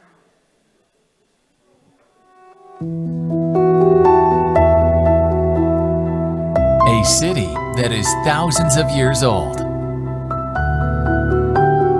Lever of Silk Road. The melting pot of cultures. Istanbul. The megacity in which stark contrasts merge into a colorful harmony. The metropolis that remained one of the world's most influential capitals for centuries. What then are the dynamics hidden away behind Istanbul's unique silhouette?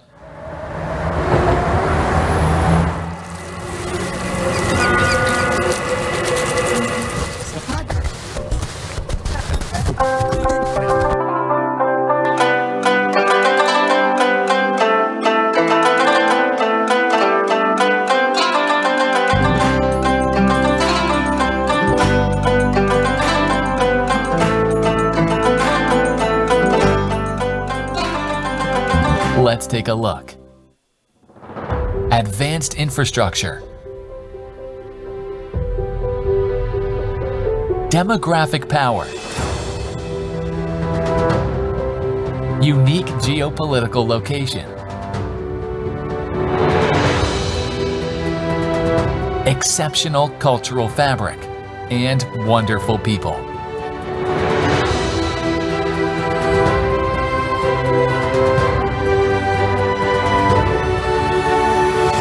Turkey's deeply rooted history and accumulated experience gains a fresh perspective through the new windows opening to science and technology.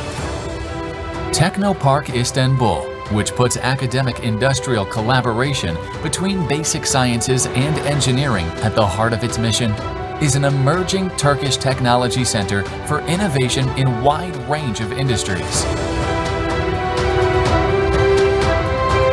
From energy to health, from advanced materials to defense, from aerospace to maritime.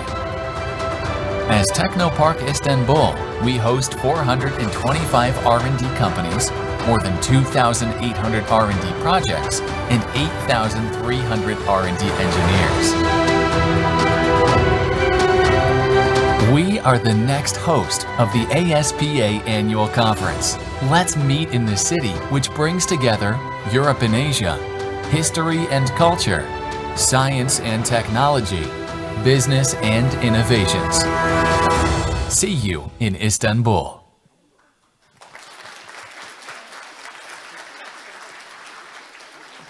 What a beautiful video. Now I would like to invite Mr. Bilal Topçu, General Manager of Technopark Istanbul, to the stage. Please welcome him with a big round of applause.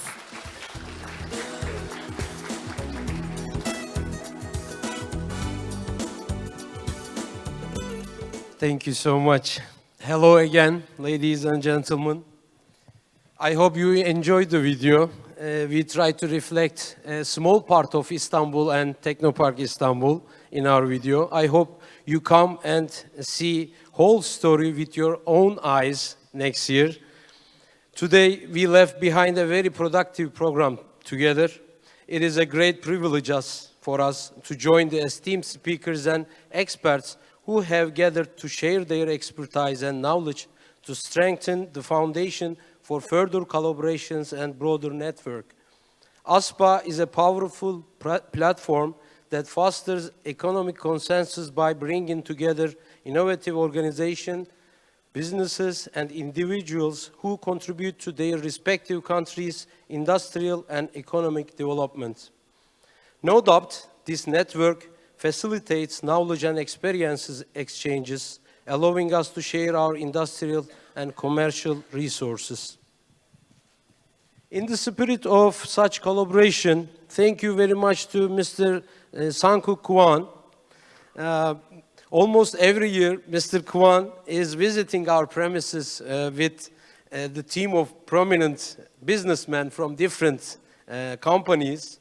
And also, on 2nd March this year, Mr. Chongap Kim was in Istanbul, and we signed a memorandum of understanding on partnership and collaboration between Korean Born to Global Center Investment Office of the Presidency of Turkish Republic and Technopark Istanbul.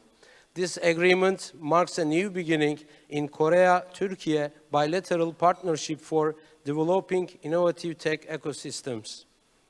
We hope this collaboration between tech companies in Korea and Turkey will lead to successful tech partnership, joint ventures, and create co-investment opportunities. This alliance is only the beginning of what we believe to become a successful collaboration with Asian countries. There is so much we can do together, so much we can learn from each other, and so much we can contribute to our mutual success. ASPA conference in JEJU has set high standard in hospitality. As the next host of ASPA, we will have to ensure that we keep the standards as high. As Technopark Istanbul, we will be pleased to greet you with our team in our brand new premises, where esteemed participants will have an opportunity to share their knowledge and experiences and explore avenues for even stronger collaborations. May I suggest having my team on the stage with me, please?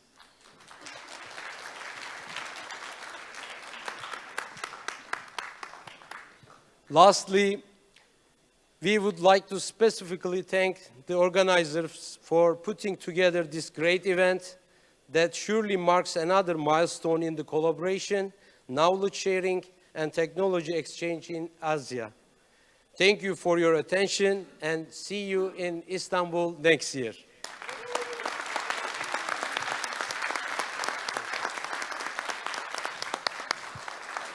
Thanks to your introduction of Istanbul, the beautiful city, Mr. Topkyu. And distinguished guests, please give another big round of applause for our team from Turkey.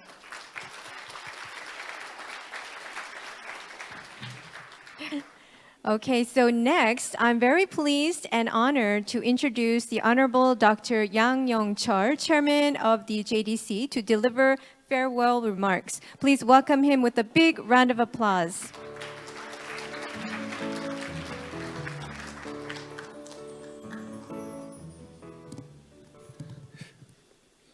Good evening.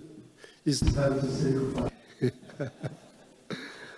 여러분 정말 이게 하루 동안 For today, I'm very grateful for you for taking part in this event, and because of the incident in Itaewon, I give my condolences to the recent incident, and because of that, I have prepared so much more for it, but I am very sorry that I cannot show you all that I have prepared for you.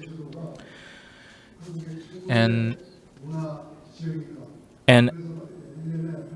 the programs included why Jeju Island is the best place to visit in Korea, the cultural events, and the performances that we were not able to show. I'm very sorry about it. And I hope you understand the situation right now. And also, thank you for everyone who have taken part in holding this event.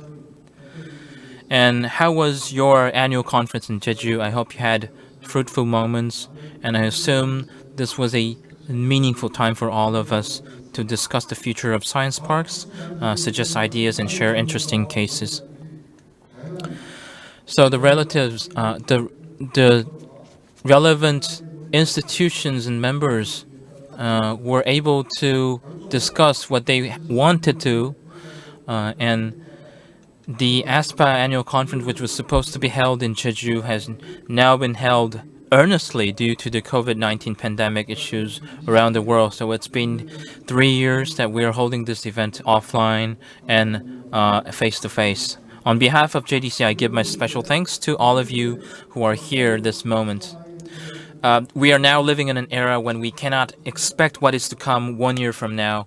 Everything is changing so fast, and the technological innovation, new trends, and social needs in various fields are flowing in rapidly, also changing so fast. Now is the time, in this era of hyperspeed, we are to react with hyperconnectivity. And not only should we follow the speed of the changes, but we are to become the subject who makes these changes. That is why I assume a strong network between ASPA members is an utmost importance to any of us. Lastly, I hope you find entertainment in the field trip to the JEJU Science Park and the cultural trip the following day, tomorrow. I hope you find peace in the beautiful landscape of JEJU. I hope you bring wonderful memories of JEJU to your home. And I pray for the health and all the best luck to you. Thank you very much. See you in Turkey. Thank you, Honorable Dr. Yang Yong-cheol, Chairman of JDC, for your insightful speech, and farewell to all participants today. Next, to officially conclude this remarkable conference, the Honorable Dr. Kwon Sung-guk, Secretary General of Asian Science Park Association and Director General of Sinchu Science Park Bureau, will deliver his closing remarks.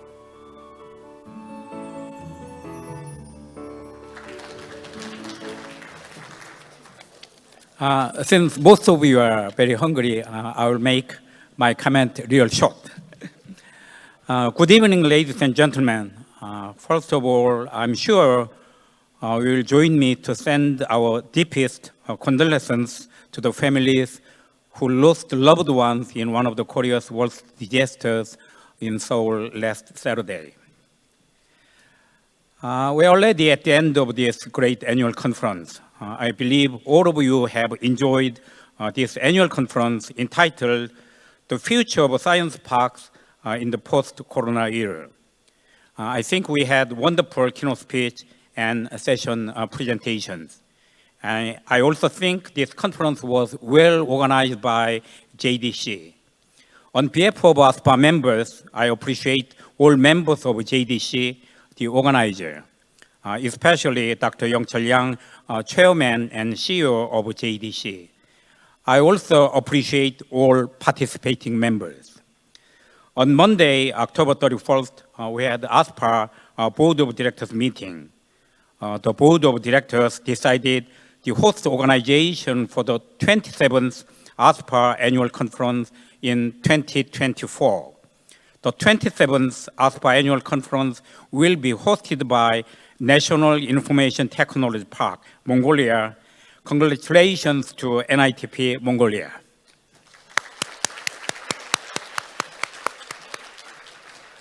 I hope everyone enjoy gala dinner this evening and field and cultural trip tomorrow. And I look forward to seeing all of you again at the 26th ASPA Annual Conference in Istanbul, Turkey, which will be hosted by Technopark Istanbul next year. Thank you.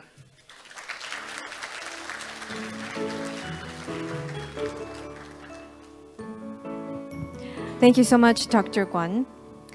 Your Excellencies, distinguished guests, that officially concludes the 25th ASPA Annual Conference, JEJU, and we would like to extend our heartfelt appreciation to all of our highly esteemed speakers and moderators. Once again, please give a big round of applause to all of our speakers and moderators. Also, we would like to sincerely thank our online and offline audience who stayed with us till the end. And we sincerely hope that you had a very productive and constructive time with us today at this conference. Now it is time to say goodbye. Have a great evening and enjoy the rest of your day. This has been Hee-jung Lee. Thank you very much.